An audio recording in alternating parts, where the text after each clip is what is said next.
Okay, now there's something you said.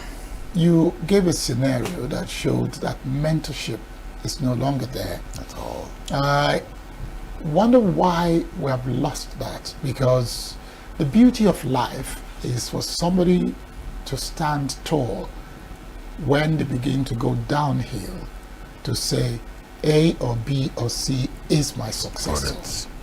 He has been under my wings and I can vouch that he will deliver. Why have we lost it? Because in Igbo culture, mentorship is a known system. That's correct. So why is it out of the window when it comes to politics? That is the big question that everybody needs to answer. I am waiting for you to answer it. Because the mentorship, like you rightly said, the Igbo system of, for instance, this system of apprenticeship has been so successful that even in advanced world today, they are trying to embrace it. But the people that originated it are trying to run away from it. So the question is, what you produce that people are eager to learn and improve on it, you, the person that invented it or produced it, are running away from it. It's a very big question that need to be answered by the Igbos, because I tell you, when we talk about the culture or the cultural heritage of the Igbo people, it's so organized that there is the mentorship is there. You can't see a young man who is not looking, who is growing, he has somebody is looking up at. You find out people who say go and learn trade from this man because he's so and so.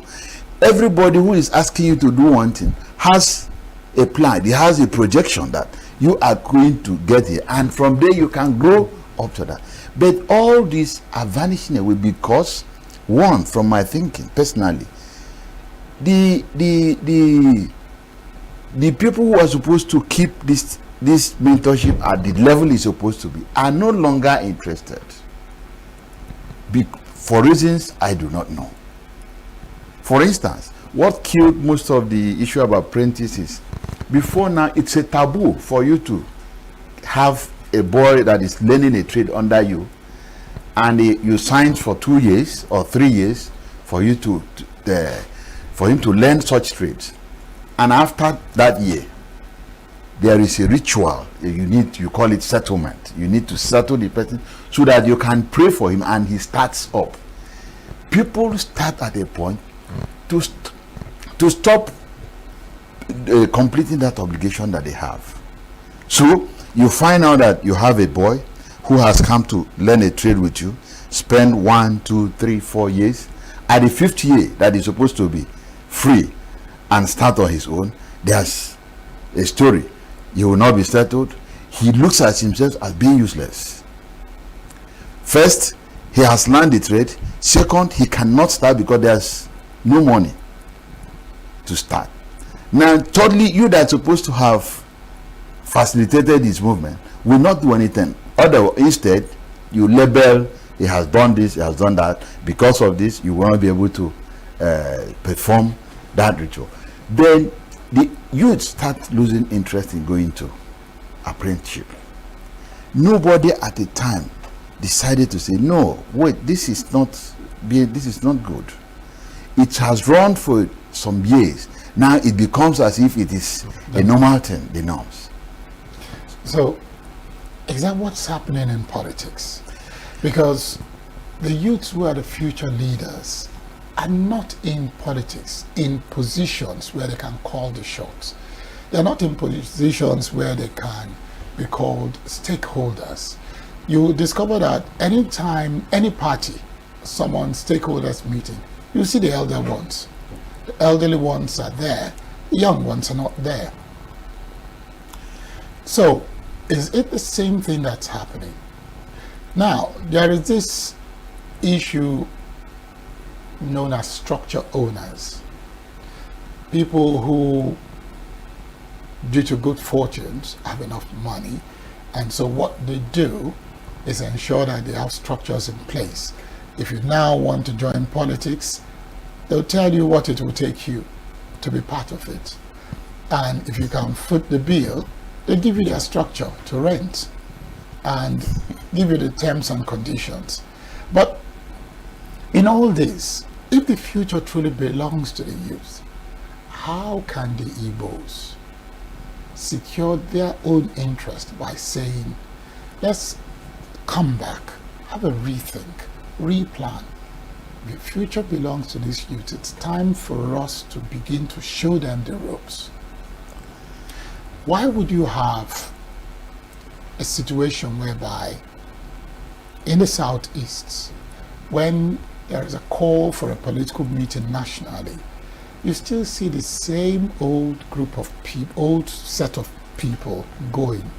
But from other sections, you begin to see some old and a mixture of young people. Why?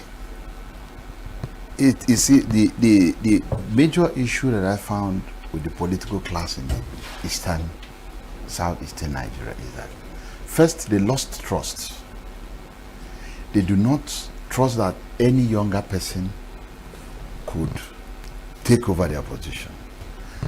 Two, because of maybe what they have done that is not in conformity with governance or with politics, they are afraid of bringing in the youth, fear of taking over from them, or fear of exposing what they have done that they didn't know.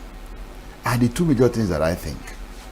Now, you see that during the old era, I take for instance, there are some notable politicians of, let's call them like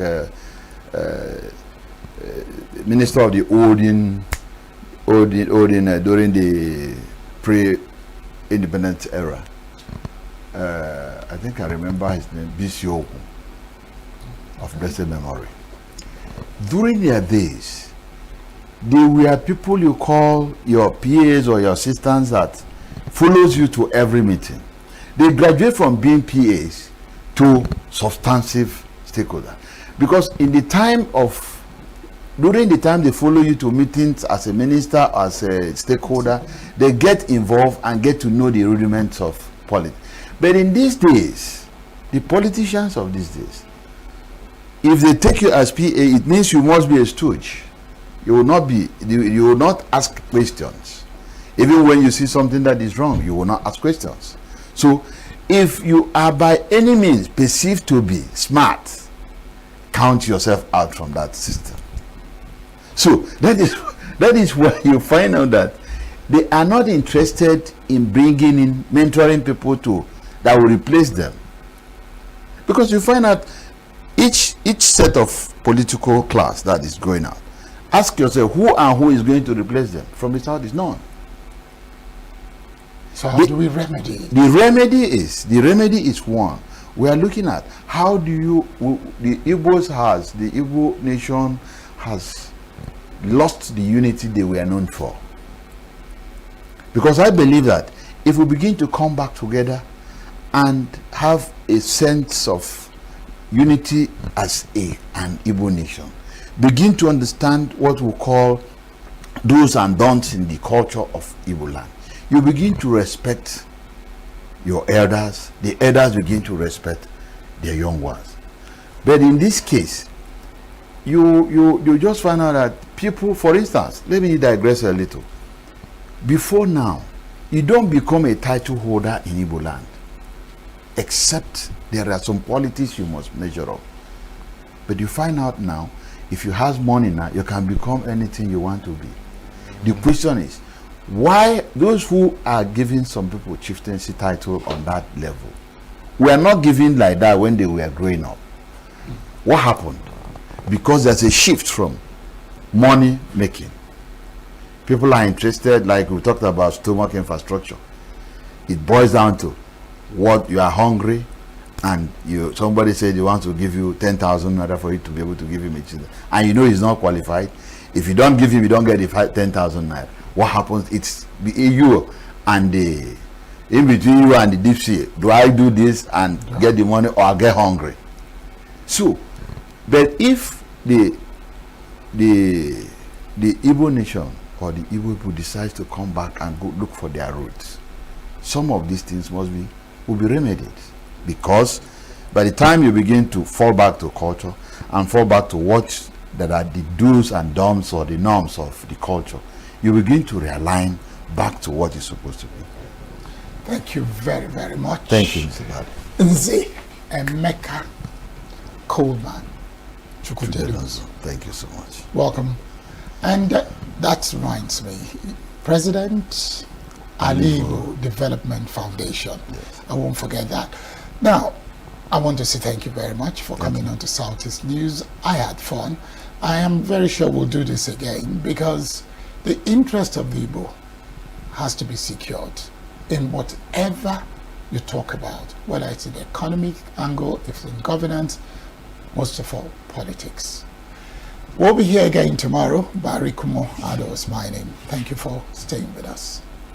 Thank you.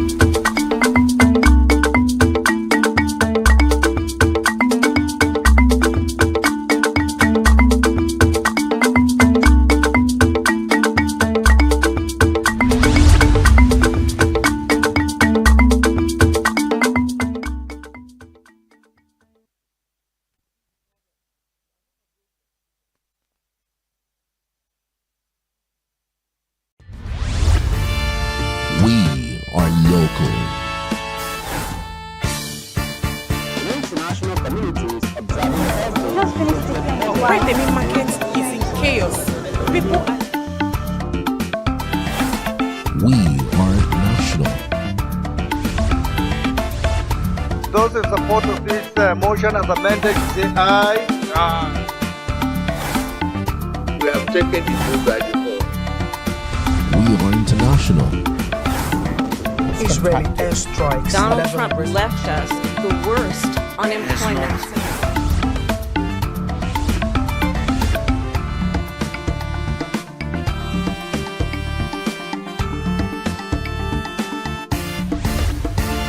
Signature TV, news in your pocket. Health is more than a diagnosis. It's your lifestyle, your choices, and your future.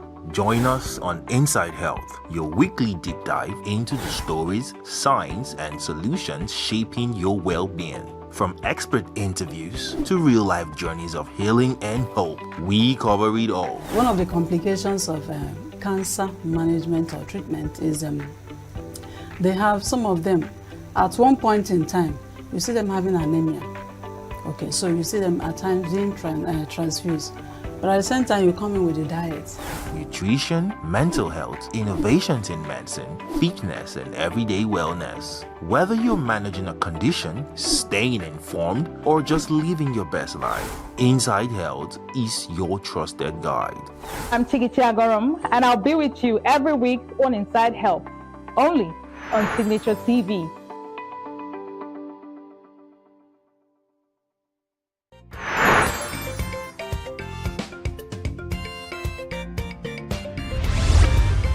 Signature TV, news in your pocket.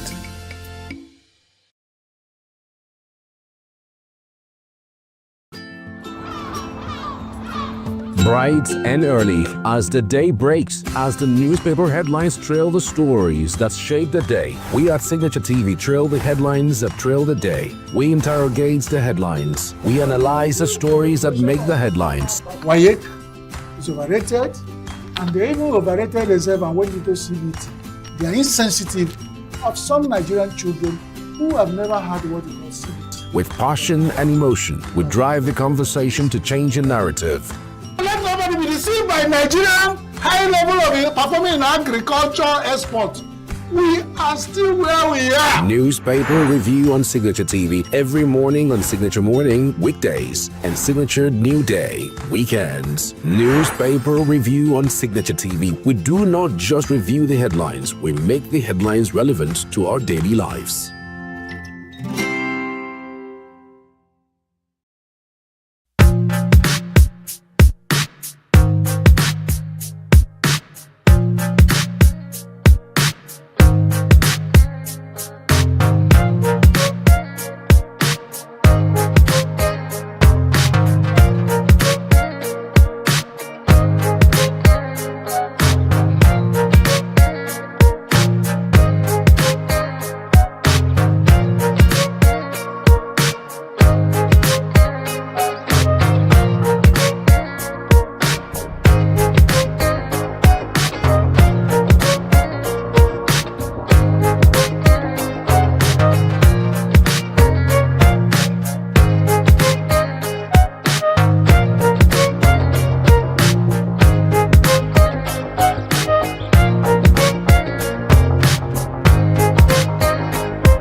Welcome to Global News on Signature TV. I am Barry Kumo Ado. In the headlines, President Tinubu urges new INEC chairman to safeguard electoral integrity. NDLEA arrests 300 people and impounds 37.5 tons of cannabis in Enugu state. Zelensky meets Macron in Brussels, welcomes new sanctions in Russia.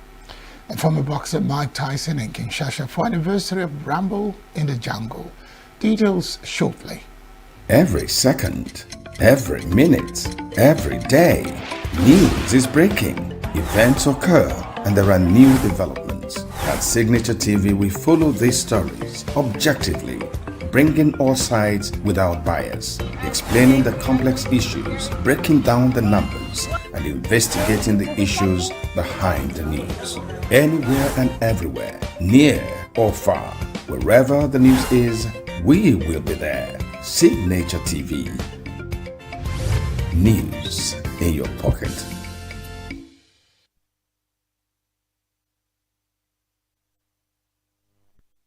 President Bola Tinubu on Thursday urged the newly appointed chairman of the Independent National Electoral Commission, Professor Josh Amopita, to defend the integrity of Nigeria's elections, describing credible polls as the bedrock of any democracy.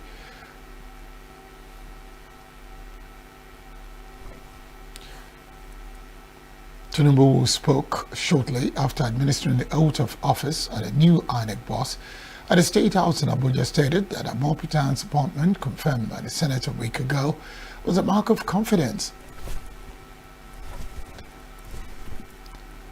in his competence and character by both the executive and legislative arms of government.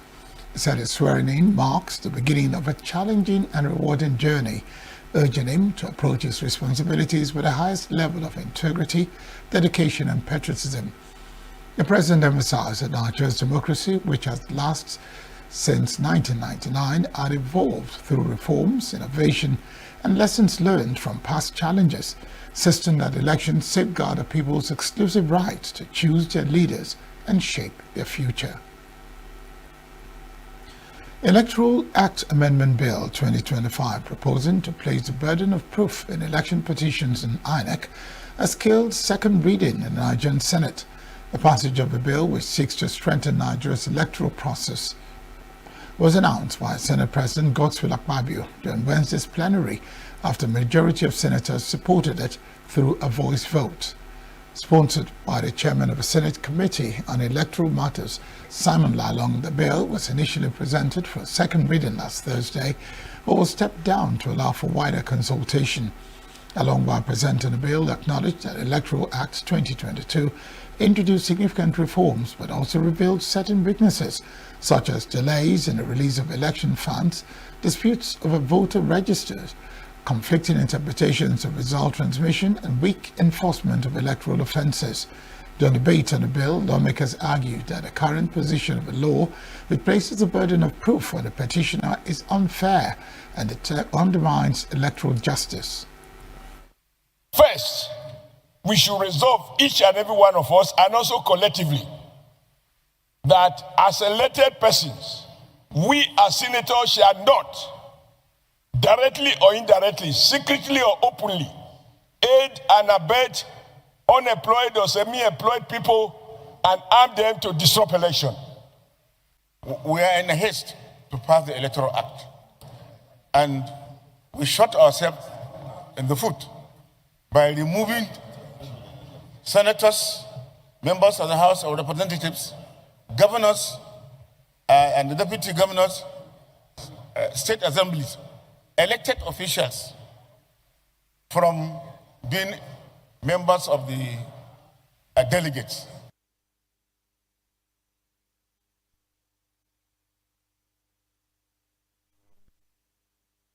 Going improvements in Nigeria's electoral system and called for continued reforms to enhance transparency and public trust in the electoral process.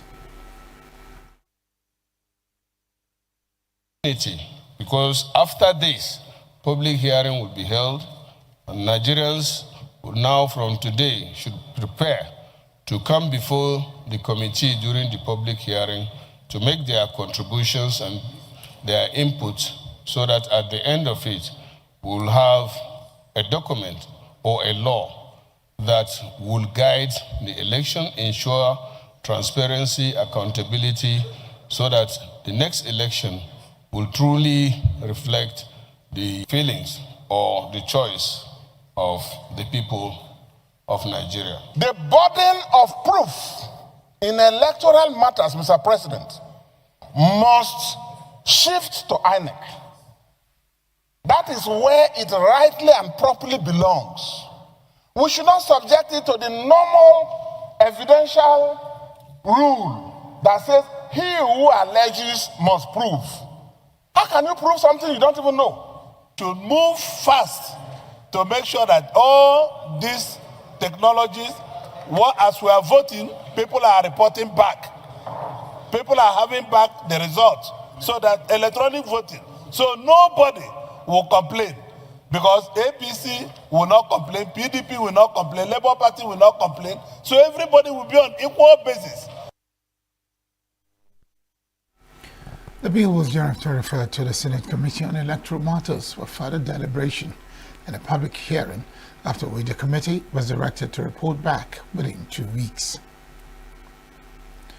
The House of Representatives has resolved to investigate the controversial $460 million Abuja closed-circuit television project for the renewed public concern over the persistent insecurity in the nation's capital despite the huge investment. At plenary on Wednesday, the House set up an ad hoc committee chaired by Donald Ojogo to probe the contract's implementation and the continued repayment of a Chinese loan used to fund it. The decision followed a motion of urgent public importance moved by Amobi Oga, who expressed concern that despite the project's goal of enhancing security in the Federal Capital Territory, it has failed to deliver tangible results. Oga recalled that Goodluck Jonathan administration initiated a CCTV project in 2010 to curb rising insecurity in Abuja by installing surveillance cameras at strategic locations, following a loan agreement signed in Beijing by a Nigerian delegation led by then Minister of Finance Olusegun Aganga. He described the situation as a lose-lose nightmare, noting that Nigeria continues to repay the Chinese loan for a project that has yielded no visible benefits. The House more concerned that despite this huge investment, as well as the financial burden Nigeria is subjected to by way of servicing this loan, the impact of the CCTV is not felt in any manner. Rather than abating, crime rate has soared in Abuja, leading to daily reports of deaths arising from unmonitored crimes around the Federal Capital Territory. That's mandated the committee to uncover the status of the contract, determine the level of implementation, assess the functionality of the CCTV system, and report back within 4 weeks. The House of Representatives has summoned the Inspector General of Police, Kayode Egbetokun, to appear before its Committee on Police Affairs over the persistent complaints that security personnel at checkpoints in Southeast and South-South are often not properly kitted. This followed a motion of urgent public importance raised by Abia State lawmaker Ibe Osonwa, who described the trend among personnel of the Nigeria Police and the Nigeria Security and Civil Defense Corps as alarming and a threat to national security. The one that the situation erodes public confidence and compromises accountability within the security system. The House has observed that this gross lack of proper identification at checkpoints creates a dangerous climate of ambiguity, making it virtually impossible for citizens to distinguish between genuine security personnel and criminal impersonators, thus constituting a severe risk to national security and public safety. The House also observes that the alarming rate of extortion reports and harassment of abuse of power at these checkpoints, which is a significantly exorbitant amount, by our officers in plainclothes, is making it difficult to track and discipline these officers that are errant and extremely dangerous and fuels continued criminal impunity. In a separate motion, Ahmed Sabah from Kwara State urged the federal government to provide humanitarian relief materials, including healthcare services and clean water, to communities in Patigi and its environs recently affected by insurgent attacks. Commended the Nigerian Army for restoring peace in the troubled areas. Mr. Speaker, I ask Congress that of ongoing effort of the Nigerian Army and other security agencies, including police, force, Department of State Security Service, Nigeria Security and Civil Defense Corps, and local vigilante group to combat the bandit and restore peace, as well as support so far provided by Kwara State government to alleviate the people's suffering. Similarly, Akwabam lawmaker Uyeme Idem called on the federal government to intervene in the oil spillage and environmental degradation affecting Idong Uramiso, Abang Odo, and other communities in Ukanafan local government area of the state. Concerned that the persistent oil spillages have contaminated water sources, destroyed farmlands, killed aquatic life, and subjected residents to economic hardship and health risk, with visible crude oil floating on streams and rivers and used for drinking and domestic purposes. Also concerned that all appeals and petitions by the affected communities to National Oil Spill Detection and Response Agency, NOSDRA, Nigerian Petroleum Company Limited, Shell, BP, and other relevant agencies have yielded no results, while similar affected areas such as Ogoniland have received federal intervention and environmental cleanup projects. Meanwhile, the bill seeking to require a two-thirds majority of both chambers of the National Assembly before the removal of the chairman of the Economic and Financial Crimes Commission, sponsored by Yusuf Gadi of Plateau State, passed second reading.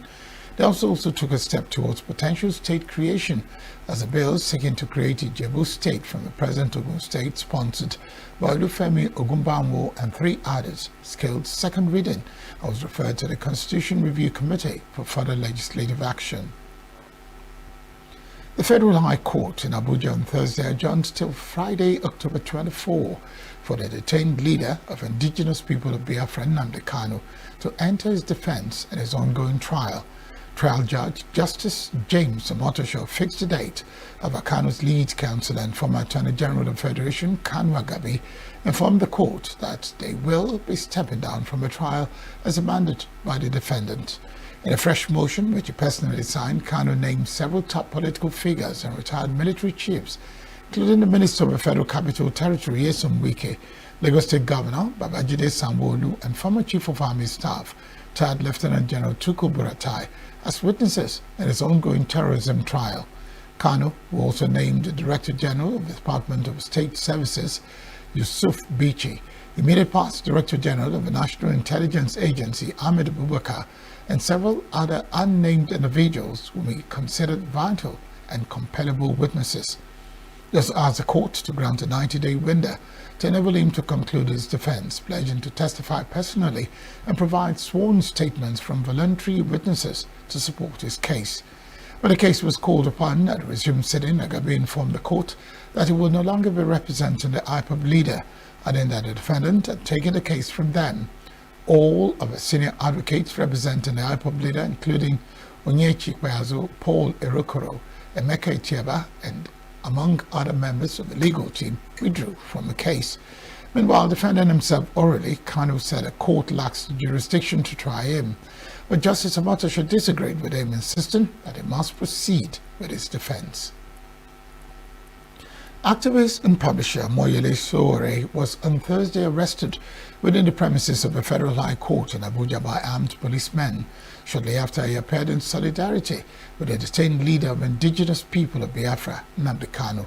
Sowore, who has been at the forefront of calls for Kanu's release from detention, was picked up by security operatives who insisted that he must come with them to the Federal Capital Territory Police Command. When asked what his offense was, one of the officers explained that he was acting on the instruction of the Commissioner of Police that he should be brought to the office. Although Showore queried the absence of a formal letter of invitation, he maintained that his lawyer must accompany him before he was eventually taken away in a police van. Confirming Showore's arrest and opposed via his ex-handle, human rights lawyer Inebe Effiong described the arrest of Omoyele Showore at the Federal High Court as preposterous. Showore had on Monday, October 20, led a protest in Abuja, part of Free Nnamdi Kanu demonstrations that spread to other parts of the country, related to the arrests of Kanu's lawyer, Aloy Ejimako, his brother, Emmanuel Kanu, and 10 others who were arrested and subsequently remanded at Kuje prison. Still to come, main power clears the air on 10-day outage in ENUGU. Residents call for quick completion of the ongoing Abakwanike Ugogo Opi Nsukka Road. Details in a moment. Every second, every minute, every day, news is breaking.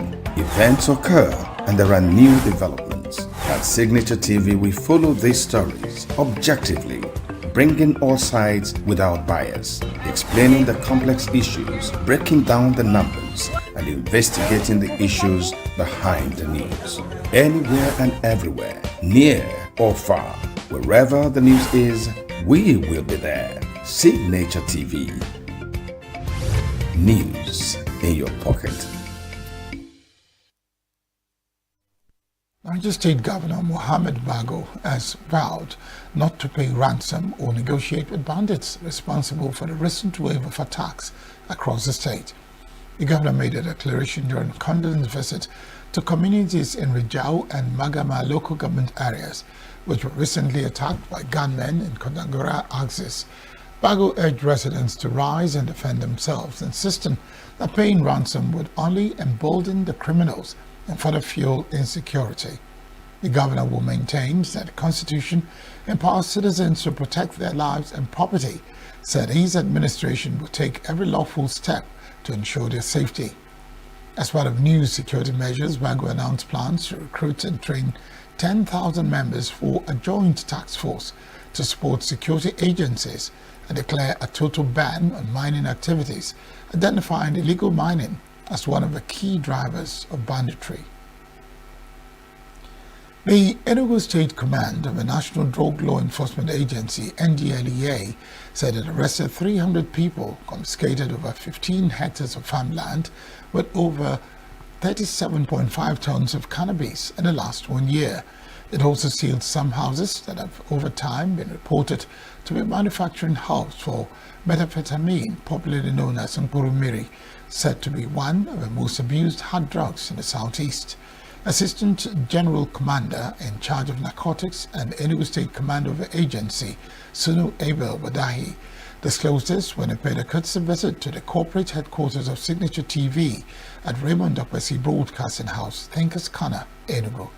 Correspondent Princess Ken Ochoma has the report. The courtesy call by the entourage from the NDLEA Enugu State Command helped to shed light on the recent wins and accomplishments of the agency in the state. Enugu State Commander of the agency, Sunu Abel Wadai, said the agency destroyed some black spots, impounded some vehicles and motorcycles, and arrested 300 people. Wadai also disclosed that some farmlands where several tons of cannabis were planted were destroyed, while houses where the dangerous drugs were being manufactured are still on the agency's watch list. He said the organization is committed to making Enugu State drug-free and peaceful, stating that one of the core reasons for increase in crime is in the abuse of hard drugs. Black spots where people gather, smoke, we destroy it, we arrest any other person we can arrest. The other one we can prosecute if you are involved, prosecute you. If you are not involved, we cancel you. Counseling means we educate you on the dangers of what we are doing. I was appointed in May last year. We have arrested over 300 people. Over 300 people were arrested. We have seized close to 3 tons now from that time to this time. 3 tons. This one is with us. We have destroyed farmland in Ite. a village in ENUGU, on that 15 hectares. Then we removed about 72.5 kg for prosecution purposes. And the quantity, when they quantify it, is 37.5 tons was destroyed on it. That means 37,500 kilograms was destroyed on that particular farm. Another dangerous place that we have made a lot of arrests is the new market. That market is, there are in thousands of shops. We can get intelligence. Very difficult for us, but we have seen over 1 ton from that place. When I sent the report to the governor, he could not believe that this drug is from that place. And where is this drug coming from? From Ondo, from Oshun, all these states coming to ENUGU. ENUGU is like a gateway. People come in with a drug and sell it, or go to neighboring states like Cross Rivers, Weibo, and then we have a border there, Cameroon. We have seized 13 vehicles right now, and 4 motorcycles. They're all in our offices. We have 5 area commands: Ojiriva, Osuka, Night Mile, Ogu, and ENUGU. So these 5 area commands come to us during our meeting and start telling us what is your own achievement within the month. The NDLEA State Commander further addressed the concept of the drug integrity test and the need for more rehabilitation centers in the state, as the one available currently cannot accommodate all the patients that need to be rehabilitated. If you look at NDLEA, maybe you are not aware, that's what we call drug integrity test. Drug integrity test means if to take the integrity of the person. What we do in NDLEA is that when we are doing our recruitment, we don't ask you questions because you may not know, a young man may not know who is the governor of ENUGU, who is the permanent secretary, who is this. No, is that test. You put your urine inside that smoke, come to the GP inside, within 2 minutes to analyze the type of drug you are using. And that machine analyzes about 15 types of drugs. Our problem is the logistics. We don't have the logistics. It's very expensive. The informer will pay him. And they don't ask for small money. Like this other one will destroy. I know how many millions we have spent on that farm. If we have a lot of problem, give us logistics. One vehicle to the 5 area commands so that we can be going to the hinterland to be preaching. The one that can listen will listen. The one that cannot listen, there's nothing we can do about it. The president of Signature TV, Vin Martin Obiora Ilo, appreciated the visit and commended the commitment, sacrifices, and hard work of the NDLEA in the fight against drug abuse in the state. He pledged to partner and support the NDLEA in sensitizing the citizens and communities on the dangers of drug abuse. We commend your efforts, and I will say that please, I know every day you and your men are exposed to a lot of danger, a lot of risk. But knowing that you are doing this not just for those of us that are adults today, but you're doing it for the future of our country. Because we need to enlighten our people. We need to go to communities and talk. They see it every day. Because none of us here in Nigeria who has a village can claim they don't know what drugs is doing to youths in those small villages. Signature TV will work, partner, collaborate with the NDLEA in ENUGU State and in Nigeria. The visit further strengthened collaboration between Signature TV and the NDLEA as both organizations reaffirmed their shared commitment to promoting a drug-free society through effective communication, public enlightenment, and community engagement. Princess Ken Ochama, reporting for Signature TV News. A main power electricity company limited has cleared the air on a 10-day power outage and its services to customers in ENUGU. Head communications of a distribution company, Emeka Eze, who appeared on Signature Morning, explained that no part of the state will experience outage for 10 days. Ezewu said each area would only experience outage for only a day. However, said the maintenance exercise has been suspended due to technical challenges. So what is happening is that transmission company is carrying out maintenance work within its station, which will impact on our service to you. The planned maintenance, there's a slight change in the schedule for the maintenance, and this will push out to our customers. So it's been suspended for now due to some technical issues. By the time we consult with our partners, we will now come out with an official statement for our customers to be aware. The claim by consumers that the distribution companies charge outrageous tariffs. As it said, the tariff reflects the cost of production and distributing electricity to consumers. He also explained how the organization tries to address the issue of estimated billing, which is said to be unfair to non-metered customers. Here, when you talk of estimation, it's not a perfect scenario. It favors some people, it doesn't favor some people. Somebody that is living in a room, maybe a room and parlor, maybe he doesn't have air condition, and the regulator has said I should bill the person 100 units, okay, because he or she is not metered. There's somebody in a duplex, okay, that has air condition all over the place. Because he's not metered, I'm also billing him that cap. You can see that it's not fair on both sides. But the guy in the duplex will not want me to bring meter and install for him. But the guy in the room and parlor needs meter because whatever appliances he has, he feels is not what you're billing is not up to what is consumed. So it's not 100% perfect arrangement, but it's just something in between. And part of the enlightenment is to encourage customers to go for meter. Okay, you go for meter, apply for meter to address these concerns, and you will be reimbursed if you advance funds for meter to be installed for you. As you recharge that meter, you get refund of that sum that you paid for that meter. And the issue of I have only one bulb in my home, I'm being billed so amount, will be put to rest.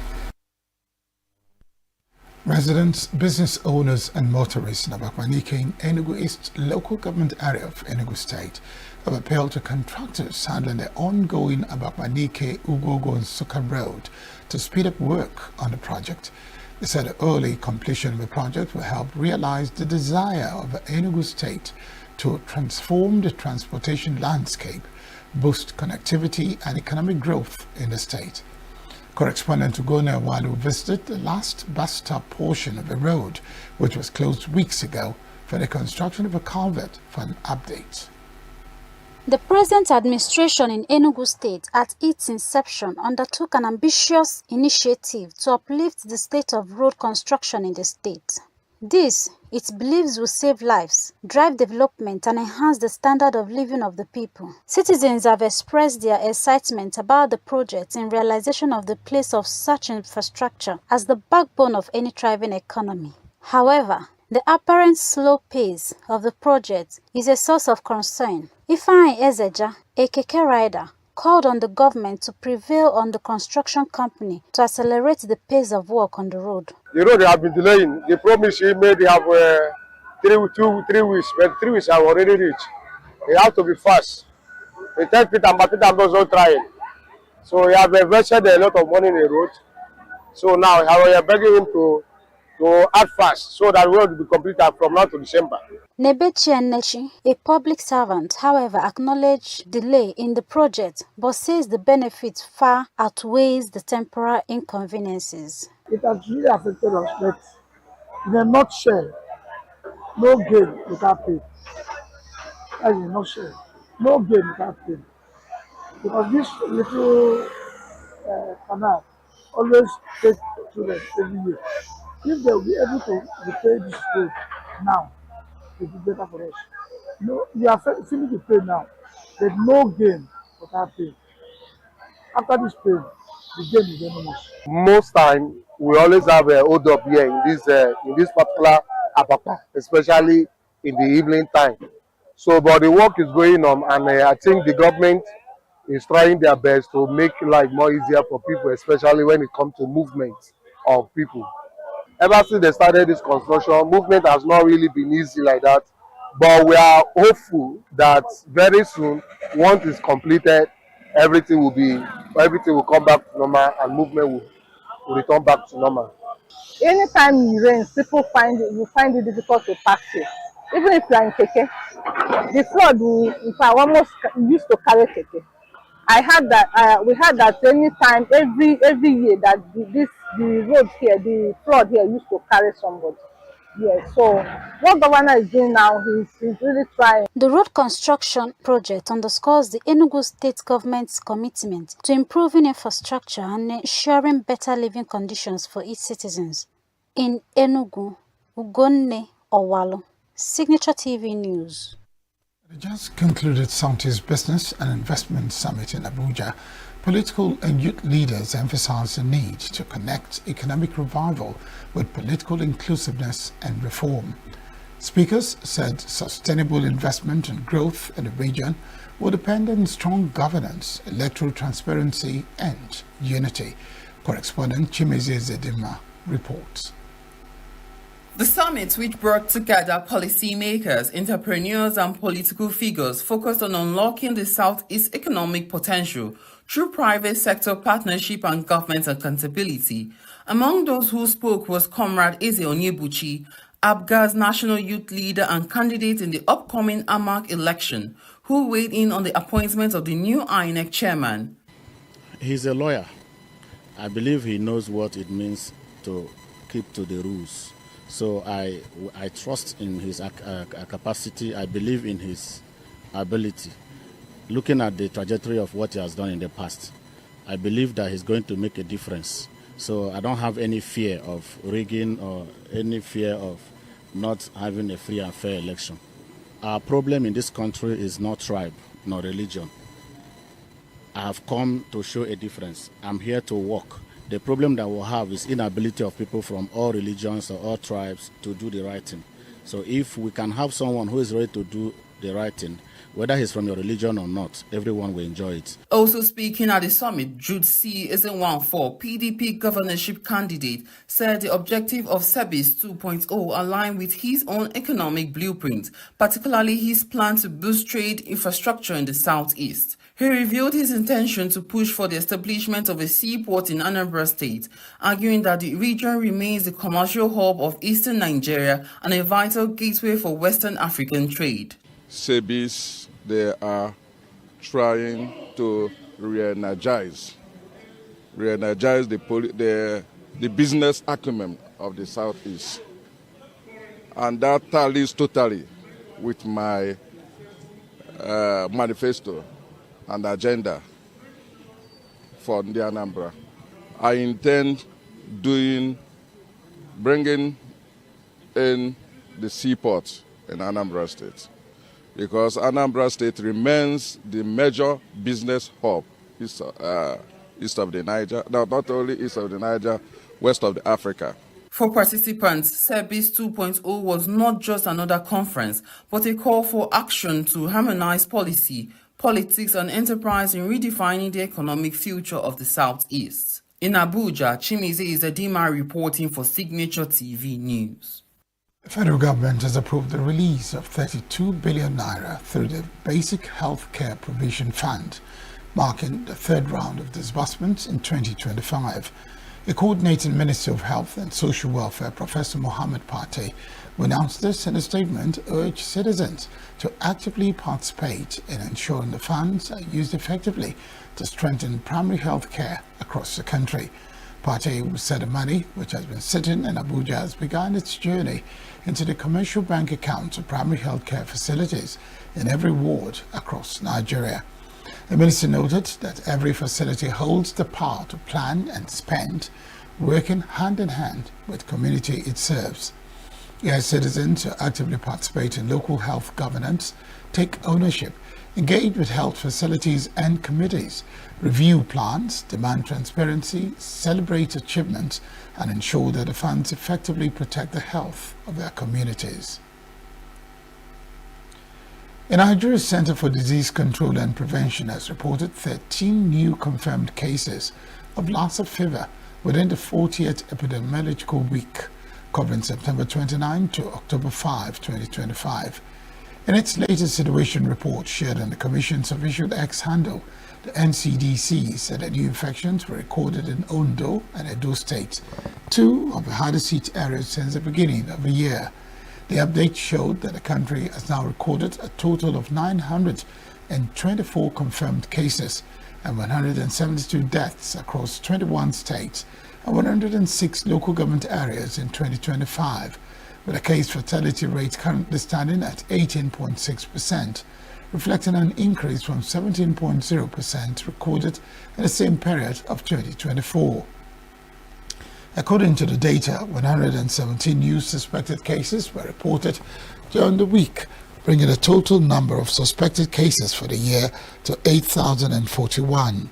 The NCDC explained that over 90% of all confirmed cases so far have been reported from Ondo, Bauchi, Edo, Taraba, and Ebonyi states, which continue to be the epicenters of the outbreak. The federal government has received 147 stranded Nigerians repatriated from Libya through the Assisted Voluntary Return Initiative facilitated by the International Organization for Migration. The National Emergency Management Agency, in a statement, said the returnees arrived at the cargo terminal of the Murtala Mohammed International Airport, Lagos, aboard an Air Libya Airlines flight on October 21, 2025. According to NEMA, the returnees comprise 100 adults, 32 males, and 68 females, as well as 34 children, males and female, and 13 infants. The agency said the operation was coordinated by its Lagos Operations Office in collaboration with the National Commission for Refugees, Migrants, and Internally Displaced Persons. Officers of the Nigerian Immigration Service were also present to conduct biometric registration and documentation to aid proper identification and reintegration. Next is business news.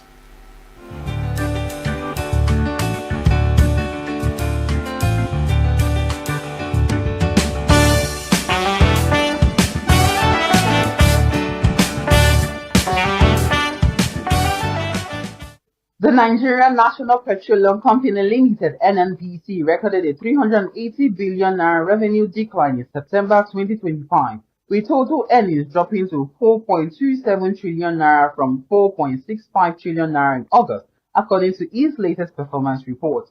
Profit after tax also fell to 216 billion naira from 539 billion naira. Average crude oil and condensate production slipped to 1.61 million barrels per day from 1.65 million barrels per day, while gas output dropped to 6,284 million standard cubic feet per day from 6,949 million standard cubic feet per day. NNPC attributed the decline to maintenance activities and delayed field operations, but noted that the Ajokuta, Kaduna, Kano and gas pipeline project had reached 88% completion. Securities Exchange Commission SEC Director General Emomotimi Agama says the global shift towards sustainable finance is reshaping investment decisions, governance and risk management, urging Nigeria's capital market to adapt to stay competitive. Speaking at the 2025 Chartered Institute of Stockbrokers Conference in Abuja, Agama said stockbrokers must promote ESG compliance products and guide investors towards responsible assets. He highlighted SEC's partnership with the Institute on Certification, Investor Education and Policy Advocacy, praising market operators' resilience amid economic challenges. About 150 solar panel installers and distributors were trained in Lagos on Wednesday to boost clean energy access. The program, with the theme Unveiling a Future with Renewable Energy in Nigeria, was organized by Chinese firms CND, Absolar and Sonas. CND Regional Manager Liu Zhenghua said the initiative aims to tackle Nigeria's energy challenges through collaboration. While facilitator Stephanie Ajiboye urged participants to stay updated on new solar technologies, a participant, Ifeoma Nwankwo, lauded the training as vital to market competitiveness.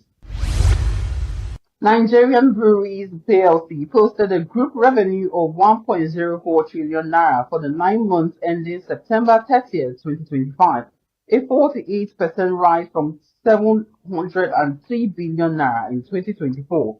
The unaudited results showed cost of sales climbed to 627 billion naira from 495 billion naira, while operating expenses grew 38% to 254 billion naira, driven by increased brand and sales activities. Company Secretary Wabio Abebaku said despite inflation and high input costs, the firm maintains strong growth and market leadership. However, seasonal demand dip and a one-off impairment from the integration of distilled wines and spirits led to a quarterly loss. He expressed optimism for a rebound in the festive fourth quarter. This is business news in global news. Chimize Zadima reporting for Signature TV News. Up ahead, Russian controls Zaporizhzhia nuclear power plant says external power has been restored. Brazil and Indonesia seek free trade to deepen ties. These and more after the break.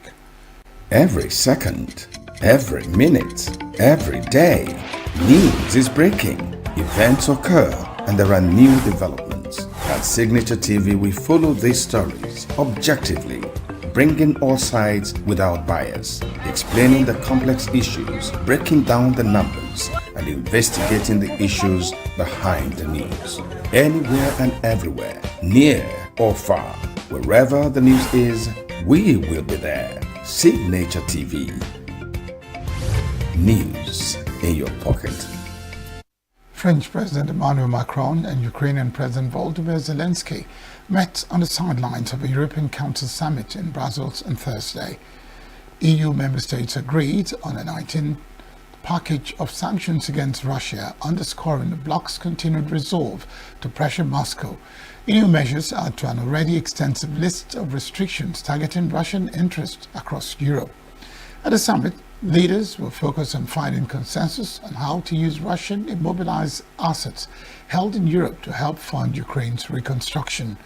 Critical issue is expected to dominate discussions among heads of state throughout the day as the EU seeks innovative ways to support Ukraine's future.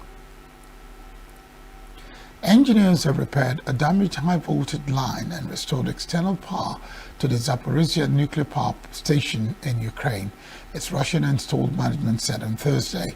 With fighting raging nearby, the safety of the site has been a prime concern for the UN's nuclear watchdog, the International Atomic Energy Agency.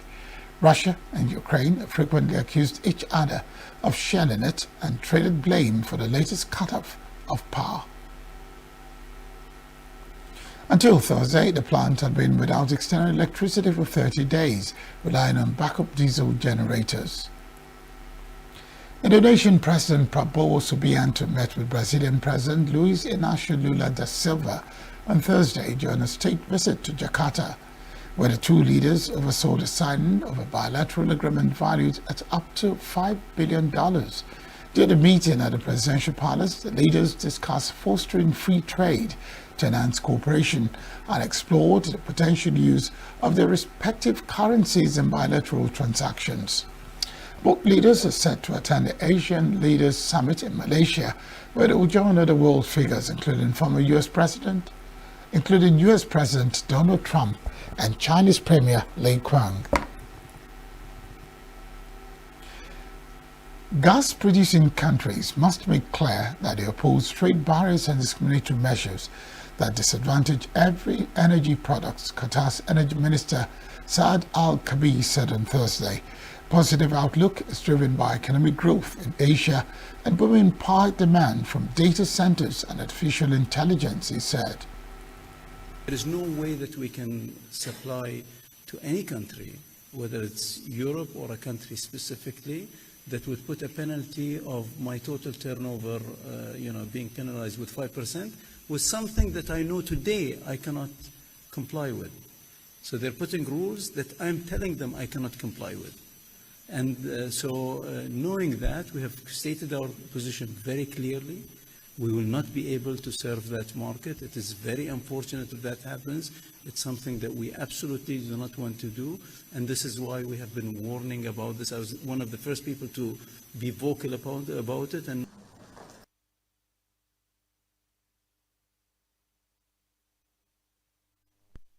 Charles and Queen Camilla visited on Thursday Rome's Basilica of St. Paul outside the Worlds, where Charles was gifted a special seat at the apse of the basilica. The wooden chair, reserved in the future for use only by British monarchs, is decorated with the King's coat of arms and ecumenical motto, Ut Odom Sen. Buckingham Palace announced on Thursday that Charles had approved 2 British honours for Pope Leo, making him the Papal Confrater of St. George's Chapel, Windsor Castle, and conferring on him the Knight Grand Cross of the Order of Bath.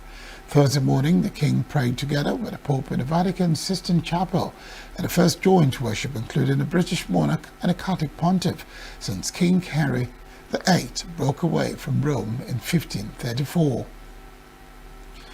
Israelis mourn slain Israeli hostage Tammy Ada at a funeral held at Kitzbühel's Old Cemetery on Thursday.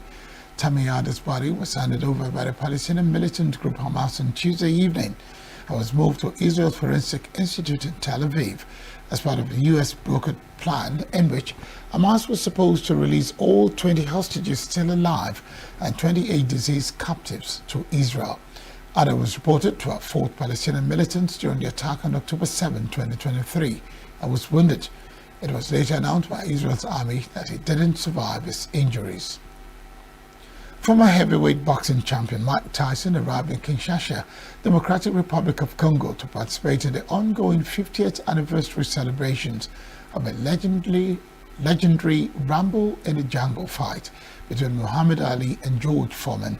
Tyson, who is considered one of Ali's spiritual successors, held a press conference at a newly renamed Ali Foreman Stadium, formerly known as Stade Tata Raphael.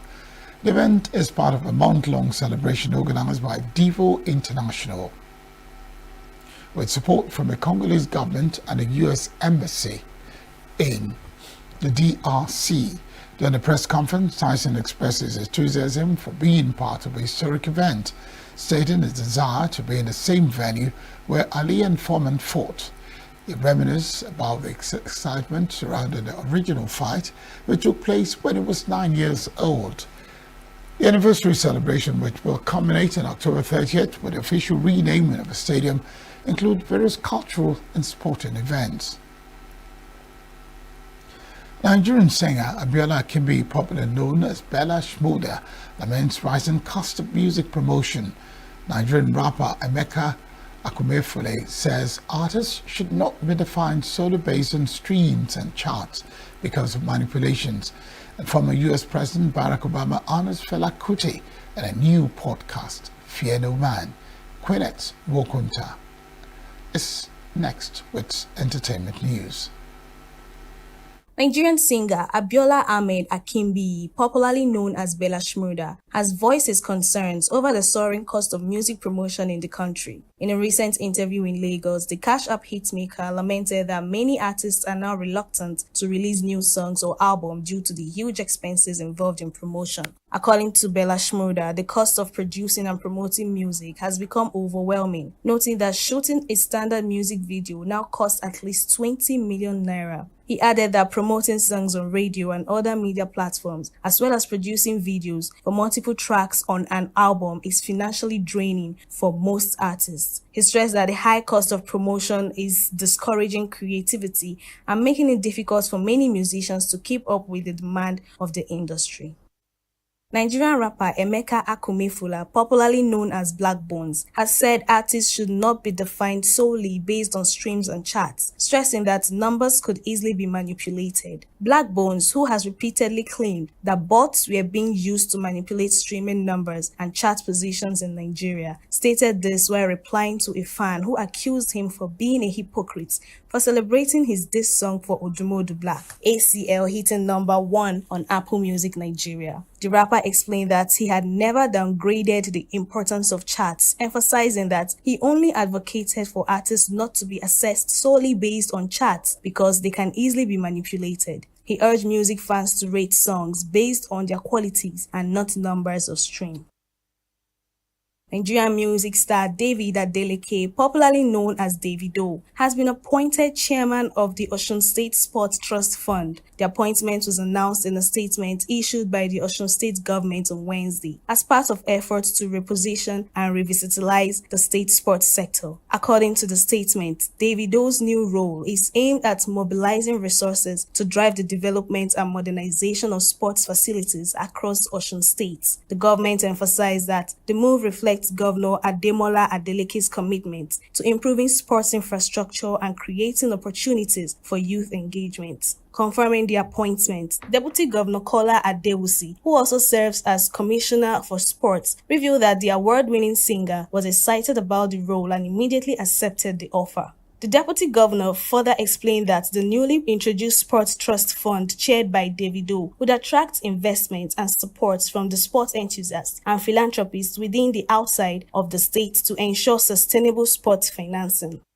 Former U.S. President Barack Obama has paid tribute to legendary Afrobeat artist Fela Anikulapo Kuti, describing him as a unique figure in musical history who mixed art with activism. He described Fela as a musical genius from Nigeria who fused funk, jazz, and soul into what became known worldwide as Afrobeat. Obama said this in a video posted on his social media account on Wednesday night, where he urged fans to listen to a podcast series dedicated to the story of Fela, titled Fela Kuti, Fear No Man. The 12-episode podcast commemorates the life and legacy of the late Afrobeat pioneer on Higher Ground, a podcast owned by Obama and his wife Michelle Obama. Currently in episode 4, the podcast traced the genealogy of Fela's revolution when he was an 8-year-old boy watching his mom make history. According to the producer, Fear No Man will not only feature figures in the art but also expectedly members of the Kuti family, including Fela's children Yeni Kuti and Femi Kuti, as well as his grandson Made Kuti, the son of Femi. And that's the entertainment news. I'm Queenette Nwokonta, Signature TV News. That's the news this hour. I am Barry Kumo Ado. Thank you very much for watching.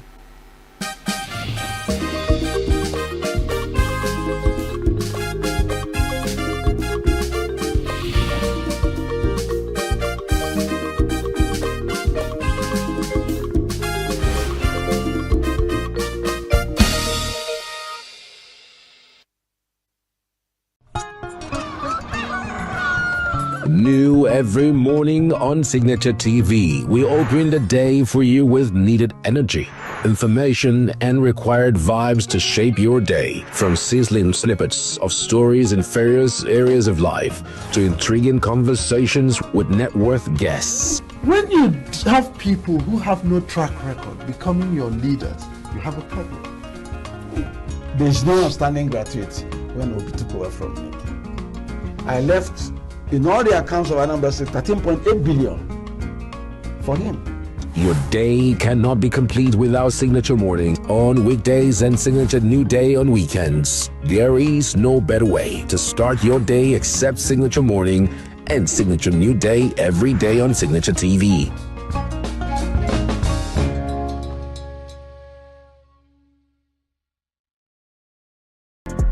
Get plugged into the heartbeat of entertainment on The Hub, your ultimate show on eVibes. From trending stories and social media drama to top charting music, must-watch movies and exciting moments from the world of arts, we've got it all. Join us for unmissable conversations with your favorite entertainment personalities, plus fun segments every week. So I should try harder, so... Okay, I don't know that one. Outfit of the day. Oh, I don't do that. That's some Gen Z stuff. Oh, now you say it's a Gen Z stuff. It's everything you love about entertainment, served fresh every week at 1 p.m. with weekend repeats just in case you missed it. The Hub's on eVibes, where the vibes never stop. Only on Signature TV.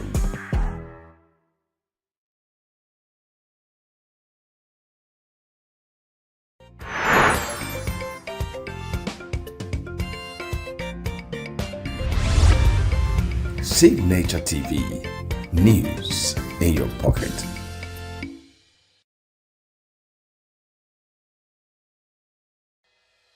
Health is more than a diagnosis. It's your lifestyle, your choices, and your future.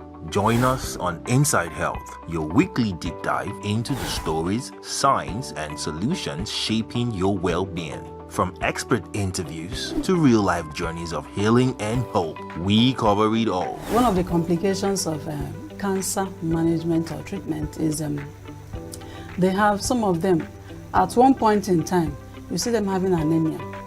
Okay, so you see them at times being transfused. But at the same time, you come in with a diet.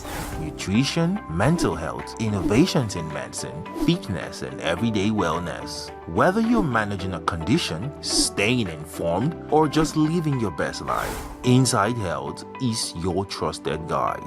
I'm Chigichi Agorom, and I'll be with you every week on Inside Health, only on Signature TV.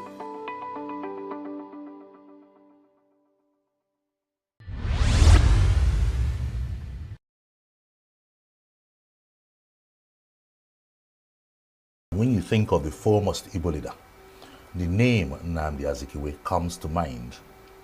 Zik was able to lead the Igbo nation in his era, lead Nigeria in his era.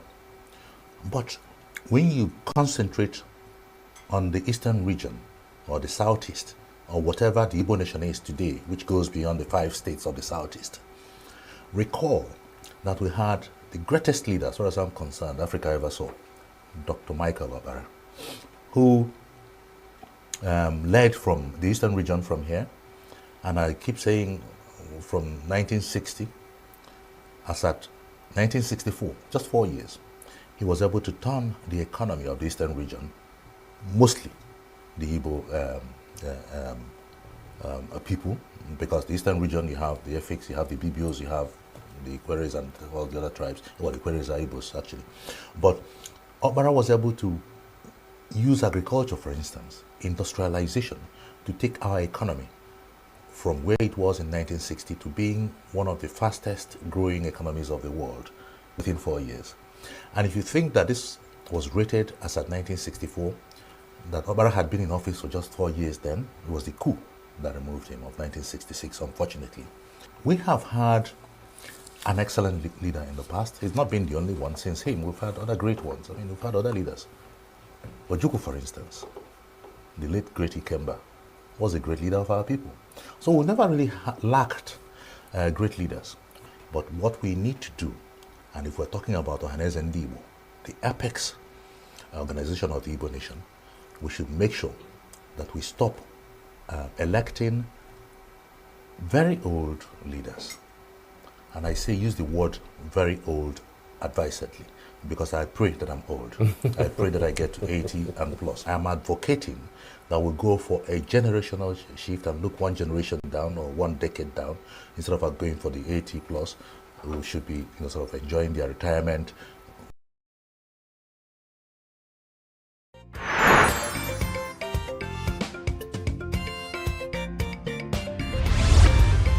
Signature TV, news in your pocket.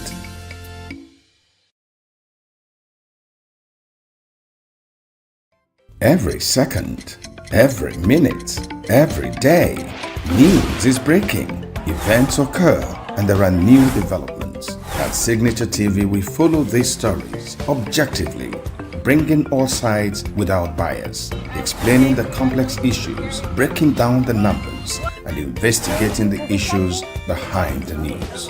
Anywhere and everywhere, near or far, wherever the news is, we will be there. Signature TV. News in your pocket. We are local. The international community is observing every Why the main market is in chaos. People are... We are national. Those in support of this motion as amended, say aye. Aye. We have taken the vote by default. We are international. Israeli airstrikes. Donald Trump left us the worst unemployment.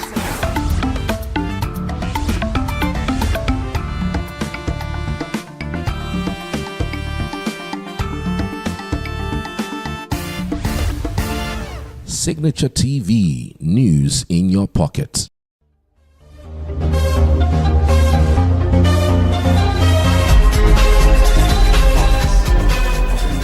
I am Vin Martin Wobiora with Most Reverend Emmanuel Chukwuma, OON, the Archbishop of the Ecclesiastical Province of Enugu. You know, Enugu is like a rallying point of all the states in the southeast, be it Abia, Ebonyi, Anambra, or Imo. And today we have the pleasure of hosting a voice that keeps standing out. Is it the fight against corruption? Is it about the talk for restructuring? Is it about the talk for Nigerian unity? I'm talking about no other but His Grace, the Most Reverend Emmanuel Chukwuma, OON. Archbishop Chukwuma is the Archbishop of the Ecclesiastical Province of Enugu. And when you talk about the Ecclesiastical Province of Enugu, you're talking about Enugu and Ebonyi.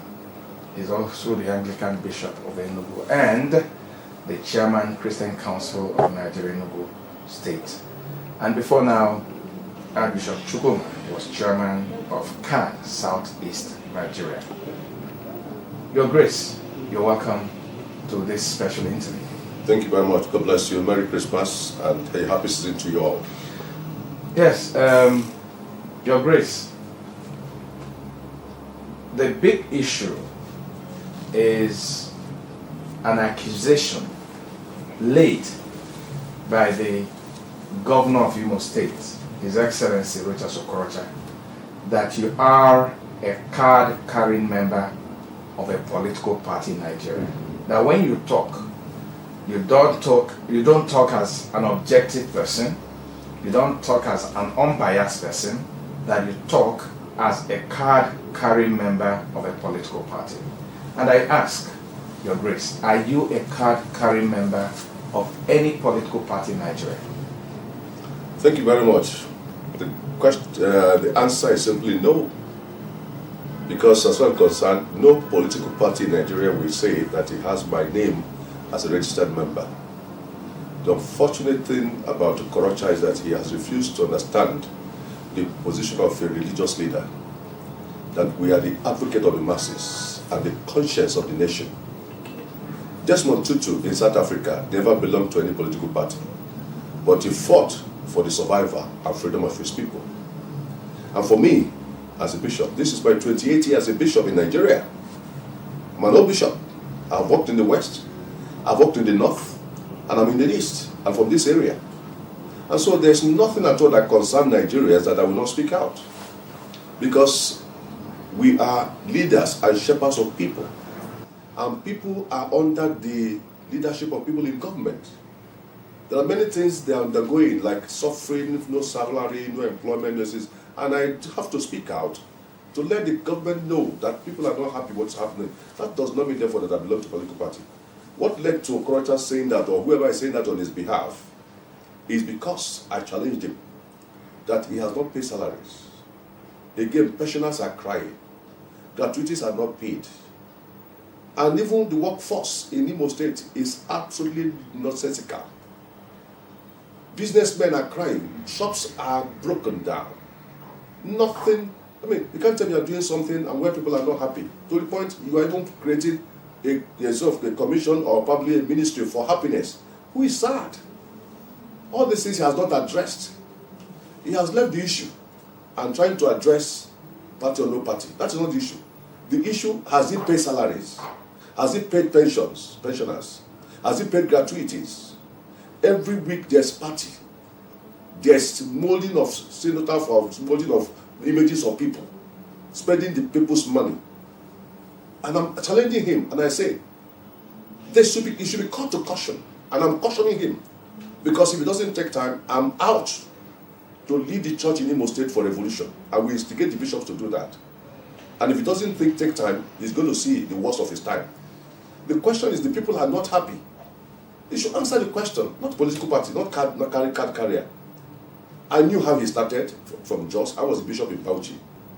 What is his achievement? No, but Okorocha says he has done so much, that he has done better than all the other governors in Imo State in the past put together. I think people in Imo State should have the position to speak better. We speak, go to Imo State. Many of the roads are absolutely in a dilapidated situation.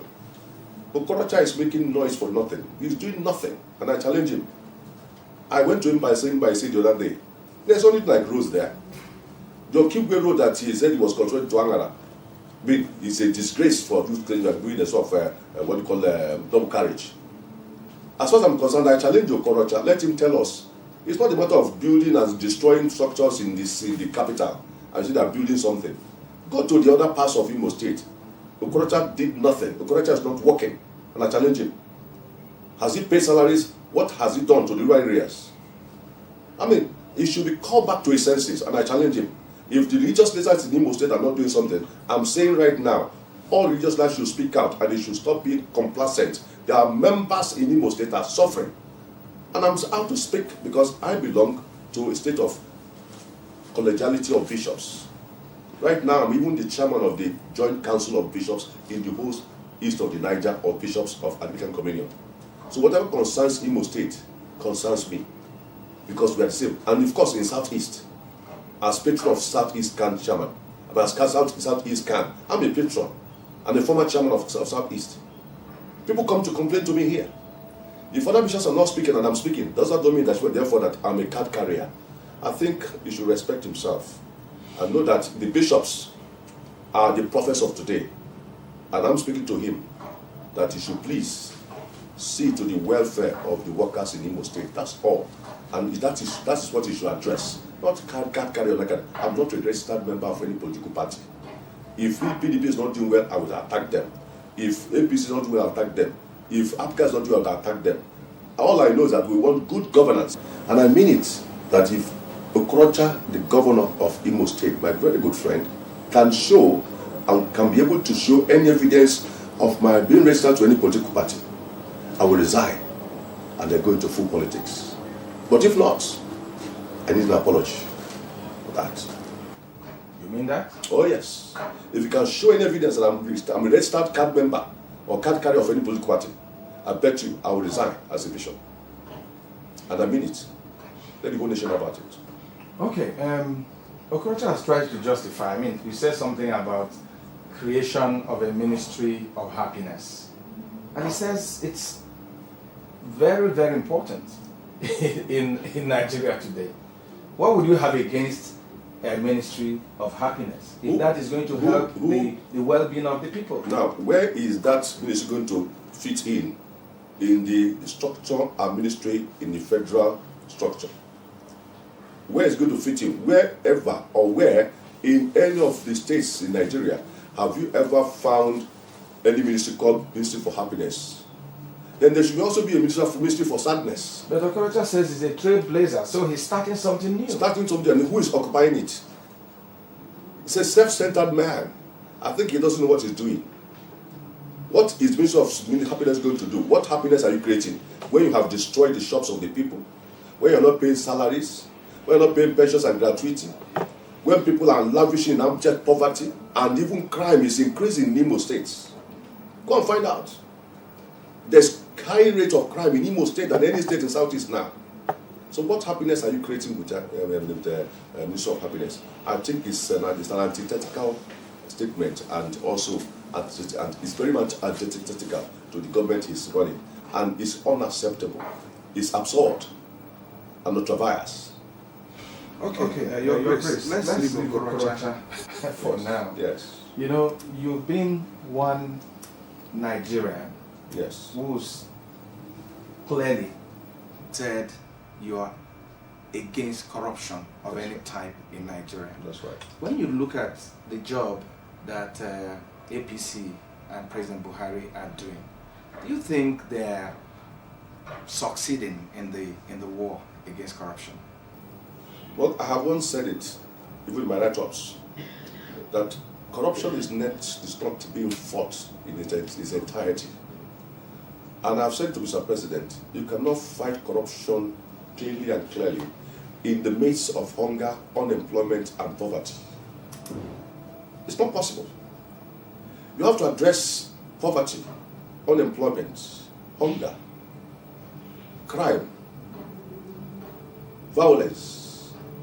When these things are addressed, corruption will go. Are you fighting corruption when a bag of rice is more than a minimum wage? Are you fighting corruption when people in the office are not regularly paid salaries? Are you fighting corruption when there's selective negligence? If anybody is a corrupt man and he has been found to be a thief, then he joins APC, then you circumvent him, and then you pursue those in other parties. Is that fighting corruption? And again, when people have been identified to be the people who are returning this money, which they have not told us who are these people, why have they not been arrested, prosecuted, and somebody like Innocent is being chased about? I mean, you can imagine that. Those you said you have collected a lot of money, you have recovered some funds from them. Who are these people? Where are they? But the government, I mean, the federal government says they have no hand in the arrest of Innocent. And the FCC is saying that Innocent has been indicted in a certain criminal. Listen, this is witch hunting. As far as I'm concerned, it's another way of witch hunting an Igbo man. As far as I'm concerned, that is not an issue. First of all, the EFCC should go and look at their acts and the ways for which and the limits of their powers. You don't come and arrest somebody in his house like a criminal. This is somebody whom the government gave national honors. You have honored this man for promoting industry in Nigeria. You have honored him for creating employment in Nigeria, and they want to destroy him. I mean, those people who are involved in criminal act and are embezzling money in government, what have you done to them? EFCC should go after them. Those people who are hiding in APC, what have you done against them? And because an Igbo man. Now see what has happened to GTB. They are denying that they are not hands on it. If somebody has a personal business transaction, and then you are coming as a government organization or probably to now arrest somebody, I mean, you are stepping out of more than your bounds. Or right now, as a bishop and a bishop now, you come and say you are going to arrest me because I have something to do with my church. What's your concern? Constitution has it there for them to deal with me anyway, or probably the bank has their ways of dealing with somebody who has anything to do with them. And when the case is in court, then the law should be allowed to have his way. But for them to jump because they are hungry and they want to be settled, I think the EFCC should be very careful. Time has come that people have to let, and I'm saying it here, I'm not afraid of EFCC. EFCC should know their boundary, they are stepping their bounds. And if they don't take time, they will lose their relevance. They are doing a good job. I'm very much for fighting corruption. But it should be done with decency. You don't do this abroad. Human dignity and human rights should be respected. Even abroad, when the police is leading you away, they give you respect, I call respect. They don't come and carry you like a criminal. And then you want to destroy someone's personality. It's not fair. How many of those people who embezzled money and all, have they ever gone to those, even Lawan, and some other people who were caught with good some have they ever gone to arrest them like that? Innocent, I think Assange should be handled with respect and with dignity. And we both are not happy the way he was handled. So as far as I'm concerned, corruption should be fought in the right way, decently, with sincerity, and with absolute dispatch without any selective negligence. That is my own. I'm against corruption. But it's not because somebody has now left the FCC. Look at, I'll give you an example in ENUGU here. The former governor of ENUGU State, Sullivan Chima, was invited by EFCC. He was found to be corrupt. But he has now jumped to EPC. They left him. You're after Chimaroke. Why should Chimaroke be the point of purchase? I mean, of chase, point of chase every time. The person who took off, you discovered him to be corrupt and you indicted him. Now he has joined APC. You now forget about him. And because Chimaroke is not a member of APC, you're after him. How about Jim Wobodo? He was indicted for getting what of this point, 500 million from from money from somewhere, what do you call it, the security officer, to share to people who are PDP stalwarts in the southeast. You indicted him, but now you join the APC, the case is closed, and so on and so forth. So I don't believe that this government is sincere in fighting corruption, and in its entirety, people are hungry, people are unemployed, people are frustrated. The change people are expecting is not what they are seeing. And so, people are no more sincere. And even the whistle blowing, you can see it's losing its value. Because you are putting a sort of, let's say, a sort of reinforcement that if you do this, you do this. People are no more interested. And it's not working anymore. I think we should fear God and be sincere with whatever we are doing, and do it with absolute honesty and let's say, equity and justice. Your Grace, each time you speak, yes, you tend to talk about a kind of, I don't know whether this word should be the perfect word for it, marginalization, yes, probably of the Southeast, yes, or government going out of the way to ill-treat the people of the Southeast. yes. When you talk about things like this, a lot of Nigerians who are not from the Southeast worry about the, when you're basing your analysis or the position you take. When you talk about this seeming marginalization or seeming maltreatment or ill-treatment of the Southeast, what are the issues for you? Well, the issue is that I reside in Southeast, and as far as I'm concerned, Southeast must be protected. And as far as I'm concerned, the interest of my people in Southeast is my concern. In fact, the interest of Nigerians are my concern. I'm not saying probably the whole Southeast is the only people being marginalized or talking about marginalization. But the point is that the government of today must realize that this government is the government of the people for the people, democracy. And if I'm playing politics with selective negligence and with discrimination, it doesn't work. Now, I give an example. Look at the police. Look at the army. Tell me who from Southeast is in the top rank. Most of our people in the top rank have been retired. Even in recruitment now, go and find out. The Southeast candidates have been marginalized. Even in immigration. Even in the Navy. Let them go and investigate how many Southeast people are being recruited now. They're talking about the Executive Council. Tell me who is from Southeast. The Armed Forces Ruling Council or whatever. The Federal Executive Council. Yes, the Executive Council. Who among these people? Is it the SGF, which ought to go to Southeast? It's not given to a Northerner. Thank God it's a Christian. The Vice President is from Southwest. The Chief of Staff is from the North. The President is from the North.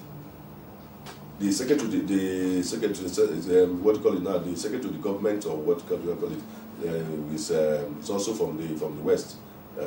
And most of those people who are occupying top posts, and all the top military officers, including the IG, are from no one from the Southeast. And if you come again to the ministers, they will say they are occupying the major and they say juicy ministries. And I have told people and told Mr. President that these people's appointment to ministerial posts does not translate into infrastructural development of the Southeast. It's to go now in the science and technology. What is there? What is he going to take here? Or Gige, that we are actually to be chasing laborers.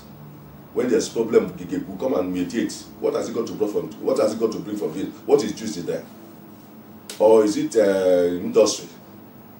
What has he got to bring from there? The things that we are talking about, and we still say, is that Southeast people are very intelligent. They deserve a better appointment than what I'm giving them today. But Your Grace, the Southeasterners before now occupied this position, secretary to government, finance minister. Yes. What did individuals do with it? Yes. They are not going to remain there all forever and ever. Yes, we had it and we missed it. We accept. So why are you blaming for that? We are blaming that even right now, at least some of these posts to be given to us. Yes, I agree that some of our posts that were being held by the Southeast people, they misused it, and that is why, again, that time I even blame them that sometimes you don't blame Buhari for whatever happened now, because we are now in a different dispensation.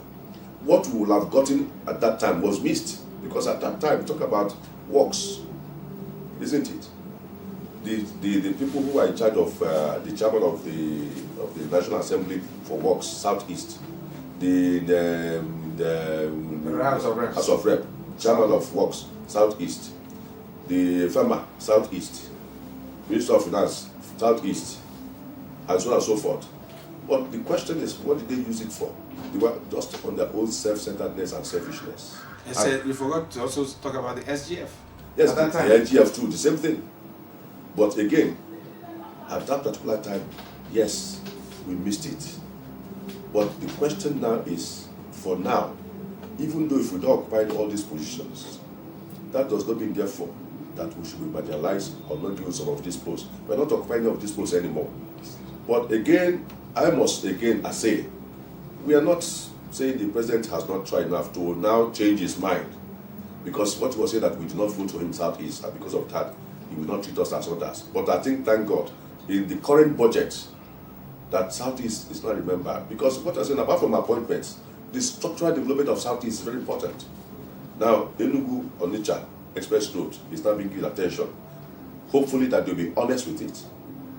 ENUGU Port Harcourt Road, hopefully they'll be honest with it and do it well and strong. But this is not the first time those roads are being. That's what I'm saying. That's what I say. Honesty. I say honestly that they will be honest with it. If not honest with it, again, we go back to square one. Money is being voted, but people again corruption. Even the person who was Minister of Works. From Edo State. Nobody has called him to ask him what has happened to the money. Nobody has arrested that man. That man should be arrested. Yes. That man should be asked what has happened to the money for the works, for the roads that were awarded. Because if right now, even nothing is done, like we are trying to find out from Fashola now, if all the money that's being approved is not being used religiously, it should be queried. Because that is when you have to miss the mark. The corruption where comes when the minister and the contractors are palling together and not being honest in definitely carrying out what they should do. And the rain comes again, they say rainy season has stopped, and then there's a variation upon variation. They are telling lies. That's where they collaborate. And government should open their eyes wide to know that these things are happening. We don't want this thing to continue. But at the end of it, I think things are improving now, apart from moving on this marginalism.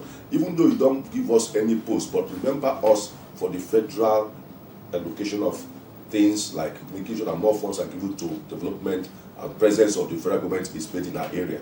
I mean, the people in the Senate are now trying to say, okay, federal polytechnic here, federal school there. Let them begin to talk and let federal government vote money for them. This country belongs to all of us.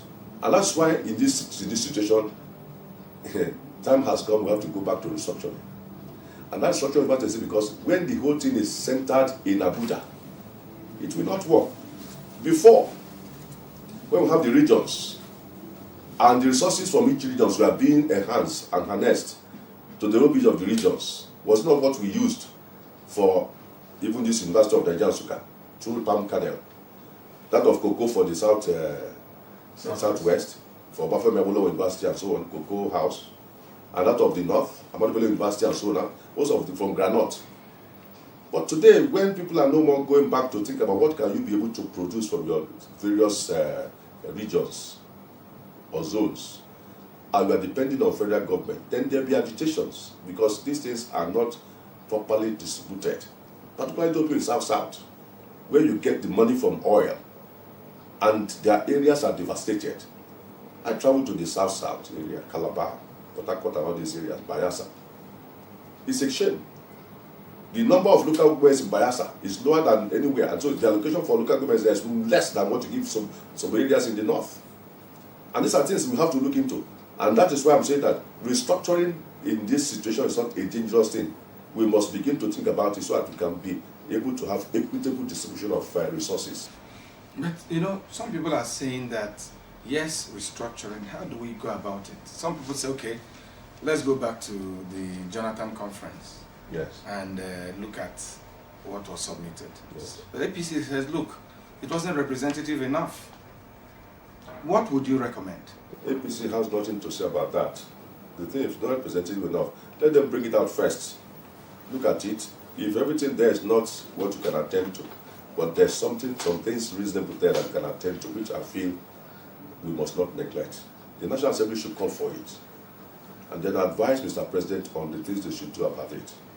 I don't think it's right to say that they're not having right representation on the enough. Why did they not talk at that particular time? It was well represented. People of timber and caliber. No, but even then they were not. They said they were not. As a party, they didn't participate in it. Even though their state governors and governments had participated. It was not true. It was not true. And as far as I'm concerned, okay, if that is the issue, therefore, then there should be a way for us now to have a referendum. The present governor should organize a referendum. It's not in our constitution. Yes, it's not in the constitution, but again, in a state of this type of agitation, even that national conference was not in our constitution. Was it in our constitution? National conference was not in our constitution. It's a matter of necessity. Okay. And when it's a matter of necessity, therefore, for peace to reign, you can't be talking about this, no more hate speech, no more this and that, and you are doing hate appointment, hate this, and hate relationship. There must be a necessity for which something has to be invented to create that atmosphere of peace. We want to live together. And that's why, again, I say the peaceful coexistence of this nation is negotiable. The unity of this nation is negotiable. To say it's not negotiable is not right. Because we have to negotiate. If you don't negotiate with me, I'm going to agitate. If you don't negotiate with me, then we don't live in peace. If you don't negotiate, then we continue to suspect each other. These are the things. You have to negotiate and find out, my brother, what is the problem? Why are you annoyed? Why are you feeling marginalized? And why are you feeling neglected? Or why are you feeling that I'm cheating you? We talk about that and negotiate, and then we now settle and find a way of where we can come to a round and a center agreement. That's what I'm saying about. We're not quarreling about anybody. We are all brothers and sisters. We have intermarried, we have interrelated. I have many Northerners who are my very good friends, who are Muslims. They haven't been the Bishop Bauchi before. Very nice people. And Igbos too. And most of the Northerners are here in Yorubas. For me, I have lived in 3 regions of Nigeria. I cannot at all disengage from being a friend of the Yoruba man or your Hausa man. They are very nice. But it seems that we must disagree to agree, misunderstand to understand. Okay, Your Grace, I mean, it's easy for those of us in the Southeast to say, well, we're being marginalized. Yes, we need restructuring. We need this, we need that. And even some of our brothers have even gone to the extent of saying we want to secede. But let's come back to the Southeast. We just talked about Southeasterners occupying, very relevant positions where they could have, made a lot of impact in the infrastructure and well-being of the Southeast. Let's look at that again. Before, as they say, charity begins at home. Before going to place our problems with outsiders, what are we doing about the Southeast? Thank you very much. What are we doing about the people of the Southeast? Well, as I said, I have lived in the West, I have lived in the North, and I always say the most difficult tribes and area in this country are the Igbos. The Easterners are the most difficult people to relate with. I would say we are people of Ekwe. We are very heady, we are very stubborn, we are very disloyal, and we are very disrespectful to each other. I'll give an example. When I was in Yoruba land, a Yoruba person will respect elders, and we lie down or kneel down to greet an elder. In the North, the same thing.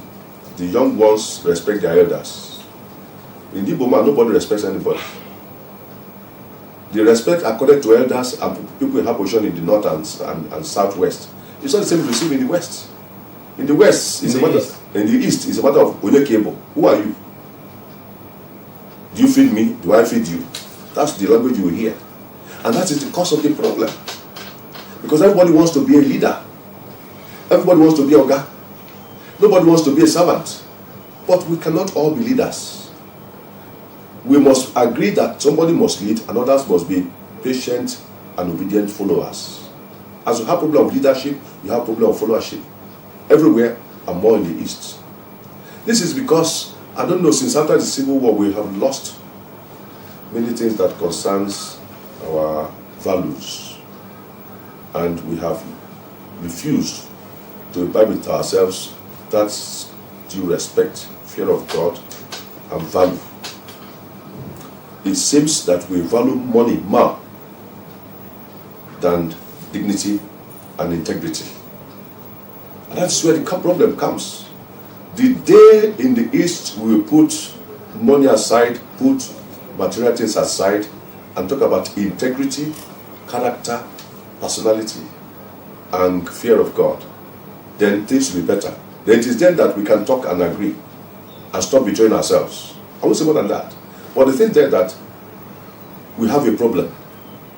And this problem, as I said, is both in our traditional circle, in the political circle, and also in the religious circle.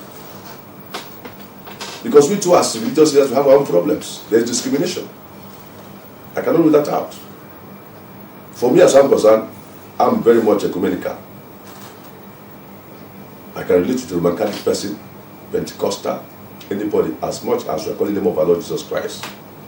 But let me start from ourselves. But with me, having that free mind, can those in other religions relate to us the way I'm relating to them? Then you talk about political parties. Somebody will jump from, you have more of cross-carpeting in the East than in the other areas of our country. Why are we cross-carpeting too much in the East? Because of selfishness. Somebody is being made to be where you are by a political party. And tomorrow, because you feel you are too ambitious for something, tomorrow you jump away, you now want to join a ruling party. You forgot the party that made you. How can you be sincere to the interest of the people around? These are the issues. Okorocha, who is talking today, we are talking about, was made by Abga. And now he betrayed Abga. Ojukwu, through the sentiment of Ojukwu, he became the governor of Imo State. Now today, he even wanted Abga to be exterminated. Because he's now APC. And even in the APC he is today. What has he used the APC to do for the Igbos? Selfishness, self-centeredness. That's what you see all over the whole place. Our politicians also must begin to think about how do you come together to develop the Igbo land, the Southeast in the Igbo for that matter, than your own political interests and selfish interests. There are more sirens in the East than you have in the West or in the North. Your Grace, a lot of people say you're being too hard on Okorocha, for instance. Yes. There are a number of other governors in the Southeast that their people, those they rule, say they're not doing well. And they say they've not heard you talk about these other governors. Which governors? Which governors are the governors? Look, listen to me. As far as I'm concerned, I relate to all the governors in the whole of Southeast. None of them is out of their head than Okorocha. And I speak to all of them one by one. I'm in touch with all of them. If you're not doing well, I tell you you're not doing well. Okay, if you talk about that, in ENUGU State, the governor is paying salaries. In Ebonyi State, they are paying salaries. In Abia State is another problem that I know, but not as much as Imo State. Then the worst is Imo State. Tell me which other governors. And many of them as they are, none of them is arrogant as this man. None of them is so much outrageous in spending than this man. The man is not behaving like an Igbo man. And people call him Okoro Hausa. I knew him when he was, I know him when he was in Jos. We grew from selling a car to Kuba. I was in Bauchi as bishop. He was nobody when I was a bishop 28 years ago. Okorocha was nobody.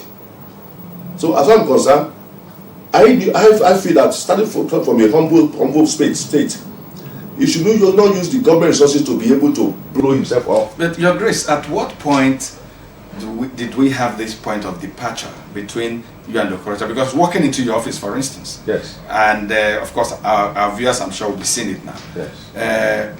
As there's this picture of you and Okorocha. So at what point did this yummy relationship? At what point did we have never yummied, and Okorocha will not say I've ever collected any cover from him or begged him for any money.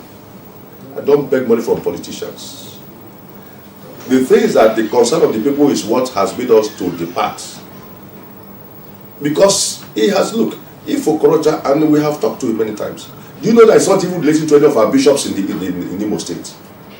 Even with our Bishop Obinna, who supported him to come to that post, he's not in relationship with him. He's out of relationship with every religious leader in Imo State. And tell me how that can continue. He doesn't regard anybody. The problem is that if you have regard for church leaders, we have regard for you. Most of these other governors have regard for us, not because of anything. We represent God. Respect begins respect, but when you don't respect us and you think we are nobody, then we tell you are nobody too. But is it just because he doesn't respect you? No. The thing that when the religious leaders talk to him and speak to him, he doesn't respect them. He doesn't take what they say. Even right now today, I have phoned some bishops and said, what are you people doing? He said, this one doesn't listen. He doesn't listen. He doesn't even read fire. He doesn't read, Okorocha does not read fire. Let me tell you this, I challenge him. All the files in his office, how many times I need for that time to read? Today is in Abuja, tomorrow is in Sokoto, tomorrow is everywhere. Does he have time to read files? Even the chief judge that is now, he spent money for the House of Assembly to put the person there. I mean, what type of nonsense are we talking about? When you have to spend so much money to put somebody as a chief judge of your state, bribing the members of the House of Assembly, and you have openly to say, after I know how much I spent to put you there. Do you have evidence of what you're saying? Oh, ask Imo State people. Let me tell you, I'm a religious political mafia. Let everybody know that. I'm out to defend the people and to be advocate of the people. As far as I'm concerned, I don't have any skeleton in my cupboard. But the concerns of the people is my own. I don't want to know which political party you belong to. But you must be fair in your governance. And you must be honest in your governance. I'm interested in this religious political mafia. Oh yes. What do you mean by that? Oh, good. Now, you see, as the government have their own strategy and also have their own, let's say, network of gathering information. Yes. A good religious leader must be able to have that. So that if you are informative and you are very much in tune, look, I'm a news addict. And I am current both national and international. So when I speak with authority and I speak with evidence. That's my own. Because you don't just speak anyhow. The thing is that I gather information and I authenticate the evidence from the area I collect my information. So when I speak, if you want me to produce it, I'll let you know. So this is the thing. So the thing is that when you don't just begin to speak without, go to Imo State and find out. Go to every state and find out. We move around. And as I told you, in the whole of Southeast right now, I'm the most senior bishop by consecration as far as bishops are concerned in the Anglican Communion. And I'm now the chairman of the Joint Council of the Dioceses in the East, covering both Southeast and up to Port Harcourt. So hence, when a bishop has a problem in any of his dioceses, it comes to Joint Council, of which I'm now the chairman. Shouldn't I be concerned about it? Shouldn't I know about it and talk about it? These are the issues. Gone are the days when people would think that it doesn't concern me. Business as usual. No. The church must be a revolutionary point, an agent. Your Grace, I've heard some people say that when everything is good between you and a political leader, maybe a governor, and he's taking care of your needs and all that, he does no wrong. No. And when there's a governor, a political leader who is not, doing all those for you, then you start picking what. Listen. What does any governor or any political person do for me? Ask my members. Nothing. Do you know as I'm here in ENUGU, I don't have a single plot of land. Go and find out. I don't have a single plot of land. Go and check my account, how much is there? Any money I get from people, I use it for charity. And I don't go about begging politicians for money. So there's nobody who tell me because it's too expensive. No, I create a relationship with you and me, between you and I. But if you don't do well, I either come privately to talk to you. If you don't listen, I will blow it up.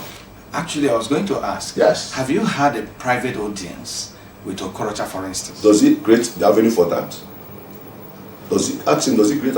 If he knew and he knows, I expect him to say, Bishop, can I have audience with you? I will come and see you. I'm going to tell him I want to see you. Okay, I'll give you appointment. Has he ever given? Even with the bishops in the Imo State, has he ever given them appointment? If you don't give us appointment, don't allow us to see you, then we talk and then we create a venue where we can talk. This is the issue. Ask if any bishop, even from the East, even the bishop who is Cyril Okorocha, who is there in Owerri, do you know he doesn't have any relationship with any good relationship with Okorocha himself, who is the governor? This is the issue. None of the bishops. Okay, Your Grace, let's look at the Southeast. Yes. I mean, what would be your recommendation? I mean, you have access to all these governors. What would be your recommendation for a greater Southeast unity? You know, we've had these opportunities of what they call the Southeast economic this, economic that.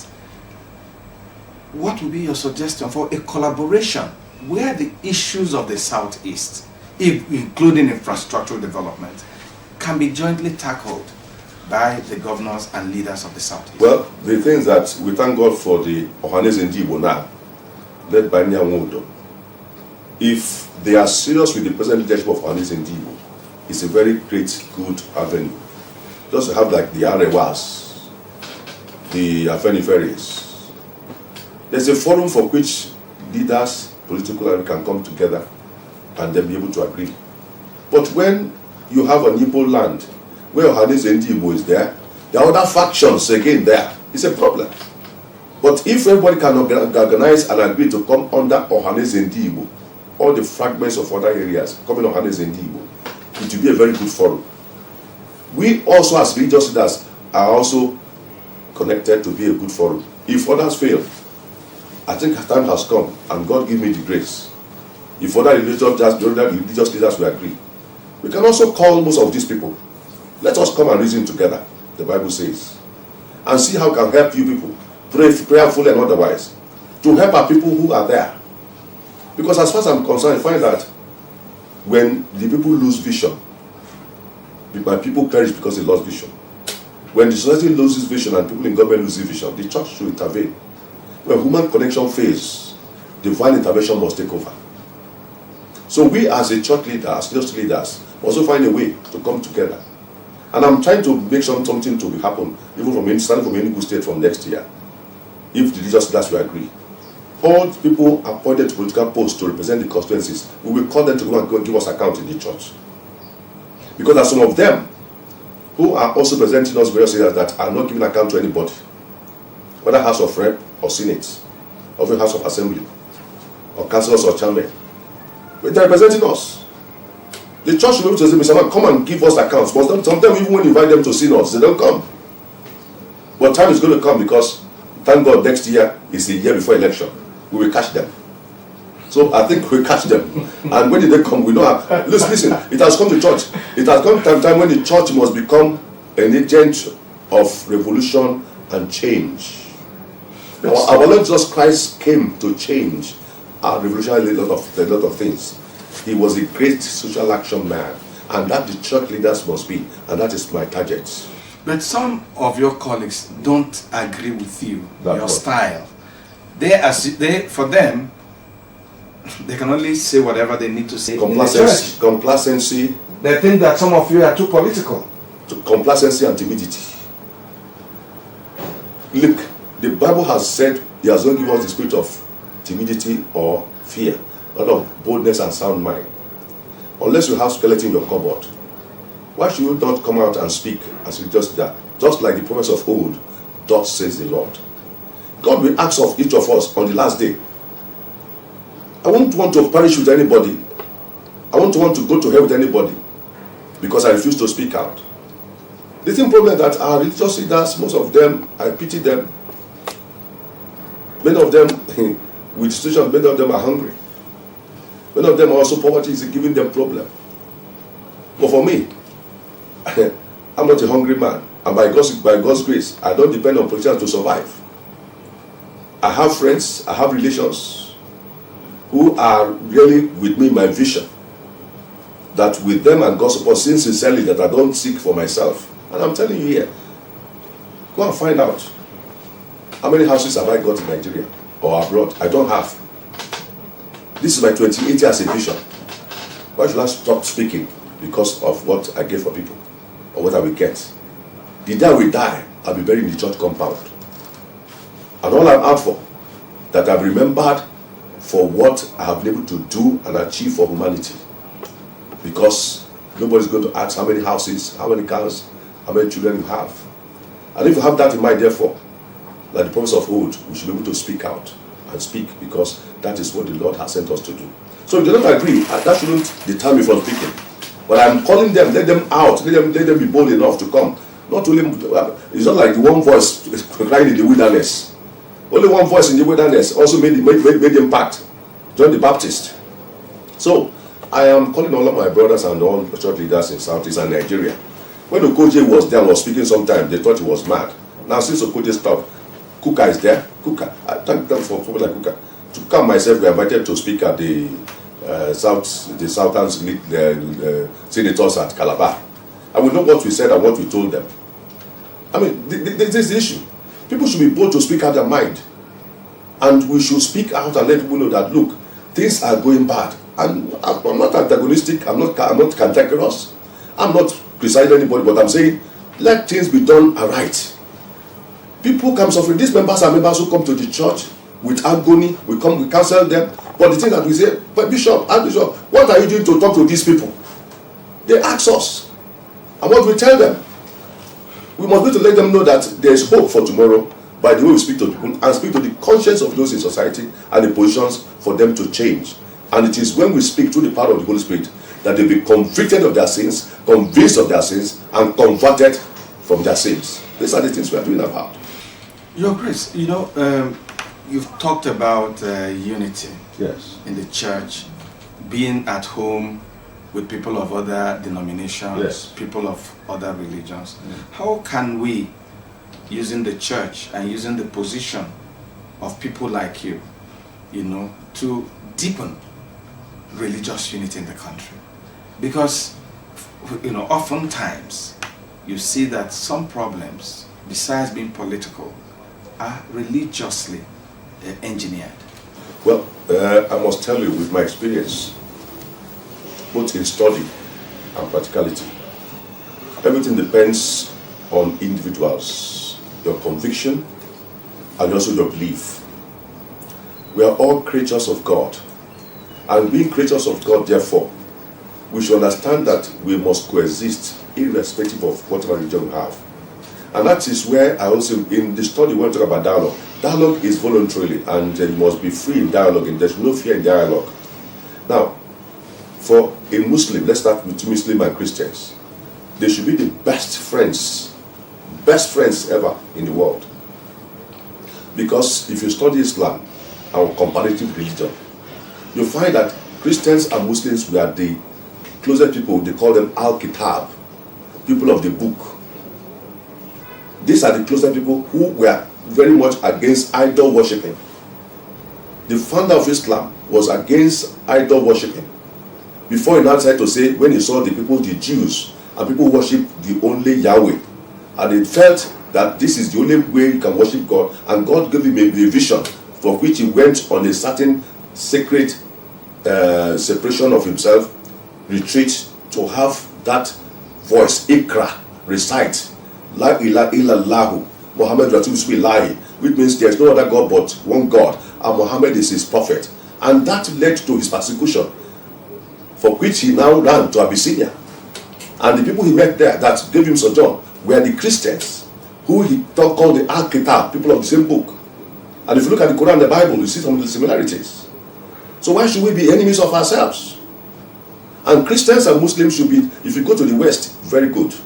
Christians, the same family, Christian, Muslims, they eat together, they sleep together. When I was in North as bishop, the Muslims, when they're celebrating their own festival, I give them gifts. And Christmas, they give me gifts. We get nothing. When we get to heaven, God will judge. But don't force anybody into your religion. That is where that one comes. Don't be sentimental in distribution of things or appointments. Today in Nigeria, why you have problems that when somebody is in the post and you are a Christian Muslim, you are too sentimental about your people than the others. And that causes problems. But because among Christians themselves, problems of denominationalism. Some people feel they are more spiritual than others. The worst of it is our brothers who are in the Roman Catholic Church. They don't want to relate much with other churches. Thank God we Anglicans are closer. Because even in Rome, we have the Anglo-Catholics, we have the Anglican, we call it Archic. We have the Anglican Center in Rome. And we have most of our religions together more than other churches. Again, you have some other churches now where they have so much proliferation. People have founded their own churches because of charismatism. And many of them don't have even basis of leadership. And that's another problem, causing problems, and even what you call the oracle people are already in the church. So it makes it difficult. What do you mean, the oracle people? Oh, you talk about Dibia. You talk about people, the people who do this oracle, and people who are about the witchcrafts. They are in the church now. Fortune telling. Fortune tellers and all this. So it makes it difficult, and they're confusing the issue. You don't even know which one is the genuine Christian or Christianity or the one that's the fake Christianity. And because of the hardship of the people, many people are being deceived because of visions and prophecies that are not even true. And many of the politicians are victims. When people come and say Ijebego, say that they see vision about you. I have a quarrel with the last one about Hannah West of I said, Mr. You're not going anywhere. And I said, don't waste your money. Which one? I won't tell you, but I said, don't waste your money. That person is going nowhere. But the person who said you are going somewhere, they gave that person 100 million. Who says a man of God? And the person who gave one says, the person, the professor will win, failed. But me, I will tell you, you won't go anywhere, my friend, Mr. Man. Don't give me money, don't waste your money. I become a bad man. These are the issues where... So how would you say a thing like that? Do you see visions? Are you a prophet? Look, you must be mathematical, prophetic, and also very much connected to the feelings of the people. Okay. When you have these ideas, you know where you're going. I don't begin to tell people lies because of money. You bring money to me. I am in ENUGU here. The people bring and say, pray for us. I say, I'm not a prayer contractor. Now what you are going nowhere. Waste no money. And if you don't listen to me, you lose. Later you come and say, Abodima, that you will have listened to me. But this is the issue. But some people just take the money and say, hey, Excellency. Even when it's not excellent at all, you say, Excellency, God bless you. It's a lie. They must listen to the truth and listen to the pulse of the people and what's around. And that's where money politics must cease. So our people again here, because of money, the church has lost its value. People no more respect the men of God because we have become stooge and we become more or less nothing in their hands. And I refuse to worship anybody because of money. I will not worship because of money. I will not. As far as I'm concerned, power belongs to God. And once all the religions don't know that, we know that power belongs to God, and we not worship anybody because of money, then we can talk together and speak to them with one voice, strongly and against evil. That is where I stand. So the thing that we must know who you are and what you believe in, and then begin now to think about what we can do to really allow the will of God and the mind of God to be made known in society we belong, and they speak the truth and let the truth set us free. So I'm appealing that our religious leaders, let us come together and salvage our people. Our people are in the hands of the enemy and devil, and in the hands of satanic oppression. And so when we come together, united with one voice and with one mind, irrespective of our denominations, prayerfully, we can deliver our people and then set them free from the present oppression. Okay, Your Grace, you know, always an exciting time talking with you. Thank you. But on a final note, yes, how can we achieve this Nigeria that you've kind of given us a vision about? How can we achieve this Nigeria where equity and fairness would prevail? How can we achieve a Nigeria where political leaders see themselves as servants and not rulers? And how can we achieve this future Nigeria where we are told that everything will work? Well, we are talking about Nigerianness. The way to achieve the Nigeria we are talking about is number one, fear of God. 2, sacrifice. 3, selflessness. 4, hard work. 5, respecting value system and knowing that money is not everything. Again, ready to serve and not to serve. Committed to service. Ready to give to your country and not what your country can give to you. Determined that the legacy you will leave behind matters, not the accumulation of wealth you gather when you are positioned.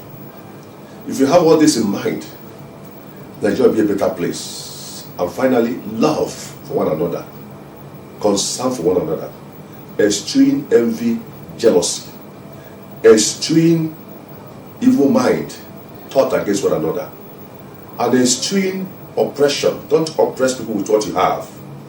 And also being contented. Contentment is very much, it's of great gain. No?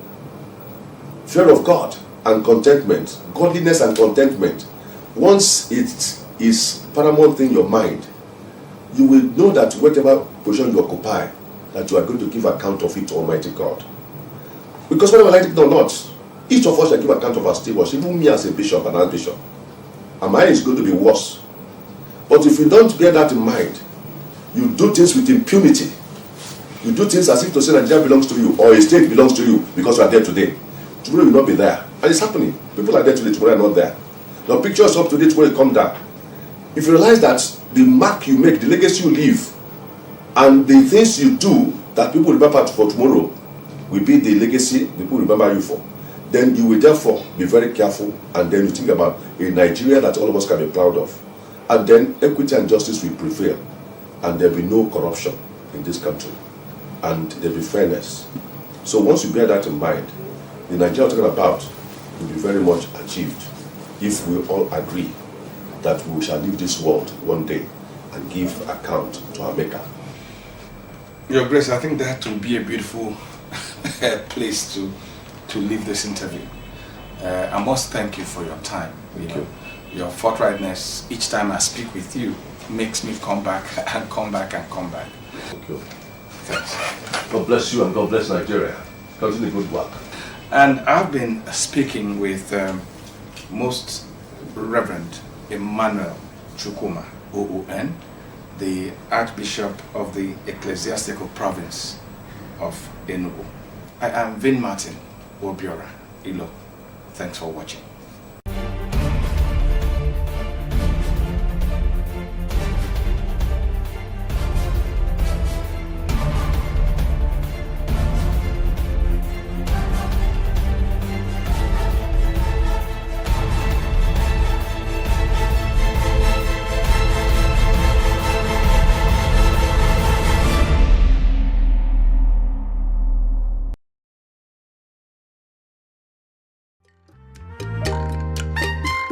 The way we see the world shapes the way we change it.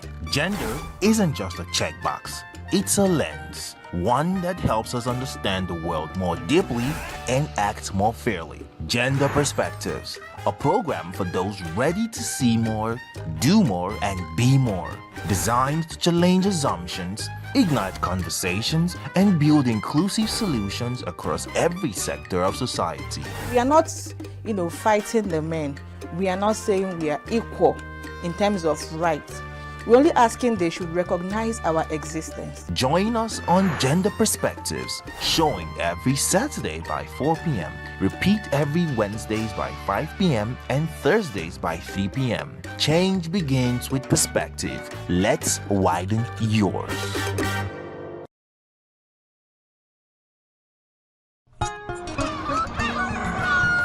New every morning on Signature TV, we open the day for you with needed energy, information, and required vibes to shape your day. From sizzling snippets of stories in various areas of life to intriguing conversations with net worth guests. When you have people who have no track record becoming your leaders, you have a problem. There is no outstanding gratuity when Obi took over from me. I left in all the accounts of Anambra State 13.8 billion for him. Your day cannot be complete without Signature Morning on weekdays and Signature New Day on weekends. There is no better way to start your day except Signature Morning and Signature New Day every day on Signature TV.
Brand new day. Welcome and good morning. It's Wednesday, the 22nd day of October 2025, and you are watching Signature Morning on Signature TV. Lillian, good morning. Good morning, Uche.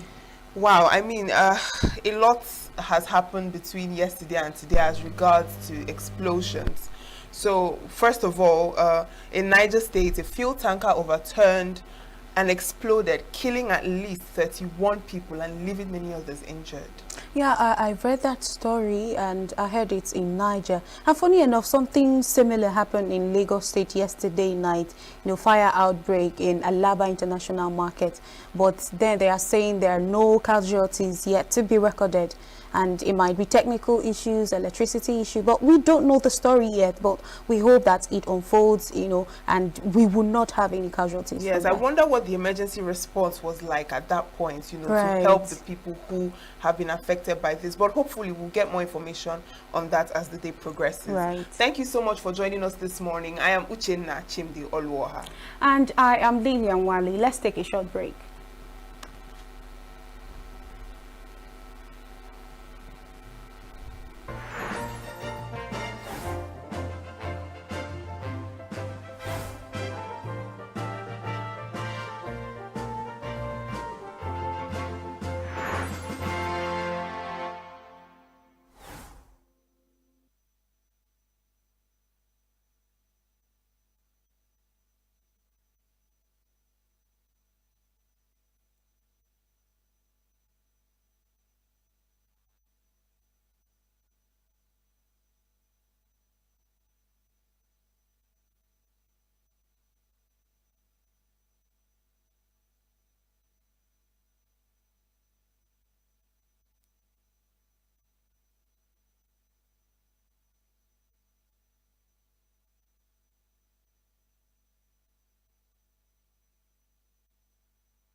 Welcome back. Now it's time for our newspaper headlines and review, and we will kick it up with Vanguard newspaper. On the headlines, Abuja protest, court remands Kanu's lawyer, brother and 10 others in prison. Defendants chanted war songs, police allege. I'm safe but still in Kuje prison, says Ejimako. Wabera demands release of Kanu's brother and others. We're mimicking democracy, Farotimi says. Faults police, judiciary. Action Aid Amnesty International condemns assault on protesters. On page 37, court nullifies Ebonyi 2024 local government elections, sacks chairman, councillors. And on page 7, tanker explosion, over 30 killed in Niger, scooping fuel from fallen tanker. 73% rural residents say inflation rate is high, says CBN. Why governors' orders are defecting to APC, says Governor Sule. Why Nigeria should not be designated country of concern, says Kuka. Khan fires back at presidency, says Christian genocide real. And we have CDS will go after enemies of our sovereignty on page 8. And on the Daily Trust newspaper, we're seeing women, children killed in another Niger tanker explosion. Christian genocide claim in Nigeria falls, says Sultan. And 17-year-old boy allegedly plucks sister's eyes for rituals. Doro replaces Netanwe as minister, and ADC secretariat attacked in Ekiti. Party 6 probe. Bauchi creates 13 new emirates, and protest court remands Nnamdi Kanu's lawyer and brother in prison. Knowledge most powerful tool for a just society, says Saraki. Now on the Nigerian Tribune, we have on page 4, why Nigeria should not be designated country of concern, Bishop Kuka says Obama administration slowed down fight against Boko Haram under Jonathan. Designation will hurt Nigeria more, he adds. A Lagos director dies few days to retirement, sister's birthday party to be buried on Friday. And on page 3, insecurity, Edo government to regulate activities of scavengers, scrap dealers. 2027, Lagos APC endorses Tinubu for second term. Promises 20 million naira reward for LGA with most registered voters. And gunmen set ablaze ADC secretariat, disrupt inauguration of party executives in Ekiti. It's an attack on democracy, says Arebe Shola. Party seeks independent probe. Electricity subsidy hits 1.05 trillion naira, nearly wipes out this school's half-year revenue, says analysis. And finally on health, we have breakthrough blood tests could spot dozens of cancer before symptoms appear, says researchers. And that is it for our newspaper headlines this morning. And over to our review, we have in the studio with us Chris Maduka. Good morning, Chris. Good morning, Uche. Good morning, Lilia. Good morning, Chris. Good morning, people of the world, for joining us this morning on another edition of Newspaper Review on Signature TV. All right. Should we keep talking about Nnamdi Kanu because it's making headlines on the major newspapers? Yes, Nnamdi Kanu's issue must continue or should continue to be talked about because it is not yet to huru. It is not yet over. And you know the common saying, it's not over until it's over. Until Nnamdi Kanu is there convicted and sent to prison to serve his terms, or until they do the trial and release him. Because what is more worrisome is that the justice system is slowed down, either deliberately or indeliberately. If somebody has committed an offense, taken to court, go through the court process, come out with results, which should be neither here nor there. And there must be one thing. Keeping him in DSS custody for too long is against every level of human rights. What is he doing there for what? What did he do? Nigeria as a government, the government have not proven to anybody what Nnamdi Kanu did. Two courts, big, well-constructed court in Nigeria said, allow him go. And he brought, every time he said, allow him, he take him back to DSS custody. And DSS people have been giving Nigeria a big budget of keeping Nnamdi Kanu. If they tell you how much it costs to keep Nnamdi Kanu there, you can build us, you can pay what the government is owing ASU. Or whatever ASU is asking. Where is our priority? Spend so much to keep Nnamdi Kanu one single individual. When he don't even commit any offense, go back at the back, negotiate with bandits and terrorists. And we say we want Nigeria. They arrested Simon Ekpa, and the Nigerian government were shouting, they even asking for him to be brought back. They put him in prison. This lawyer of Nnamdi Kanu went out. There are some people are leading protests, and people are reading so many meaning into it. Federal government kept mute. Out of all the people who went on, we saw the crowd in the street. Only Ejimako, Nnamdi Kanu's brother, were arrested. And the other people that were leaked. And federal government said they are not complicit. Well, they know best. But whatever any man sow, he will reap. We pray that whatever Nigeria sow, Nigeria will reap. If we sow wind, it will reap wild wind. And this thing we are doing like this, playing with the life of people, one day, we just say, this is a country we all love to be together. But some people who are supposed to be taking care of administration, making sure we're okay, are the people with their decisions, directly or indirectly, by action or inaction, commission or omission, are causing problems. And they felt it's okay. My father said, when you carry another man's corpse, it looks like you're carrying a log of wood. How many of them can stay in the SS prison or help you hold him there for the long he has stayed? They would delay trial, bring issues. Judges will recuse themselves in a case. They will turn around, go back, go back, prepare fresh cases, bring him back. He will be diluted. They will go back, keeping him. After all, if somebody go to court, he is not found guilty, you send him home. If you find another guilty, you go and arrest him. Will you keep somebody in prison and be preparing charges against him? You go back and brainstorm. What do we tell them that this man did? The sand in Nigeria, the air, everything is now tested for Nnamdi Kanu. I've never met him. I don't know him. But there are certain things that have been happening. Even people across tribe and Kaima have begun to talk about Nnamdi Kanu. What is federal government waiting for? And then everybody said, okay, federal government, you have the power to pardon 175 people. That has been a debate.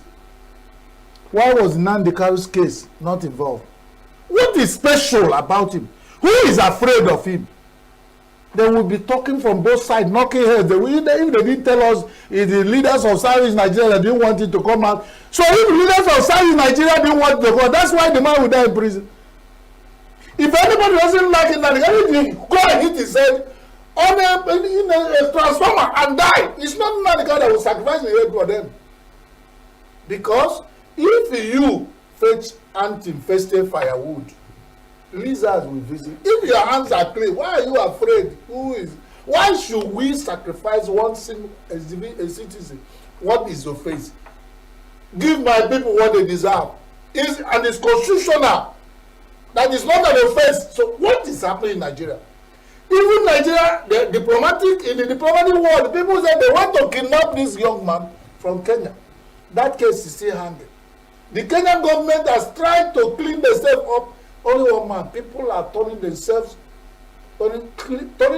in mud and the bad water, just with one man killing a mallet. Killing an ant with a mallet. If the mallet miss the ant, it won't miss your leg. That's what the issue of Nnamdi Kanu. A wise decision should have been taken to find a way of being political. And our dear President Jagaban, President Ahmed Tinubu, the most respected GCFR, the President of Federal Republic of Nigeria, we look around everywhere and say the buck stops on his desk. What is he still delaying? Because the history will be made. What is it delaying in using Nnamdi Kanu? Look at all the troubles everywhere. From one chain of trouble to another. Why is he still keeping Nnamdi Kanu? And if once it's gone, why not take him back to where you brought him? You go there and brought trouble here. People are now, look at what's happening in Abuja. Look at the economy of everywhere. Chain up. Why did you get involved in such things? Something is wrong. And I will say every day, new meanings are being read into it by the same group of people, the Southeasterners. Southeasterners are saying, Hundreds of Nigerians went to the street of Abuja. You selected people you arrest. The same man who led his wife went to see them in police custody. Can't you find some things that do not make sense? So we were called. Threatened federal government went to the street. Police at close range. We were talking with him. He was talking, and even this same man was standing by there, not saying anything. We saw the video. We all still have the copies of the video. What the police did at last was to go and arrest Ejima Kosla. And they're going to take Nnamdi Kanu to the court soon. And they said their justice delayed is justice denied. And some of this said, it's becoming clear that something is really, really wrong. Either the federal government is not telling us what is really wrong with Nnamdi Kanu's case. Because nobody's case has been treated like this in Nigeria. All right, Chris, let's look at another headline. Bishop Kuka is saying why Nigeria should not be designated as country of concern. Khan fires back at presidency, says Christian genocide is real. And on the Nigerian Tribune, he also says that Obama administration slowed down fight against Boko Haram under Jonathan. Then Kuka, when Kuka speaks, he is the kind of person who speaks, you do not pretend you do not hear him speak. For him to have thought through this and speak, probably he has a better issue. The argument is not for anybody to keep us country of concern. I still say anybody who fetch anti-infested firewood will bring. Why should Nigeria be anybody somewhere be considering Nigeria as country of concern? Nigerian government cost it. Now is at that point. Now you have a choice. That according to Kuka, are you going to throw away the baby with the bathwater? Because Nigeria is cause of concern, you now give the world opportunity to now tag us a pariah state and they begin to treat us as such. It's using paper to cure madness. That's according to what I'm alluding from what Kuka is saying. Bishop Kuka, most respected gentleman. So he seems clear from the point he's addressing. He is not saying there's no genocide, but he's saying America had the opportunity at the point to really fight this genocide. But they allow it fester. You came to this point, you are not crying. That's not the best for us now because it's going to be double wahala, double jeopardy for the body. So he knows why he's saying this, and I think he must have seen this coming from Oran because he is well cerebral. He has experience, he's travel wide, and he has consultation. He knows at the point he's operating. He knows what he's saying. So the federal government should follow their lead and then move on a high level of diplomatic consultation to make America to soft pedal and then sort out whatever is making America wanting to make Nigeria, because Nigerians are being killed. My argument is not even whether it's Christians or not. You can't kill a Muslim and I will start celebrating. That means I'm a wicked, a Satan. So I don't know what the argument is. Nigerians have been killed since 2012 and are still being killed today. Whether they are Christians or Muslims, it does not cause.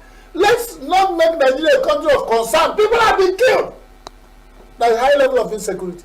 We will leave the sultans and start pushing the shadow. So it doesn't matter who is killed. What the argument now is who is killed.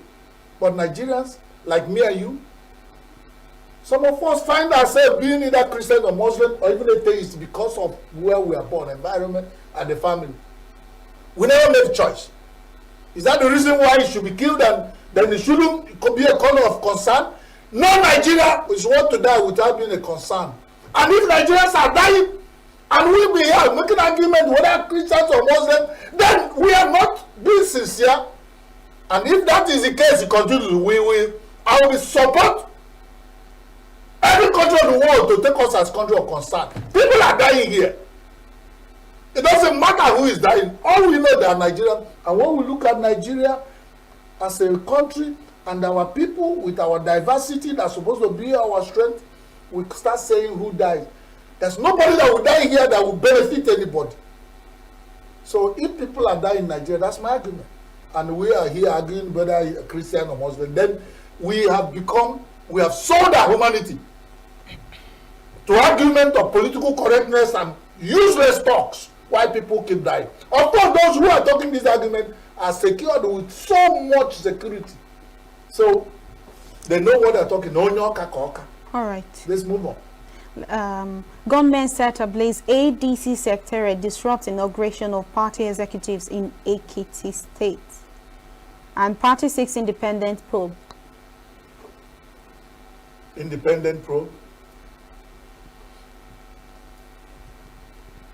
I don't know how to talk about this, but let it not be what I'm thinking. Well, you know, good things don't come easy. And my father told me, if you are ready to rear a dog, also be ready for bloody things, because if your dog bites you, blood will come out. So if ADC are ready to go for it, these are kind of things that were expected. We are in Nigeria. This is not rare.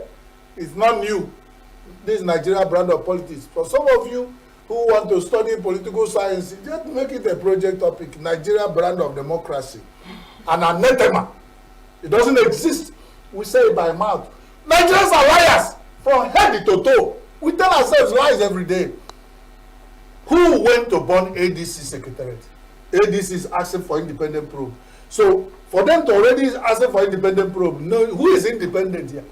INEC, police, DSS, who? Just tell me who is independent in Nigeria. Constitutionally, no one here is independent. Even Nigeria itself is not independent. Because the international community have held us to hostage and not allowed us to breathe because of what God gave us here, manipulating our leaders. We are not independent. So if ADC gets independent, then it will be another thing that is something new, and that's the new Nigeria we are looking for. Anything minutely new that comes out that sound positive, we all say, hey, is this Nigeria? I wish them good luck. But let what's happened in the recent past not happen in the recent present, because once you begin to create culture of violence, nobody has a monopoly of violence. That's what I say. You know, nobody, all Nigerian politicians are coming from the same crucible, burning. They all have access. They know what they do to get talks. They know what they give them to cause violence. So if this thing continue, what you find out is telling you 2027 is going to be behuke. Because if fune, the two are fune, only 2 years to 2027. Secretariat of people, if you say A, your secretariat will be burnt. When you say D, then people will die. Before you get to C, there will be no election. Let Nigeria not be like what they say they are. Because you see chain events opening up, people will keep silent. But when it start consuming us, we start crying. Let us leave this, pursue, start. Flood is coming to your house. You get to your knee, you say you are laughing. You get to your waist, when you get to your toe, you begin to your neck. Is that when this water now is rising? The flood water of political violence, thuggery, has begun with this small thing. Everybody will say it's ADC now. When you get to Apuga, but when it comes to probably when you get to APC, nobody will have mouth to talk again. Let us pursue peace and follow it, no matter what. Let not us hit below the belt to gain any advantage. Only really 1 year when all are born. If you chop your brother or your sister for dinner, you have gone to bed empty stomach. What is it that God has blessed Nigeria so much that we cannot share? Issue of two monkeys who cannot share. Okay, Chris. Let's look at this tanker explosion that happened in Niger State, kills 35 and injures 46 in Niger. That's why I keep telling you. Remember when those chain of tanker explosions in Niger State, it came as close as ENUGU, Ugonyama. Millions of people are dying, not minding what government is wanting to sound correctly. A lot of people died that time that we thought it's over. Now it begins to come back again. And I remember I told you, because of, if you are selling fuel at the cost, you are selling it. Even if 200 tankers somersault this today, people will still go there to scoop fuel and die. Look at the number of women and children scooping fuel. Because for them, a cup of fuel is over 1,500 naira. a cup.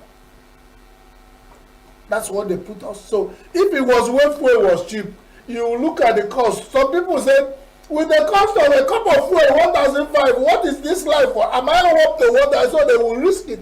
And that's what is happening.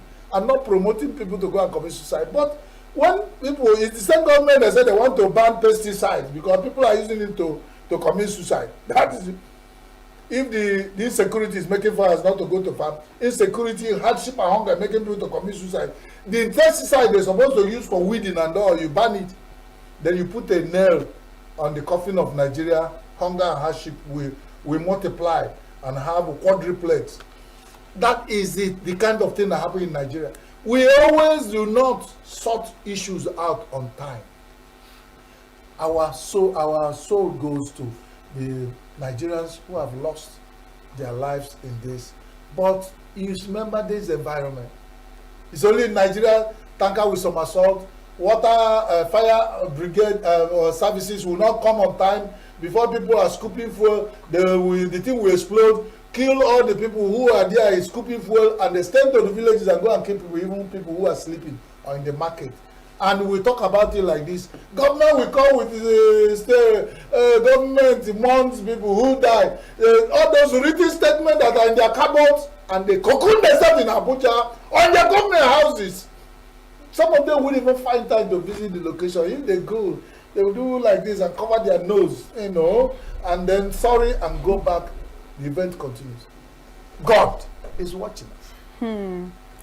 God is watching us indeed. Now, also on the Nigerian Tribune, we are seeing 2027 Lagos APC endorses Tinubu for second term. Promises, it's not news. Promises 20 million reward. That's the part I want you to talk about. 20 million reward for local government with most registered votes. In Lagos. Lagos. It's only Lagos can give that kind of money. They are, you know, it's like only Nine on Oches, they don't go to Okumo.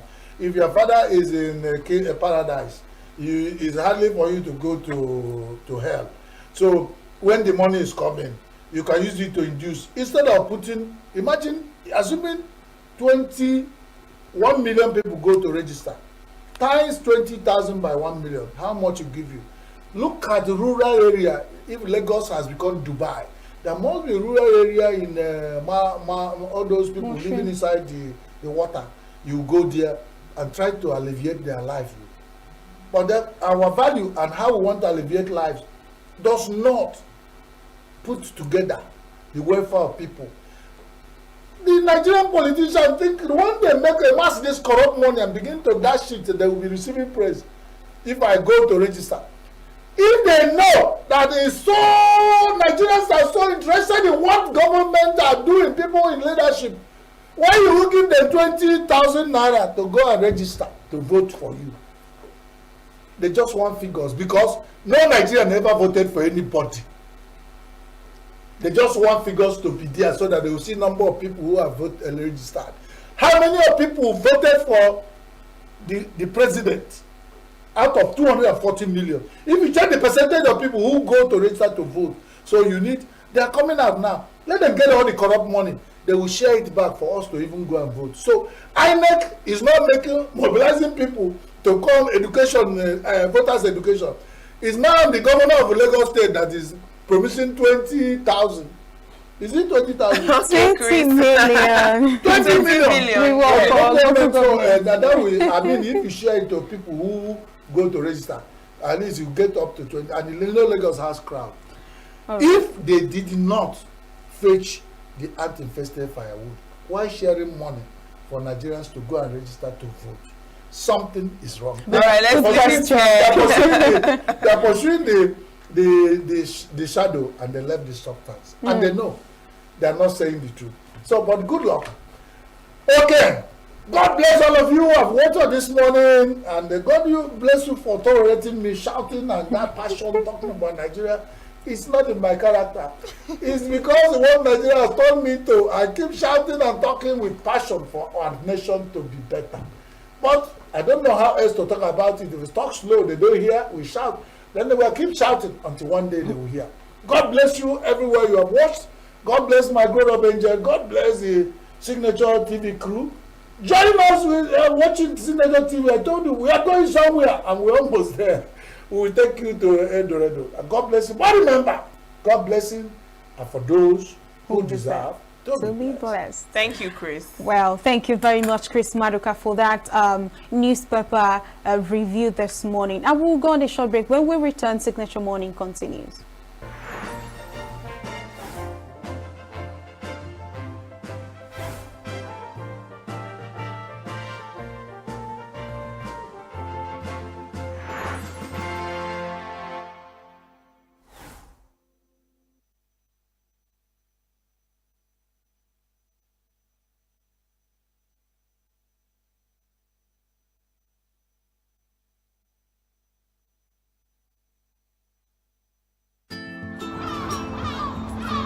Bright and early as the day breaks, as the newspaper headlines trail the stories that shape the day. We at Signature TV trail the headlines that trail the day. We interrogate the headlines. We analyze the stories that make the headlines. Wyatt is overrated, and they even overrated themselves and went into CBT. They are insensitive of some Nigerian children who have never had what is called CBT. With passion and emotion, we drive the conversation to change a narrative. Let nobody be deceived by Nigerian high level of performing in agriculture export. We are still where we are. Newspaper review on Signature TV every morning on Signature Morning weekdays and Signature New Day weekends. Newspaper review on Signature TV. We do not just review the headlines, we make the headlines relevant to our daily lives.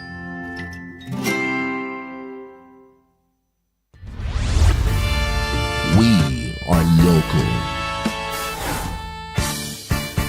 International communities observing every Just finished the game. Right, the main market is in chaos. People are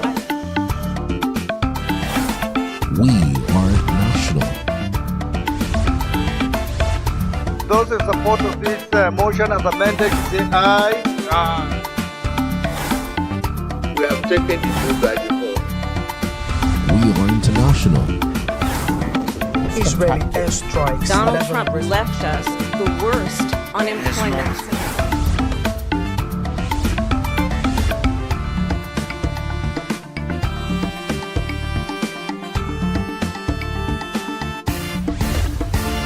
Signature TV, news in your pocket. Welcome back. Now, in Nigeria today, the education sector is once again at a breaking point. ASU has officially commenced another nationwide strike, and labor unions have issued a firm 4-week ultimatum to the federal government to meet those demands or face a national shutdown. Now, the question at this point is not if Nigeria's education system is under pressure. The question now is whether it's already in a full-blown crisis. Now, with us in the studio this morning is the chairman, Trade Union Congress, ENUGU State Chapter, Comrade Ben Asogwa. Good morning. You're welcome to the program. Thank you. Good morning to you and our viewers. Now, this ASU has resumed their strike action and labor unions have given the ultimatum. How would you describe the gravity of this event in Nigeria's education system? All right, it's really pathetic that when we talk about our education system, we've not been able to maintain stability for a long while. And if you look at the bone of contention, it has to do with an agreement reached in 2009, more than a decade ago. And that is what we are still talking about, on the implementation of agreement of 2009 in 2025. That tells you the kind level of decay we have in the sector. And when we talk about strikes in the education sector, there is nothing as bad as keeping youths away from their study area. Students in the university, you know that these are viable young ones that have the energy in them. And if you don't put them in the right track to utilize their energy positively, you know the consequence of such. And going by what is happening, we are already counting week 2 into the strike, and we are not even sure if this will be the end of it, because the same government will come up with palliative approach that will make the leaders of the labor unions and the education sector to step down their strike, maybe suspend it. And after some long while, you still see those same issues resurfacing. So if we have gotten to a point where we can hardly have a whole section free from interruption by either strike or one other issue, we are battling insecurity in some areas. You know, there are some parts of this country where education is being hampered with as a result of a breach of security, like some parts of the north and all that. Then we come back again to talk about dilapidated infrastructure in the universities. And all these things are contributing to reduction in the standard of education we have. So it is really precarious, because if you look at it, students start losing confidence in our country from their training level. Because when you go into the university to spend 4 years, 5 years or 6 years or thereabouts, and you end up spending extra 1 year or more, not because you failed any of your courses, not because you weren't forthcoming, but just because of the system. You know, it begins to build this mindset of hopelessness in the students. And we know that the consequences are enormous, and we may not know where it ends. Because when you train youths that begin to see the country or their system as a failure, even before coming out to the employment cycle, you know the implication. They will come in there and still see Nigeria as a failed system. So we are breeding danger for the future by not allowing the education sector to run smoothly. So it is already too bad, because we have all the indicative factors showing red when we assess our education system and the way it's running. So it's really bad. All right. Now, so are you saying that the Nigeria education system is in crisis? And what are the visible signs that the educational system is actually failing? All right. If this is a question that has direct answer. Of course, the education system is in crisis. If students could sit back at home, if they could just be stopped from continuing with their studies for a week, too. We're into the second week. And sometimes they will go on strike and spend almost a whole year or months. A whole section may be gone because of strike. So if you start having such frequent occurrence, you know that the system is already in crisis. You don't wait until the houses are inflamed before you know that there are issues. So those issues border on both welfare of the workers, both lecturers and the non-lecturers, the academic and non-academic staff of the universities. And it doesn't seem to have been attended to adequately. Education sector is practically in crisis, because even when you look at what we map out for education, it is usually minimal. And even when they make reasonable provision, the implementation becomes an issue. In our system today, we have all the factors that show that education system is in crisis. Go to some universities, you see some courses missing because there may not be viable lecturers or teachers in those fields. In fact, I've experienced that as a postgraduate student in a particular university, and I discovered that a particular course, they didn't have a teacher for it for years. So if you have that, if you must pass that, and that course, unfortunately, is compulsory for every undergraduate student, no matter your field. You can imagine that situation. And when you face such condition, that tells you that we're into a very serious crisis.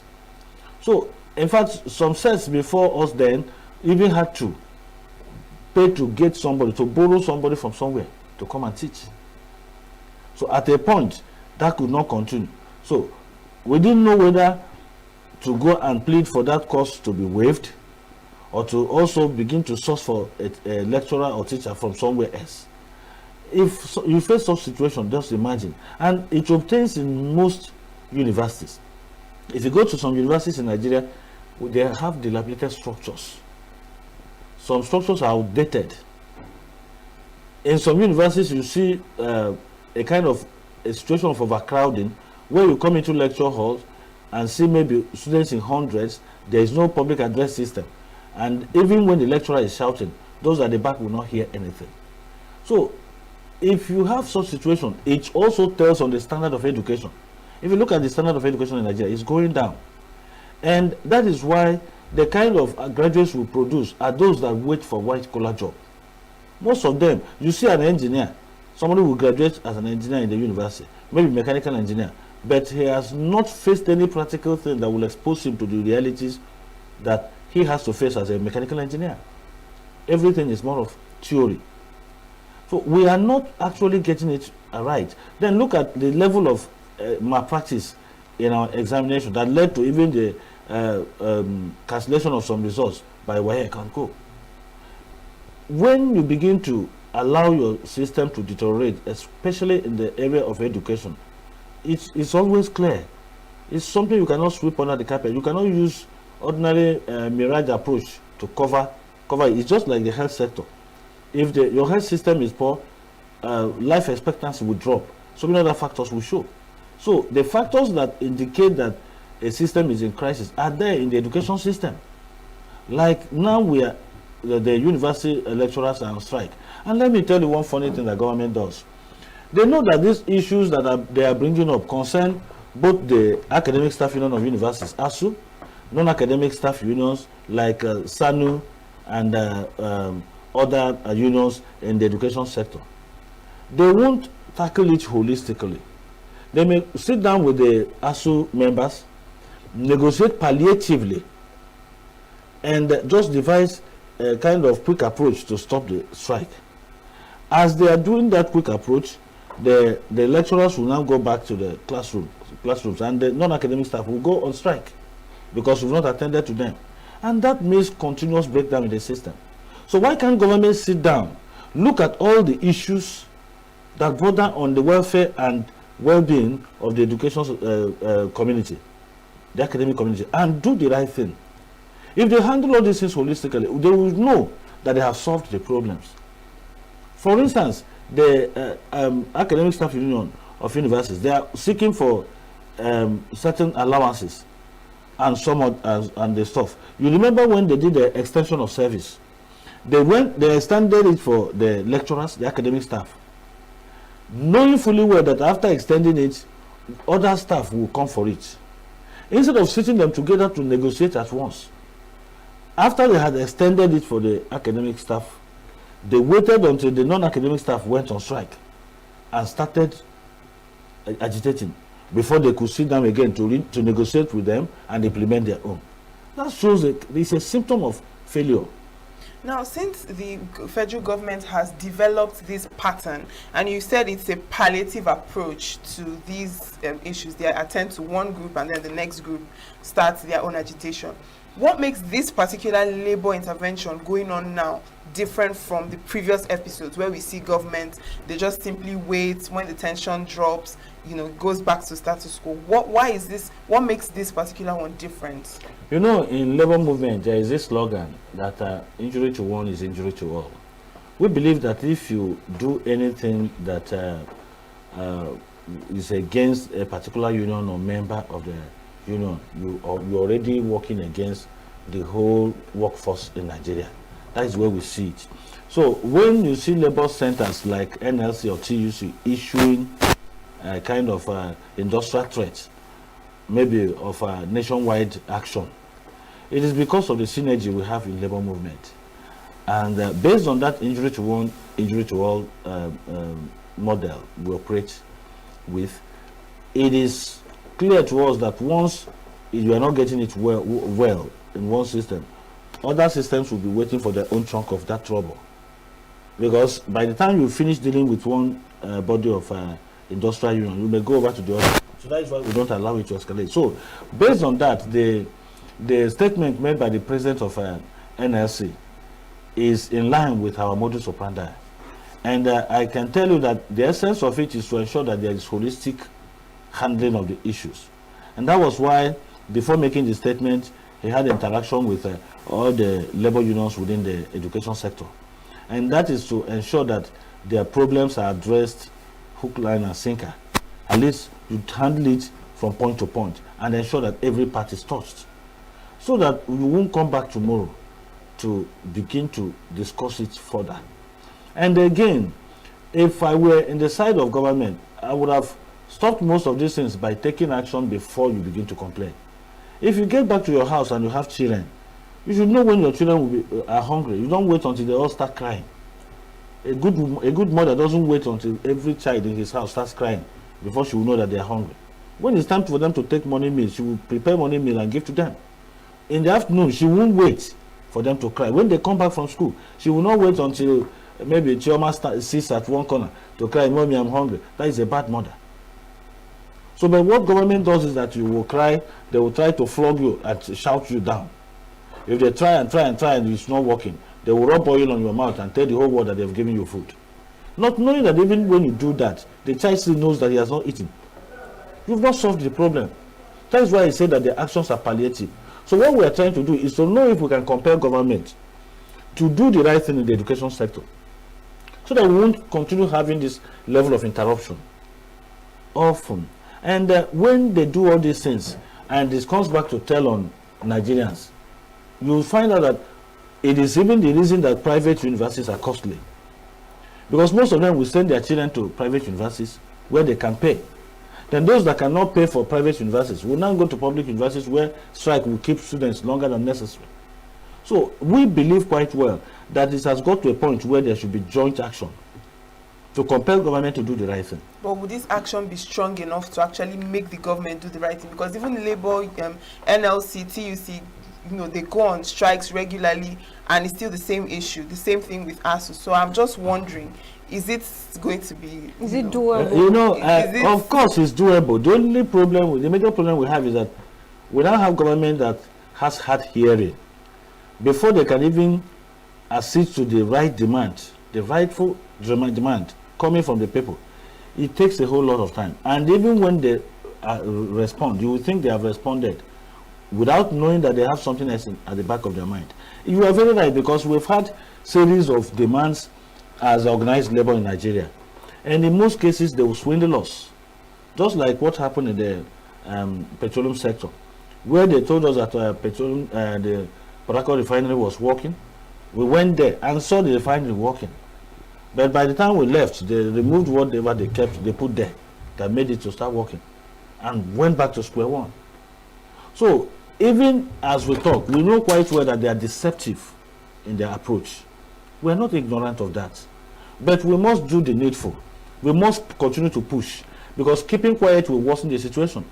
If we should not believe that they don't respond well, we should keep quiet. Some people keep blaming us. They don't even know that as a pressure group, we are not holding the red beak. We are not the president of Nigeria. Neither are we the governors. They are the ones that have the approval powers. So what we do is to push them to do the right thing. So even if you push and that person tells you, "I have approved," see it. And by the time you are going out, rejoicing that he has approved, he will recall the same thing he approved. I remember what happened to me at my early stage of labor leadership. I went for one worker's demand, and one of the government officials there, in my presence when I was now insisting, she found out that I wasn't budging, and she signed that request and said, "Deal." She wrote "deal" and now sign. And then came under it, I wrote "approved to deal." I didn't understand the administrative implication of what she said. I came out and told my people, she has approved it. I didn't know that deal is different from approval. She didn't tell those people, she didn't direct the accountant to pay. She only said they should deal. So what they did was that they brought those things, calculated the whole thing, and kept it. After waiting for some while, those people ran back to me and said that you told us that this thing has been approved and we could not see anything. By the time I got there, the authority that was there said, but you were there when I signed it. It was later on that I used indirect approach to find out that that thing she wrote wasn't actually an approval for them to pay. So I now ran back to her with anger. I was like, "So you deceived me." She now started laughing and said, "Since you are labor leader, you are not an administrator now." So I had to go back and start learning some of these administrative languages. Because you may come in and somebody will write KIV. And you think you have something. You may not know that it's just, they say, keep in view. You may keep it for 10 years. So sometimes they deceive us with some kind of abracadabra in the system. But that doesn't mean that we won't keep pushing. We believe quite well that our synergy and our action will always compel them to at least do certain things, even unwillingly. But the worst thing we can do is to fold our hands. You can imagine what would have happened if we were not pushing. All right. Before I ask the major question I want you to answer, I want you to comment on the recent decision of the federal government concerning mathematics. You know, they said it was no longer compulsory, and at some point they said, okay, it is now compulsory for every student. So I want you to comment on the impact of government decisions in, you know, some educational policies. That is why I said that it is symptoms that will tell you that the system is in crisis. It is not fire. It's not when you see it on fire. When you see haphazard decisions and decisions that cannot tally with the system, with the ideal, you know that the system is sick. If a minister, if the custodian of education in the country could come out to say that mathematics is no longer compulsory for those non-science students, they can tell you the level of confusion they already have. So it means that they don't even understand why the system is the way it is. Otherwise, he would have known, as a minister, at least he would have known. He should have known that the mathematics there doesn't just mean further mathematics. It doesn't just mean the kind of mathematics you solve when you want to do engineering work. But as a student in secondary school, you must understand the basic calculations. Even if you are to become a marketer, you must understand basic calculations for you to know how to put one or two together. And mathematics is not only for the normal arithmetics, it's also to sharpen the brain for fast thinking on combination of factors.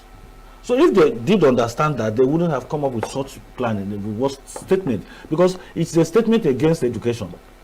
It's a statement meant to water down the standard. So you don't want to tell us that those that are into arts do not need. So, okay, why do those in science need English? Right. Maybe they should have removed English language to tell us that if you are studying medicine, you don't need English. All you need to know is how to prescribe drugs and inject. Is it? Should it be that way? They should have also told engineers that they don't need English. What they need is engineering techniques. So, our leaders do not even understand the system as much, because if they do, there are certain things they should not be doing. Like that, such statement, such a plan is really so bad. Even when you look at so many policies they are bringing up, like coming up to say before you go into the university, you must be at social age. They've even forgotten that we are into a kind of jet age where children are becoming smarter even at younger age. So you cannot be increasing age even when life expectancy is going down. So when they marshal out policies and programs, men looking at their programs, you will know that they are confused. Because it's only a confused person that will be working against the system that is meant to salvage. So I believe quite well that it wasn't a good idea in the first place. It wasn't a good policy, and they didn't think well. They didn't do necessary consultations before coming out to make such a statement. All right, now let's take a look at the educational budgets. Can you assess the 7 to 8% budget? Do you think the government has done enough? Is this sufficient? It is absolutely insufficient. It is quite insufficient. But there is one thing that bothers me about even our budgets in Nigeria. I've come to discover that it's not even a matter of budget but willingness. Sometimes even when they budget enough, you will end up seeing nothing. So, but the first thing is to make the requisite provisions. If you look at 7 to 8% of the budget, how far do you think it can go? In a growing system where we have high rise of youth population, you know the number of young ones that are students that apply for admission into our tertiary institutions yearly, and by implication, you have to understand that even the budgetary provisions has to be higher, not what we are seeing today. because 7 to 8% is grossly insufficient. But the problem we also have is that even the ones, the provisions they make, it's only in Nigeria that they will have a project of 2 million naira and they will use 20 million to run programs and run meetings and conferences for a project of 2 million. And they will retire 20 million. So sometimes even the ones they provided will not be maximized in terms of utilization, because you see a whole lot of feet being diverted as a result of corruption. So for me, I know that such budget is too poor, but the most important aspect, because a market woman out there doesn't know the amount you are budgeting, what the person is looking at is what you can do. So even the ones the budget we've made so far, we've never justified it on the table of competence and performance, because we've not really improved even in line with the provisions made. Let alone, and then we consider what happens when the provision is not sufficient. So even 10% is not enough for education sector. That is just the truth. Though they can tell you that every other sector in Nigeria has insufficient budgets, but their own, the ones that are meant for them directly, those are leaders, are never overlooked. Even when they make budgets, not in a reasonable percentage, but those ones that send them directly, they will implement fully. Like security, whatever, vote, or this and that, wardrobe, this one, travel, whatever for the president. None of them will be missing in the implementation. All right. Now, what would you say is the solution to these educational inadequacies that we have in the country? And if the federal government does not respond to the 4-week deadline, what next? All right. The first thing that we have to do is to be realistic. You know, when you are raising hopeless youths, you are working against yourself. Because by the time you raise youths that have lost hope, they will turn violent in future, and your own life will be endangered. Even those your children you think you are training abroad cannot come back to Nigeria and live in peace. That is what our leaders should know. If they are making Nigerian youths to feel disenfranchised in so many ways, both in their education and future, if you make them hopeless, the next thing is that those your children you raised abroad, except if they are going to live there forever. Because if you hope they will still come back to Nigeria, the ones you are abandoning here, the ones you are neglecting here, will make Nigeria uncomfortable for them. If we understand this, we should now sincerely face the system. Because sincerity of purpose is what will solve our problem. If our leaders can come out with sincerity of purpose, the first thing you should know, because sometimes people will be like, why are labor unions always on strike? Why won't you strike when we are collecting peanuts and somebody that is doing nothing is busy collecting trillions and billions in the name of political office? How many professors in Nigeria can drive brand new cars? I'm talking about brand new, even direct Belgium. Many of the professors cannot buy direct Belgium cars in Nigeria as lecturers, except if that person has something else. But looking at their remuneration, the salaries, it cannot afford direct Belgium cars. But look at even the least political office holders. There was a time in this state, the councillors got brand new vehicles, but the professor cannot buy one. You can imagine such a situation. They should first of all come out sincerely to handle the education sector and other sectors in Nigeria. Because it's this sincerity of purpose that will make us to budget one naira and utilize it. It's the sincerity of purpose that will make us not to concentrate on ourselves and self alone. We should be sincere enough to know that if the system is not working, the failure of the system, if it didn't come on your head today, it will come on your children. So if the federal government does not respond to this movement... Okay, if federal government does not respond, the NSC president has already issued a threat. And the way it is done is that if they fail to do that, a congress of the leaders will be called. And definitely, you know, there is a way we work in labor movement. Labor movement is like a paramilitary or military. When you issue command as a leader, it starts. Except if you are issuing command that is contrary to the modus operandi. But once it's in line, everybody falls in. The president has issued that threat, and if federal government did not do anything after the 4 weeks, then I wouldn't want to stay here and say what will happen. But an industrial action can be declared. That is the likely step that can be taken at that point. And what we do is that when you come back, you begin to x-ray their level of actions and inaction. If they have taken necessary actions that will warrant you giving them further time to perfect it, because I can tell you for sure that the level of decay we have in the education sector, 4 weeks may not be enough to fix everything. But sincere effort will now make you understand that they are already towing the line of rebuilding. At that point, you can now allow the necessary gestational period for the education system to be reformed. But if they fail to take any of these steps that will portend better future for the education system, we may not have any other option than to start mobilizing for joint action. All right. Thank you very much, Comrade Ben Asokwa. Thank you for joining us in the studio. Thank you for having me. Thank you. All right. We just spoke to the Chairman Trade Union Congress in ENUGU State on if Nigeria's education system is in crisis. And thank you for staying with us so far. We'll go on a short break. When we return, Signature Morning continues. With a population of about 36 million people, the Southeast is awash with stories. Every day on Southeast News, we tell the peculiar story of the Southeast and her people. Our Southeast should be the Silicon Valley of Nigeria. Their successes, achievements, and daily challenges. Do you have a Southeast story to share? Community achievements and challenges, completed and uncompleted projects, bad roads, water scarcity, erosion, flooding, insecurity, or even disagreements?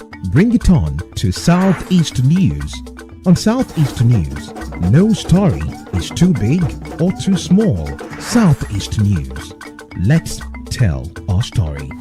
Showing on Signature TV every weekday at 4 p.m. WAT, 1600 hours GMT.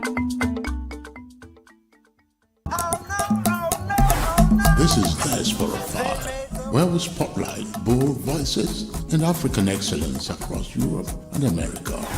Big wins, big vibes, fired every week, just for you. Across Europe and America, a vibrant story is unfolding. From the boardrooms to the dance floors, from red carpet premieres to cultural festivals, Nigerians and Africans in the diaspora are making waves. I am Ike Udechime. Join me as we highlight the voices and victories of Africans living in the diaspora. Welcome to Diaspora 5, where home meets the world.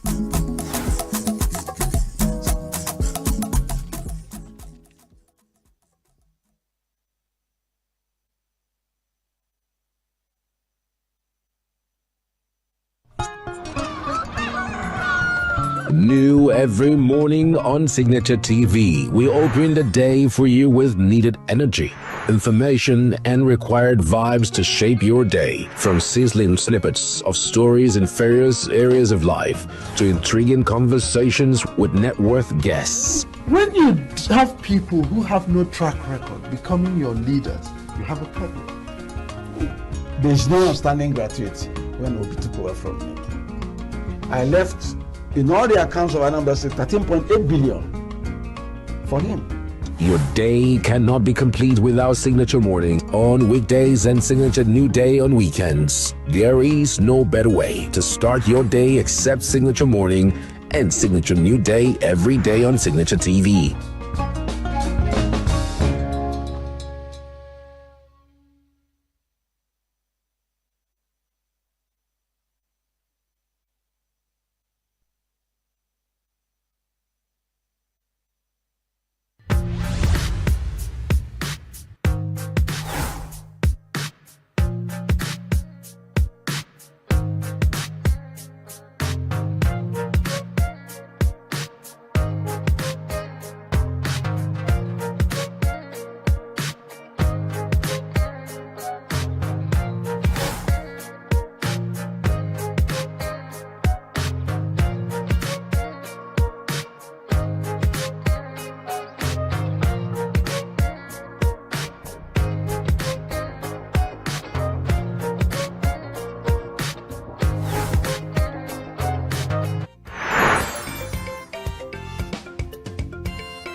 Save Nature TV. News in your pocket. Welcome back. Now, in today's political climate, conversations around the Igbo agenda and regional cohesion have become even more urgent. Now, with us in the studio this morning is Pat Onukuli. He's a real estate mogul and a legal practitioner to discuss Igbo agenda and cohesion in Nigeria political future. Good morning, and thank you for joining us. Thank you for having me. Good morning. Thank you. From your observation, is there currently a coherent and actionable Igbo political agenda, or are we witnessing multiple fragmented interests, moving in different directions? What are your thoughts? Thank you once again for having me. I think this question is packed. It's packed in the sense, but the short answer to it is no. And it stems from the underlying philosophical basis or whatever, how the Igbos perceive themselves. Igbos perceive themselves more or operate more as Republicans. And that means most times there is strict or, I won't say strict competition. And that's always led the Igbos to where they are. So you should expect that cohesion. Under cohesion, I would say, is a bit antithetical to the spirit of being a Republican. So, but for me, it doesn't necessarily mean that it's a bad thing in itself. So I would say that cohesion, as we want to see cohesion, is currently not there. Igbos, by their nature, tend to speak from different voices because they have this free spirit. They believe in competition, they see things differently. But at the end of the day, underliningly, it's not a bad thing. And the Igbos would, at the end of the day, have the interest of Igbos at heart.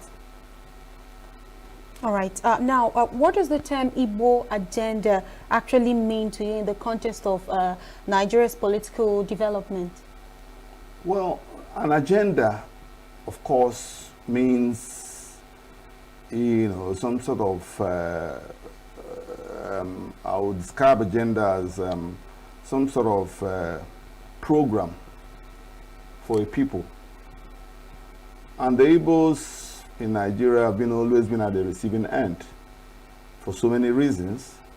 So the Igbo agenda, at the end of the day, I will look at it as a situation where they are looking for fairness in the scheme of things.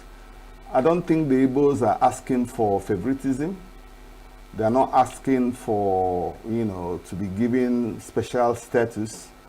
All they want, as I can see, it's a fair playing ground, which does not appear to be the situation now. So Igbo agenda, for me, I would describe it as, seeking a fair and a more united country. And don't forget, I think the Igbos are the federating people of Nigeria. They're everywhere in the whole country.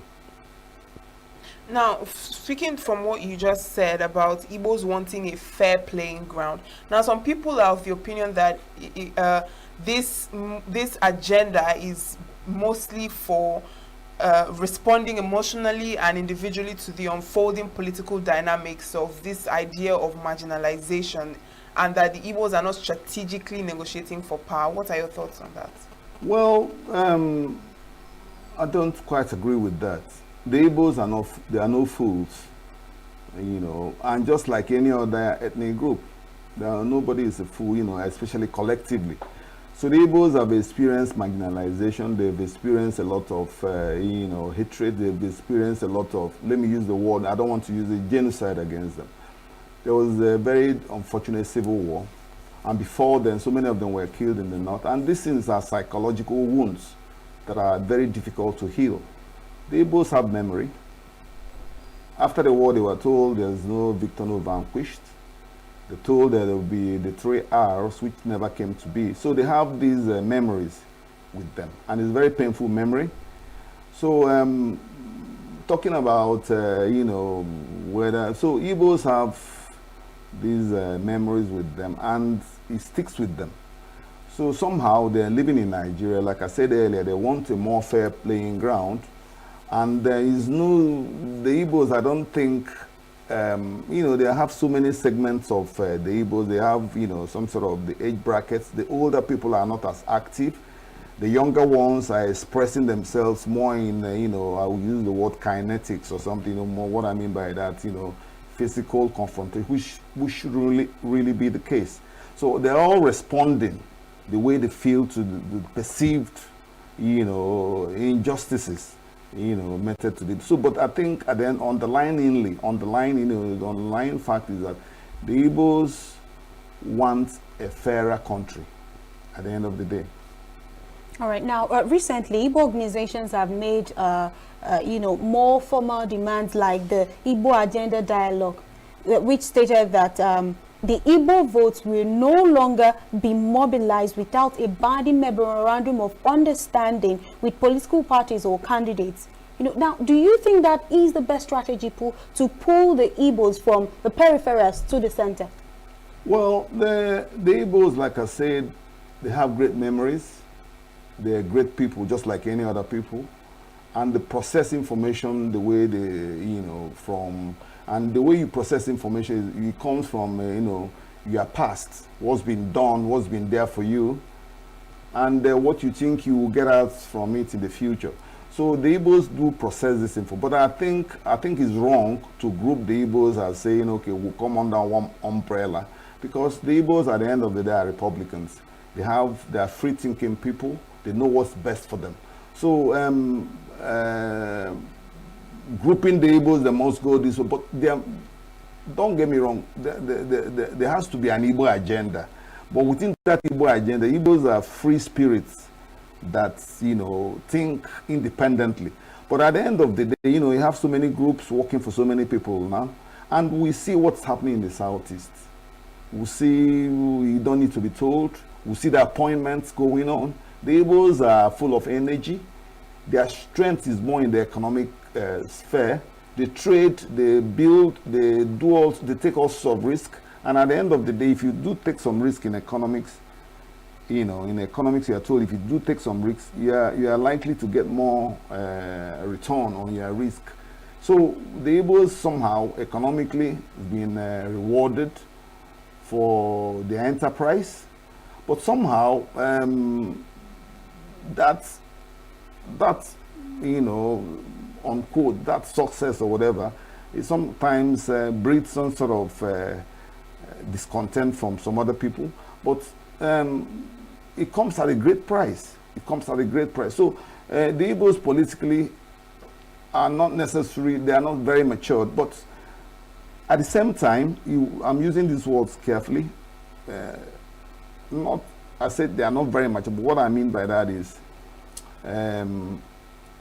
they've not really gotten very well into the political space, because there seems to be some sort of conspiracy against them. You take, for instance, the last time P2B came up.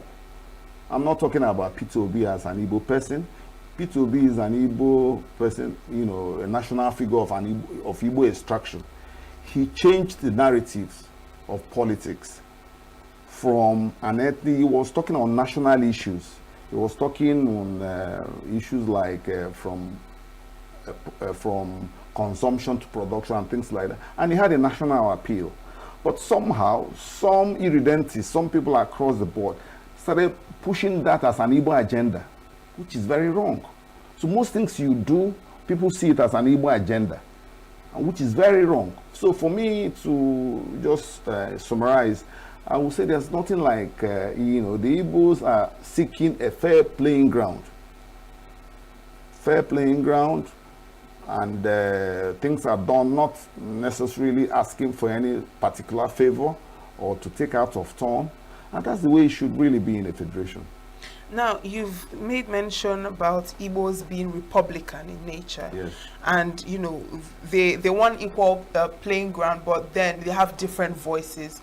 And, you know, I feel like when there are different voices, it's quite difficult to come together when you find people who have contradicting thoughts and coming from different angles, and they all seem to be pursuing one agenda. Don't you think that if the Igbos have one collective voice instead of the different voices, it could go a long way in pushing, you know, the Igbo people into the political space? Yeah, I totally agree with you. When I say the Igbos are Republicans and they speak from different voices, I don't mean it's you know, it's something they take home, or how do I put it now? Yes, they do speak, but at the end of the day, they do process information. They come from, and what they do, they speak from different voices, but at the end of the day, they process this information and come with the superior argument. So an Igbo man is open to, speaks from his own point of view, but if you convince him, if you come with a superior argument, he goes on with you. So they do, and that's very important. It's very important, you know, unlike some areas where you have this feudalistic system where, you know, from top to bottom, you are told what to do. The Igbos is like from ground up. People come together, like the Omuna meetings, they speak their voice, they are free to speak their voices, and at the end of the day, the best voice, you know, the coalition of the voices. So the Igbos are also amenable to superior arguments. They come from their own, but if you're able to convince them, and Republican, you know, whatever, Republican philosophy does not mean it's discordant or, you know, some sort of different voices speaking at the same time. What it means, everybody has a choice to, or, you know, is free to air his view. But at the end of the day, the superior argument at the end of the day is adopted. And the Igbos have always done that. They've always, you know, exhibited that in elections. So when they come at the end of, they come from their own different points of view, but at the end of the day, they do tend to adopt a superior argument, you know, what they think is best for them, individually and collectively. All right, now comparing the Igbos from the First Republic down to the Fourth Republic that we are in, where would you say the Igbos are, if we can take it back? Yeah, that's a nice question. My take is this: during the First Republic, the Igbos were more confident. They traveled freely, and the country then was fairer. They expressed themselves everywhere. They felt you know, but after the unfortunate civil war, you know, they say once beaten, twice shy. They sort of took a back seat. And after the Civil War, there was this issue of marginalization came in from opportunities and things. And that led to so many Igbos leaving the country, especially younger people to live abroad. And that also led to a situation where you now have a large Igbo diaspora community abroad. So along the line, the Igbos have just felt a bit uncomfortable with the system. And these things persist unknowingly. I think some of our brothers, but what I keep saying is this: we've been put together in this country called Nigeria with our neighbors, the Yorubas, the Southwest and the North. So at the end of the day, we must find a way of living together. So the Igbos have been responding to some perceived, you know, people are a bit worried of the Igbos. They think they're too powerful as a people, but I don't think so. They're just natural people, just like any other people. But the only thing is that they have that burning desire within them to succeed. So, and whatever they do, they go through a lot of, you know, deprivation.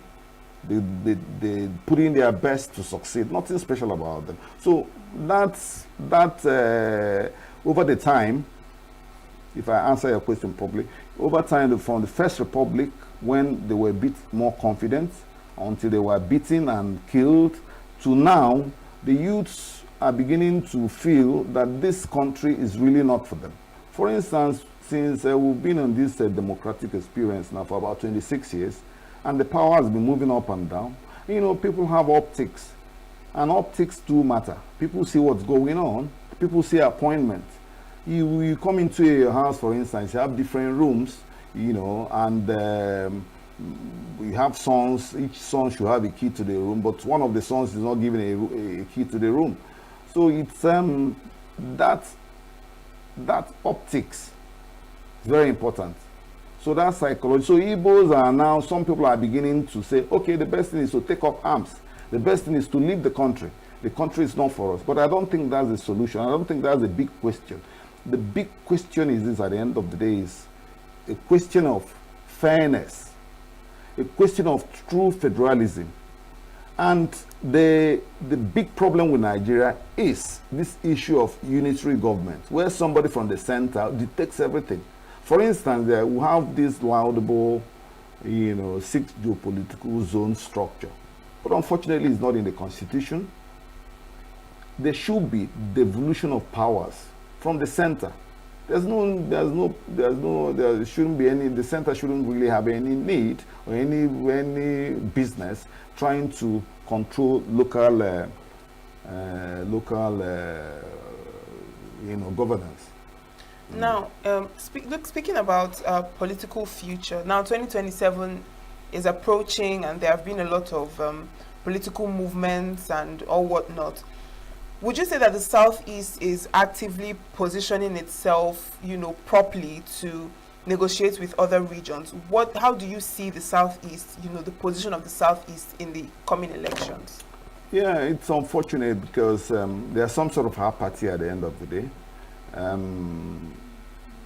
Unless there's true electoral reforms, then we are not talking of a fair contest in 2027. And then most of our political leaders are jumping guns. Most of them are going to the the center to save their heads. So a situation where everybody decamping, where you almost turn into a one-party state in Nigeria, then there's no contest at the end of it. Like I said, the Igbos process this information. They are seeing what's going on. So sometimes when you think, it's just natural. When you think maybe in a football match, you are involved in a football match, and you think the umpire, the referee who is on the umpire in the field, in a football, the referee is unfair. There's nothing you do that will matter. Then there's no need really bothering yourself to contest. A contest is better when it's fairness. You think the process is fair. And when the process is not fair, then anything can happen. People are not fools. They see what's going on. They know what's going on. So people are just looking at, okay, if you think that's the way, okay, that's the 2027 will come and pass until Nigeria is ready for democracy. All right. Now, when you were speaking, you said that some Igbos would resort to other solutions that could, skyrocket the Igbos. So now, I believe that some persons have actually diverted to secession. For example, Nnamdi Kanu. So now, do you think that Nnamdi Kanu's detention could actually trigger separatist sentiment and, threaten national cohesion? Well, I think the Igbo question is a lot larger than Nnamdi Kanu, unfortunately, but it's become a matter by his continued detention. And don't get me wrong, Nnamdi Kanu is a much younger person, and he was speaking from these memories of deprivation, these memories of perceived marginalization. So his message has been on air, he's been propagating this message, and a lot of people bought into that because people know what's fair. People know what's fair. As when Nigeria was working well, then Nnamdi Kanu's message wouldn't have, been wouldn't have been as very relevant as it is today. Somehow there's this extraordinary rendition. It was brought back. The courts have said, release this man. And it's not been released. He's been kept under solitary confinement, and there's just no reason for that. They see him as a threat. And again, in response, the federal government is engaging on kinetics. The whole of Southeast is, you go around, although there have been some killings, which is regrettable, but I think,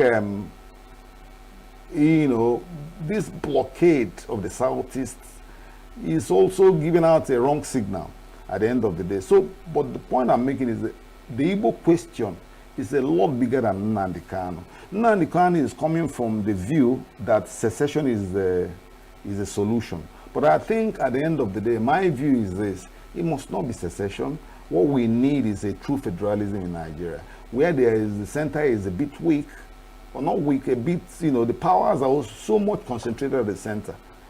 So, and that makes it, the quest for the center is so much. So, but if you could devolve power, you have your own state police, you have your own system of governance and things, it will all go well. People will be a bit more relaxed in the country at the end of the day.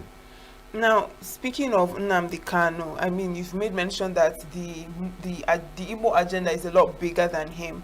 But can you say that this IPOB agitation and this social media activism has influenced, the political expectations of Igbo people, particularly Igbo youths? Of course, because there is this age bracket, like I mentioned before. The older people, the people that saw the war, people in their 50s and above, or maybe 60s and above, they take a different approach to it. The younger ones have seen, many of them are global people. They've gone around the world, they see how things are. But like I said, the Igbos now have a large diaspora community. Most Igbos are well traveled.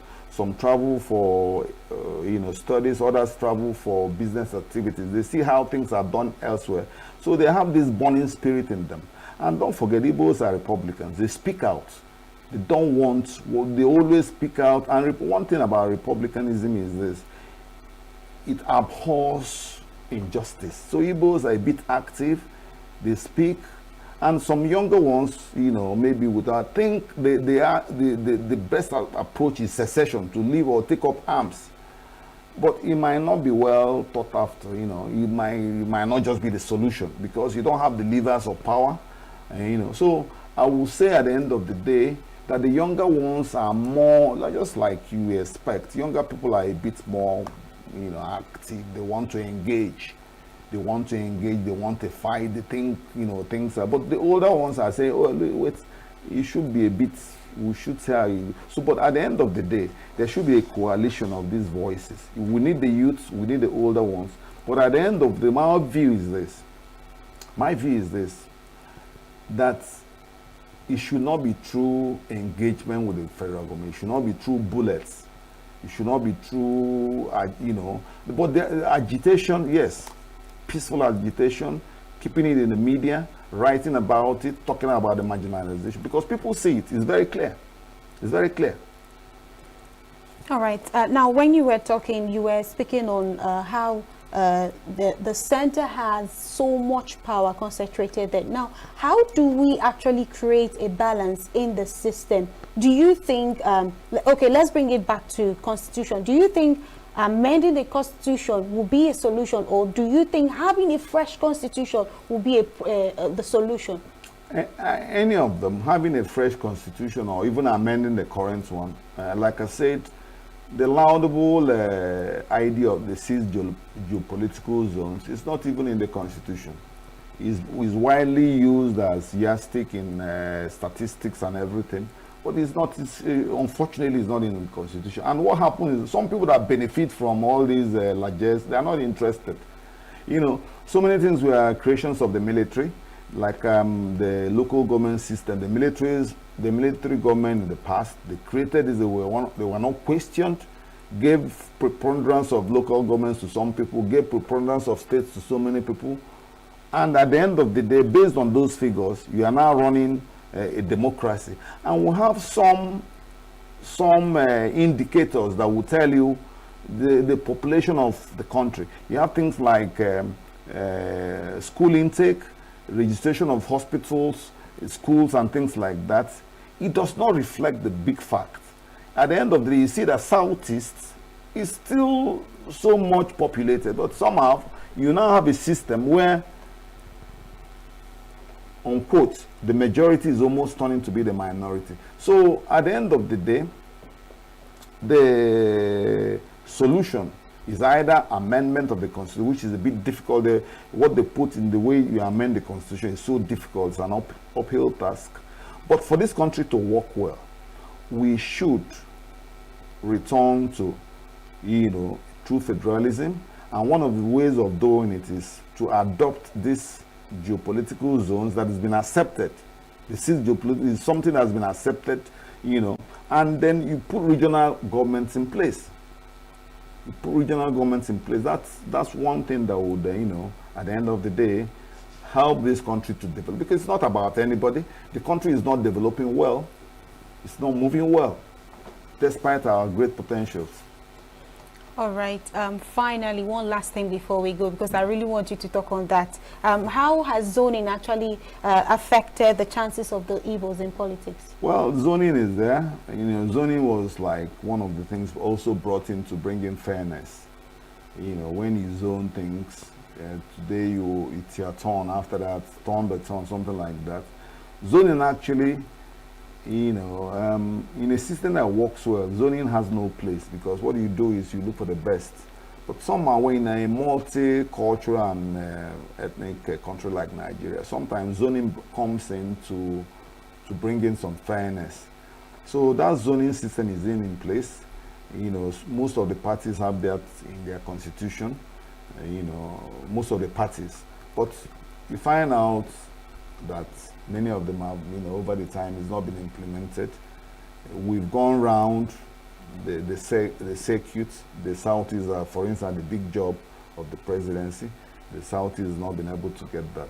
And zoning is there on paper.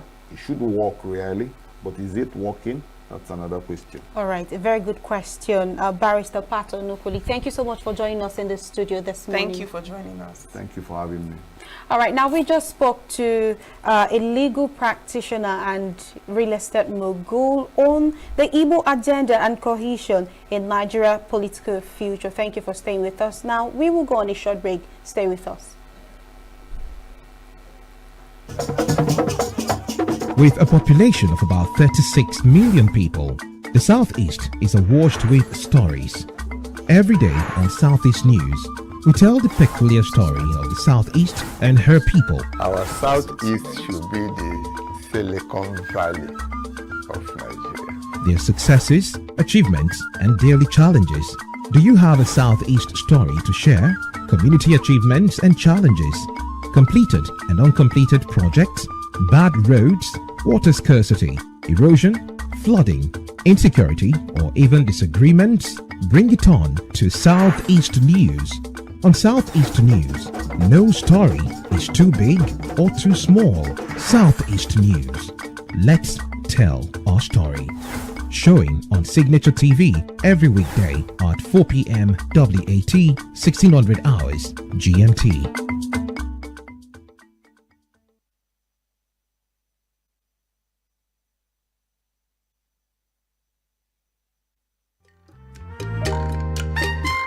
The way we see the world shapes the way we change it. Gender isn't just a checkbox, it's a lens. One that helps us understand the world more deeply and act more fairly. Gender Perspectives, a program for those ready to see more, do more, and be more. Designed to challenge assumptions, ignite conversations, and build inclusive solutions across every sector of society. We are not, fighting the men. We are not saying we are equal in terms of rights. We're only asking they should recognize our existence. Join us on Gender Perspectives, showing every Saturday by 4 p.m. Repeat every Wednesdays by 5 p.m. and Thursdays by 3 p.m. Change begins with perspective. Let's widen yours.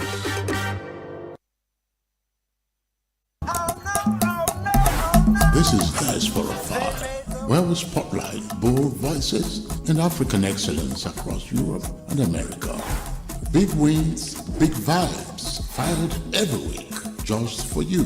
Across Europe and America, a vibrant story is unfolding. From the boardrooms to the dance floors, from red carpet premieres to cultural festivals, Nigerians and Africans in the diaspora are making waves.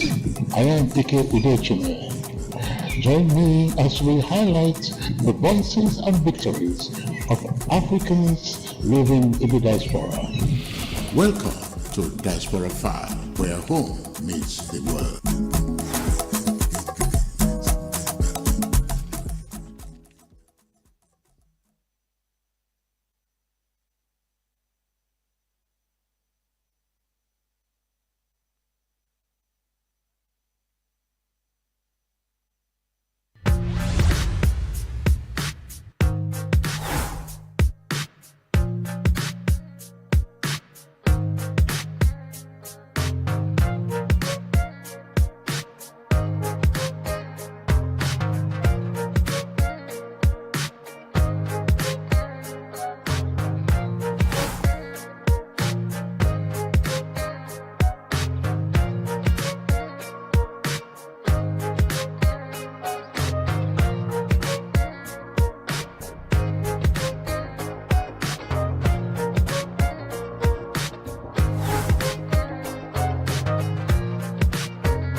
British YouTuber and BMX rider Ryan Taylor has opened up on his brief engagement to Nigerian disc jockey and billionaire heiress Florence Otedola, popularly known as DJ Cuppy. Speaking on the latter podcast, the 32-year-old influencer reflected on their short-term relationship, revealing reasons their engagement came to an end. Taylor, who proposed to Cuppy in December 2022, after less than a month of dating, revealed that certain issues created distance between them. The YouTuber claimed that the entertainer showed a lack of interest in working with Nigerians in some professional spaces. Taylor noted that there were no contracts or non-disclosure agreements binding them, noting that he walked away from the relationship with only valuable reasons. DJ Cuppy and Ryan Taylor's engagement sparked excitement in December 2022, shortly after the pair met during the Gumball 3000 rally. However, by mid-2023, fans noticed that the couple had unfollowed each other on Instagram, hinting at trouble in paradise. Nollywood actress Yvonne Jegede has advised her colleague Regina Daniels to leave her marriage following allegations of domestic violence by the latter against her husband Ned Nwoko. In a blunt post on Instagram, Jegede urged Regina Daniels to divorce her husband if the allegation of domestic violence is true, stressing that violence is a deal breaker regardless of the gender that is affected. She encouraged Regina to take the bold step, noting that she is still very young. Jegede urged Regina Daniels to prioritize her sanity and her sons in whatever decision she's going to make regarding her marital crisis. Under the soft light of the Gothenburg Book Fair, Chimamanda Ngozi Adichie stood before a sea of readers. In her hands gleamed the Mermaid Award, Sweden's symbol of stories that cross worlds. The mermaid had first appeared in a Swedish book in 1483, a creature caught between sea and sky reading. Centuries later, she was reborn in Adichie's image, a woman whose words moved between continents, between memory and modernity. When she spoke, her voice was calm but bright. She asked what a mermaid is and further explained it as someone who lives between worlds. Then she acknowledged that she had lived there and it is where her stories are born. Applause filled the hall, and as the bronze mermaid caught the light, it seemed for a moment that both women, the myth and the writer, belonged to the same ocean. Renowned traditional musician John Zoya, popularly known as John Maimolo, has died after allegedly eating poisoned food in Tafawa Balewa local government area in Bauchi State. Zoya, who recently returned from Lagos on October 16, 2025, after performing at several cultural events, reportedly began feeling unwell and collapsed shortly after eating the suspected meal. He was taken to the Abubakar Tafawa Balewa University Teaching Hospital in Bauchi, where he was confirmed dead. A fellow musician and close associate, Emma Wakili, confirmed his death in a Facebook post, stating that Zoya passed away at about 7 a.m. on Saturday, October 18, 2025. His body has been deposited in the hospital's mortuary for autopsy as investigations continue into the cause of his death. And that's the entertainment news. I am Queenette Nwokonta, Signature TV News. Every second, every minute, every day, news is breaking, events occur, and there are new developments. At Signature TV, we follow these stories objectively, bringing all sides without bias, explaining the complex issues, breaking down the numbers, and investigating the issues behind the news. Anywhere and everywhere, near or far, wherever the news is, we will be there. Signature TV. News in your pocket. Welcome back. You're still watching Signature Morning on Signature TV. Now, reaching us this morning, a late-night fire on Tuesday, October 21st, razed several shops at the popular Alaba International Market in Ojo, Lagos State. Eyewitnesses said the fire started around 8:30 p.m. in one section of the market, believed to be the electronics line, before spreading to nearby shops. Traders were seen making frantic efforts to salvage goods worth millions of naira. Officials of the Lagos State Fire and Rescue Service later arrived at the scene to contain the blaze. The cause of the fire is yet to be confirmed, though eyewitnesses suspect an electrical fault. No casualties have been reported, and the total value of losses is still being assessed. Every second, every minute, every day, news is breaking, events occur, and there are new developments. At Signature TV, we follow these stories objectively, bringing all sides without bias, explaining the complex issues, breaking down the numbers, and investigating the issues behind the news. Anywhere and everywhere, near or far, wherever the news is, we will be there. Signature TV. News in your pocket.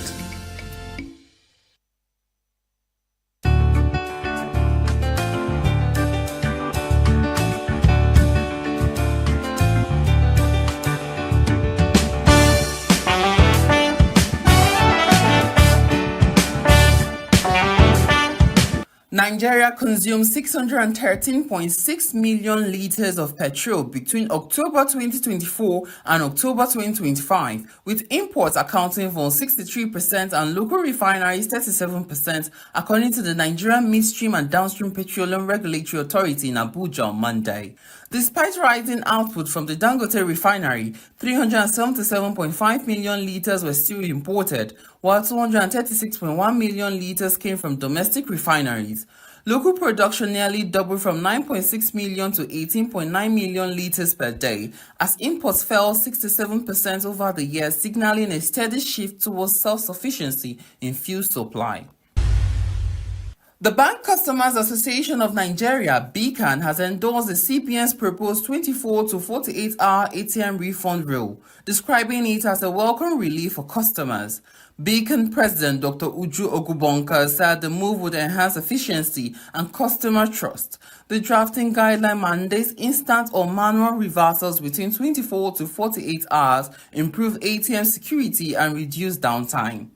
Ogubonka added that BCAN is still awaiting the CBN's response to his letter on excessive bank charges.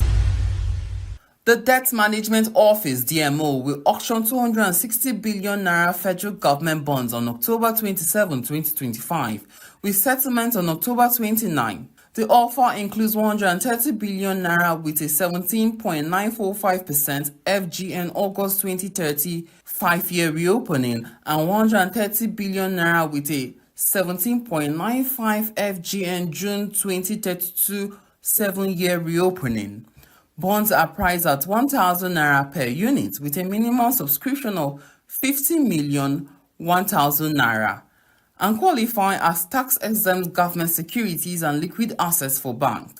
They are listed on the Nigerian Exchange and Financial Market Dealers quotations and backed by the full faith of the federal government. Investors can subscribe through approved primary dealer market makers. Nigeria controls about 60% of West Africa's $80 billion oil market but faces drilling costs 40 to 50% higher than the regional peers, a new Deloitte report revealed. The study projects a 6.5% annual growth for West Africa's oil and gas sector between 2025 and 2033, with Nigeria and Ghana contributing 80% of the market's value. Deloitte identified key challenges: high operating costs, insecurity, regulatory bottlenecks, funding gaps, and poor infrastructure as major threats to competitiveness. It noted that reforms such as the Petroleum Industry Act and the proposed $5 billion Africa Energy Bank could help address these issues, while oil firms increasingly adopt digital tools to cut costs and boost efficiency. Energy expert Rahila Thomas has urged the creation of an inter-ministerial committee to integrate Nigeria's mining and power sectors, reducing mining firms' dependence on costly self-generated electricity. Thomas, country director of Energy Markets and Rates Consultants Limited on Monday in Abuja, said the move will attract investment, cut emissions, and boost industrial growth. She advised mining firms to leverage the eligible customers regulation to buy cheaper, cleaner, and power directly from generation companies. This is Business News in Global News. Chimezi Ezedima reporting for Signature TV News.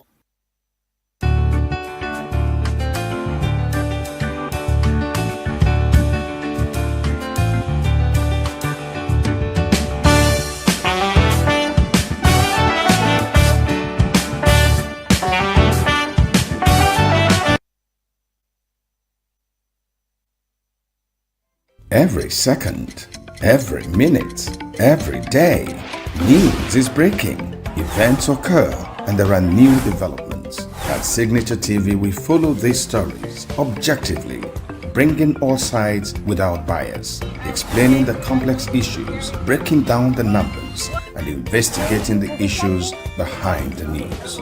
Anywhere and everywhere, near or far, wherever the news is, we will be there. Signature TV. News in your pocket. The Life in My City Arts Foundation, popularly known as LIMCAF, has over 18 years remained Nigeria's most consistent platform for nurturing young artistic talents. Since 2007, the foundation has celebrated creativity and empowered thousands of young Nigerians through competitions, exhibitions, mentorship, and workshops. At the opening ceremony of the year's Top 100 Arts Festival held in ENUGU, the State Commissioner for Tourism, Ugochi Madueke, urged Nigerian youth to channel their energy into creativity and innovation. She said art goes beyond aesthetics, describing it as a powerful means of expression and national pride. I encourage them to be creative. I encourage them to dare to join, to dare to sing, to dare to be heard through art. I mean, it's a gift, and anybody who is an artist is blessed. So I encourage every youth out there to try, give it a try. Program Manager of LIMCAF, Adora Ojungu, explained that this year's festival features 100 outstanding artworks selected from over 750 submissions nationwide. She noted that the works will be available for sale after the grand finale on Saturday, October 25th. This is the opening ceremony for our grand finale. The theme is Can We Breathe? So usually this is a year-long festival that starts in January towards the end of the year. This year we received over 750 entries from young artists all over Nigeria. Every artwork here is up for sale. Unfortunately, we don't give it out until after the exhibition. If it's a winning work, you can't take it. So we encourage people to put their red tag, indicate interest. By tomorrow, you see all the price tags. So indicate interest and they are up for sale. Art lovers were captivated by the diverse range of paintings, sculptures, and digital art, each piece telling a story of identity, culture, and resilience.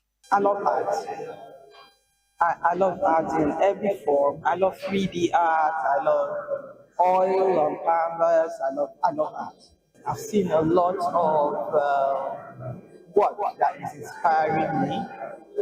I've seen the oil painting. I've seen the charcoal. I've seen the water thread. I've seen, oh my God, it's awesome. The highlight of the event was the ceremonial ribbon cutting, officially declaring the gallery open. On this note, distinguished guests, ladies and gentlemen, it is my honor to declare open the 2025 edition of the Life in My City Arts Festival.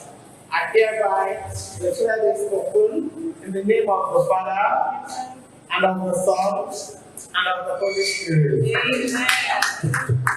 Guests, patrons, and government officials then took a walk through the works on display, appreciating the depth of talent manifested by young creatives. In ENUGU, Chinemeremi Kebunam, Signature TV News.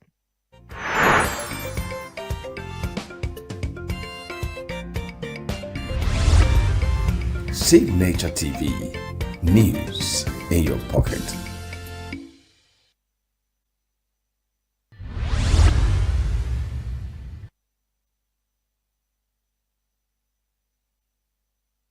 What we are doing in Nigeria is a lot of people are taking risks. And in business, yes, they say, don't fear, take risks so that you grow. But you don't see the risks there and you jump into it. So you have been told to take risks. It's when it is unimaginable. You don't imagine it. You don't foresee it. But these days, I pity people who are doing any type of business in Nigeria. Is it, if you rely on energy, I think in one of the stations I was privileged to appear, one of the broadcast media, I was, the MD was, we were discussing informally. He was telling me, he said, Louis, to run this business is no longer fun. What is he spends on diesel alone on weekly basis? On weekly basis, can pay his staff, all of them. So imagine that kind of, what kind of business are you running? Are you running a charity home? Apart from the issue of technology, energy, that government agents, you see somebody, a woman who is selling mango, fruits, they will come, you see another person standing, a man, once it is 10, Madam will take go, that's Madam, bring money. What for? Some of them are agents of government. Some of them are friends of government, touts, used in the election. So they can look elsewhere. Security operatives will look elsewhere when you are undermining somebody's interest. So I wonder when people do business, it's like in Nigeria today, it's like, well, we have come out, we have started, there's nothing we can do.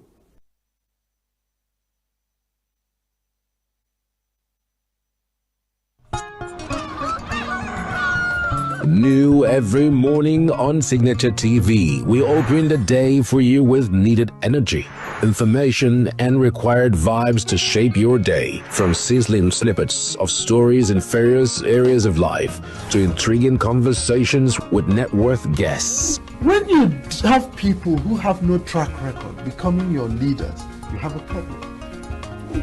There's no outstanding gratuity when Obi took over from me. I left in all the accounts of Anambra State 13.8 billion for him. Your day cannot be complete without Signature Morning on weekdays and Signature New Day on weekends. There is no better way to start your day except Signature Morning and Signature New Day every day on Signature TV.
Signature TV, news in your pocket. The tournament served as a platform to promote women's participation in golf while nurturing young talents through its preliminary Cadiz tournament. The golf captain of the ENUGU Sports Club, Ikem Okoye, said that the Cadiz tournament was a calculated attempt to breed the next generation of golfers in both the state and nation as a whole. He described golf as a character builder and a healthy sport. I mean, the 10th ENUGU Ladies Tournament, Ladies Open Tournament, meant for ladies all over the country. But one of the things that they encourage the caddies to come and play. In other words, we use it, what we say, catch them young. All the young caddies, we see them, we see their talents and all those things. I mean, you encourage them. The caddy officer of the golf section, Emeka Asogwa, defined who can be described as a caddy. He said that the tournament acts as an academy to breed young golfers for the future.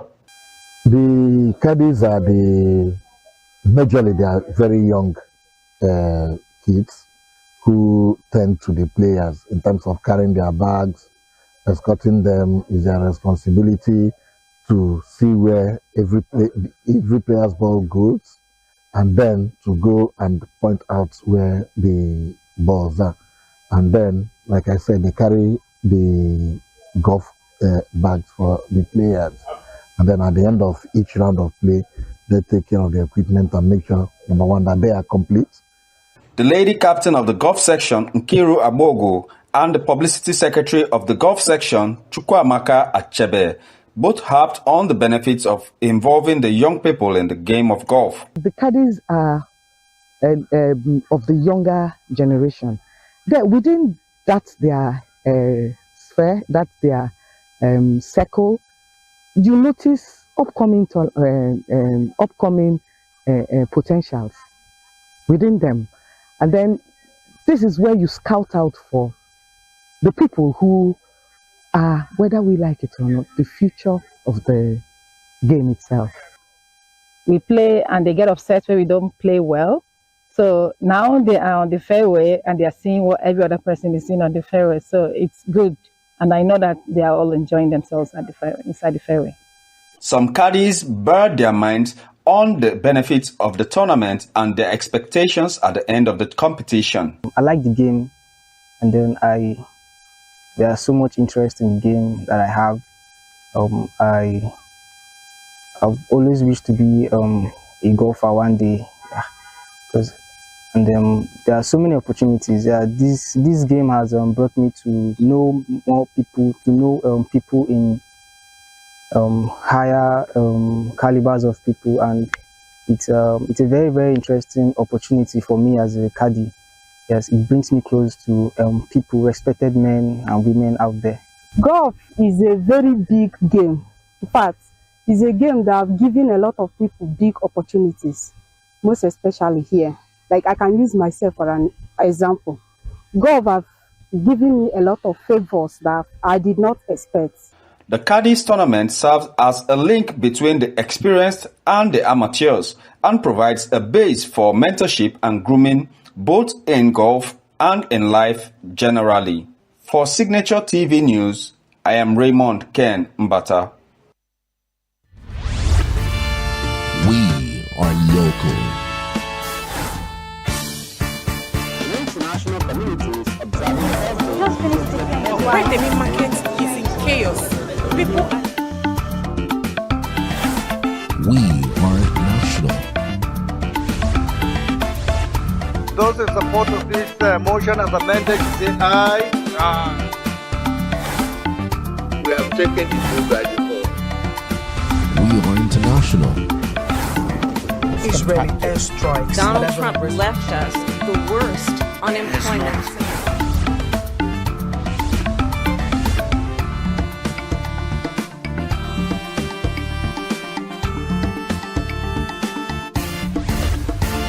Signature TV, news in your pocket.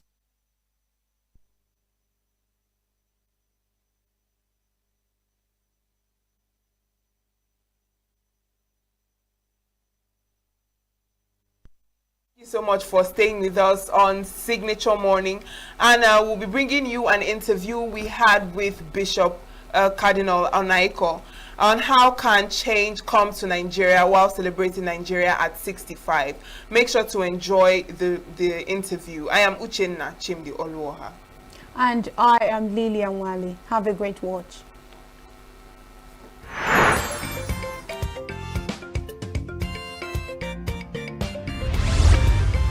Signature TV, news in your pocket. Hello and thanks for joining us I am Vin Martin Obiora Ilo in Abuja, Nigeria. Today in this special interview, my guest is a very distinguished Nigerian. He was born on the 29th of January 1944 in Kaba, Nigeria.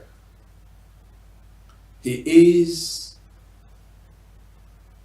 a Nigerian who has consistently had an opinion in what happens in our country. He is Cardinal John Onayeko.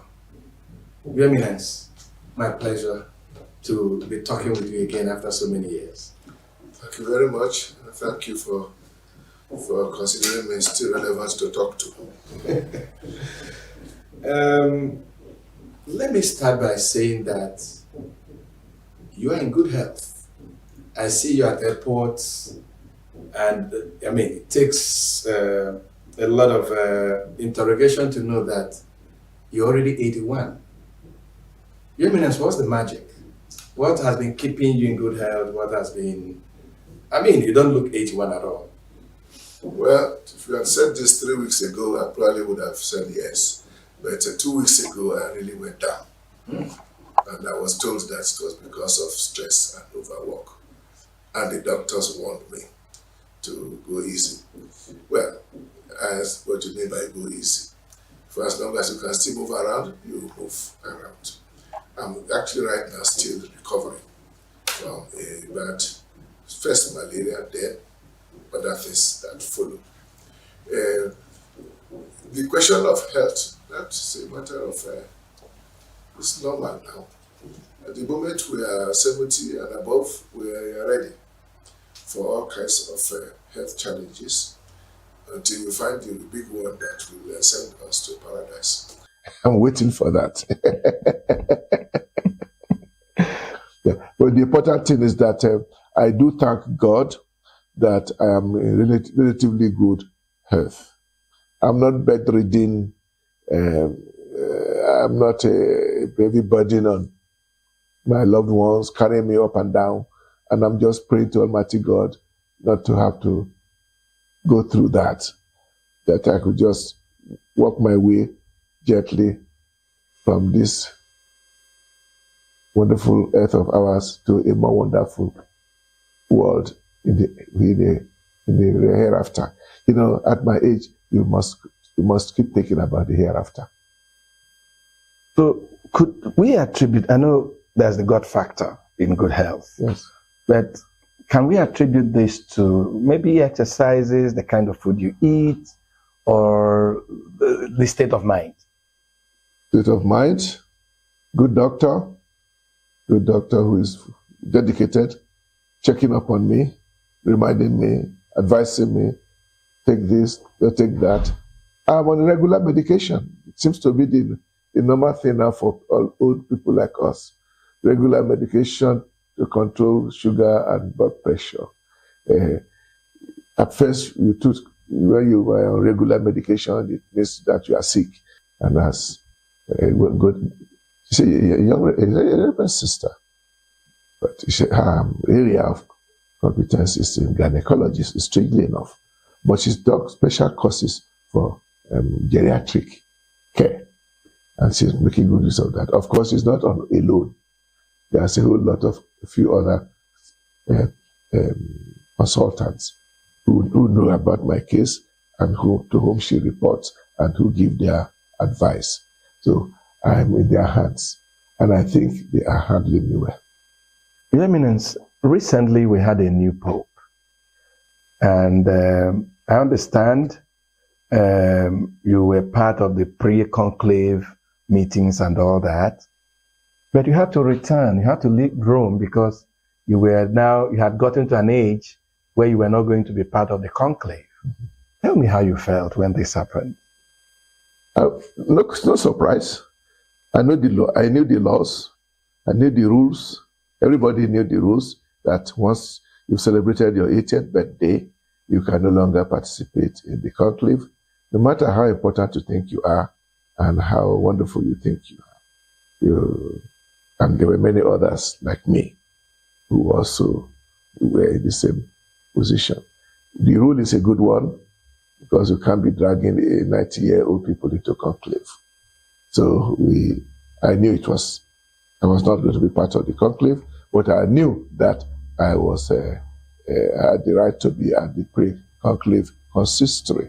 Consistory is our technical term for the meetings, discussions, where we spoke a lot about what is the church, and we got reports about how the church at that level is running, the kind of reports that we don't normally get.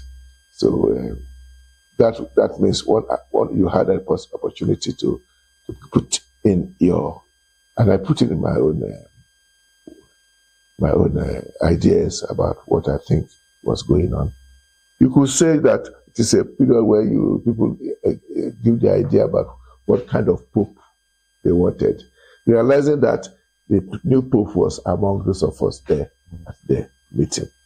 Some people were perhaps more indicated than others, but nobody was sure who it was going to be. The pope, yes. So, like the rest of us, you found out. Yes, maybe by watching like TV. The rest of you.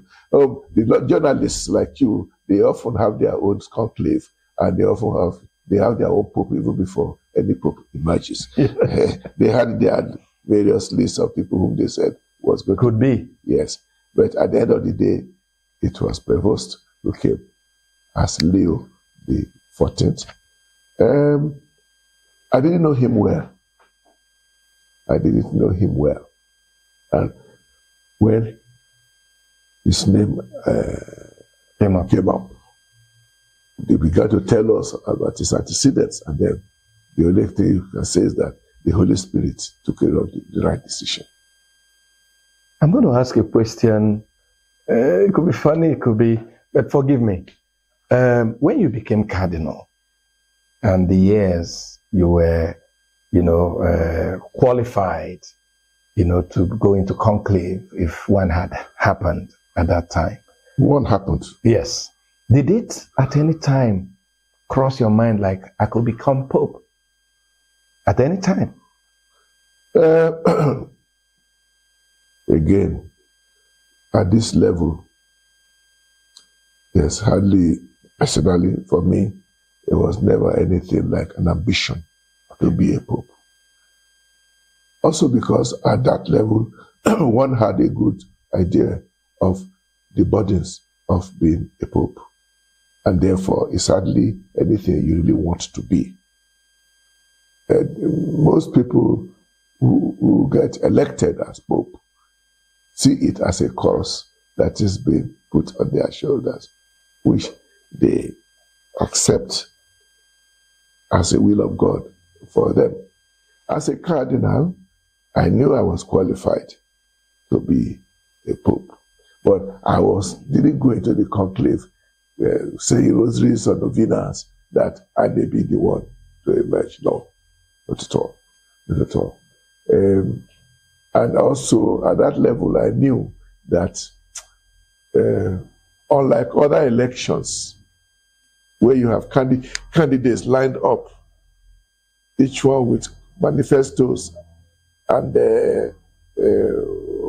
kind of campaigns and what have you. Because the conclave is not like that at all.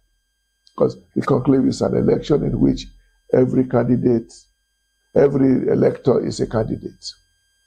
It could be any of those of us gathered there. That was in the 2020, the election of Pope Francis. Okay. I was in that conclave. Yeah.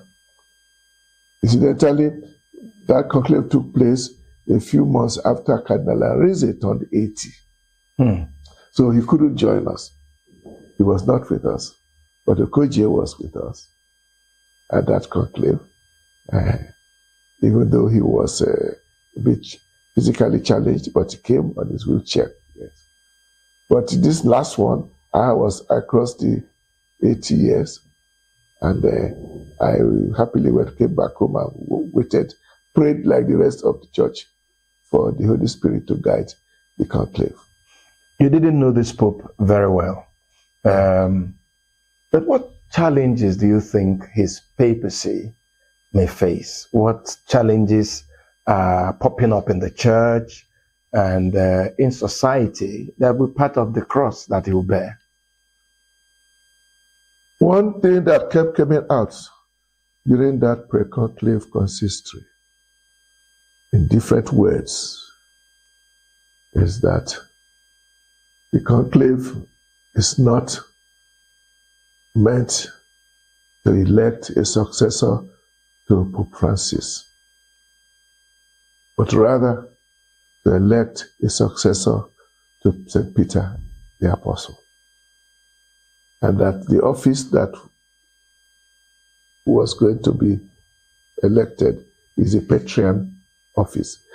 That kind of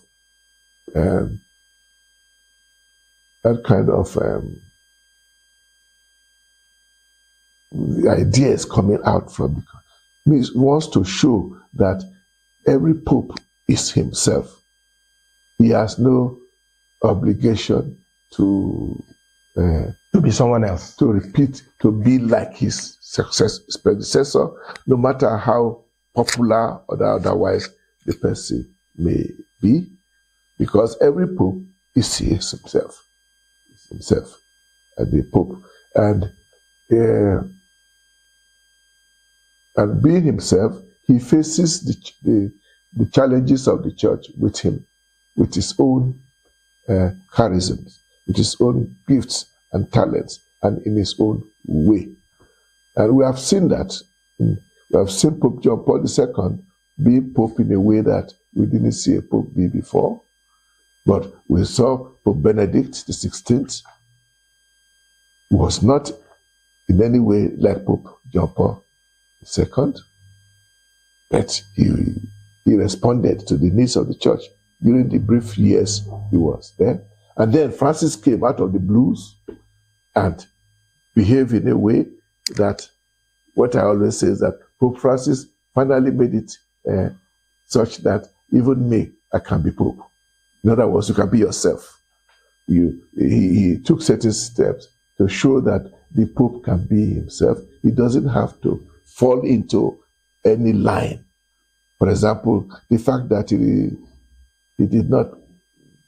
refused to stay in the Apostolic Palace and just stayed in the hostel where bishops always stay when we go to Rome. And he spent his 12 years there. Throughout the 12 years was a pope. He was going to the Apostolic Palace for his official meetings and the audiences and so on. But he always returned there for his meals and for sleep.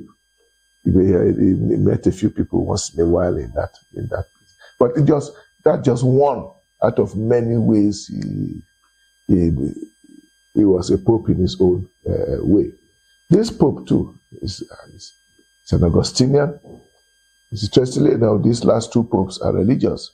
Pope Francis was a Jesuit, and this provost was an Augustinian, deep Augustinian, because he was a leader of the Augustinian order for 12 years. Because then we realized that he had lived in Rome for 12 years and had been familiar with the inner workings of the Holy See, which means when he became a pope, many of those things were not very new to him. Yes. Yes. Okay, we're going to talk more about the church. But, your voice has always been an outstanding one when it comes to is that so? What happens in our country. And recently, in a number of speeches you made, you have criticized our government, and let me be very specific. You urged our president recently to understand the true struggles of Nigerians and implement policies that improve their well-being. You also signposted the challenges of the elderly. In April 2025, you decried the neglect, poverty, and isolation faced by many elderly citizens who once served the nation, calling it, in your own words, a disgrace, and urging society not to forget them. Let's look at the presidency of Tinubu and the presidency and the leadership that we have had in our country. When I spoke to you about a decade ago, you still talked about the challenges of everyday Nigerians. And decades after, these challenges are still facing us. How would you want, to react to these developments? The two issues you raise, the challenges of the ordinary Nigerians and the challenges specific to the people, elderly people, it's all the same thing. It's all about the same thing.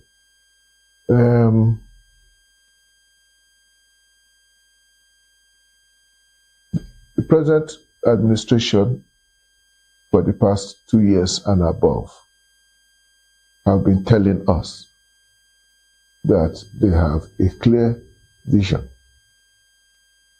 for making Nigeria great. And this clear vision entails a series of policies which they are implementing, that these are policies that ought to have been implemented earlier on, but that previous rulers were slow to do the needful. Now we have a ruler who is not only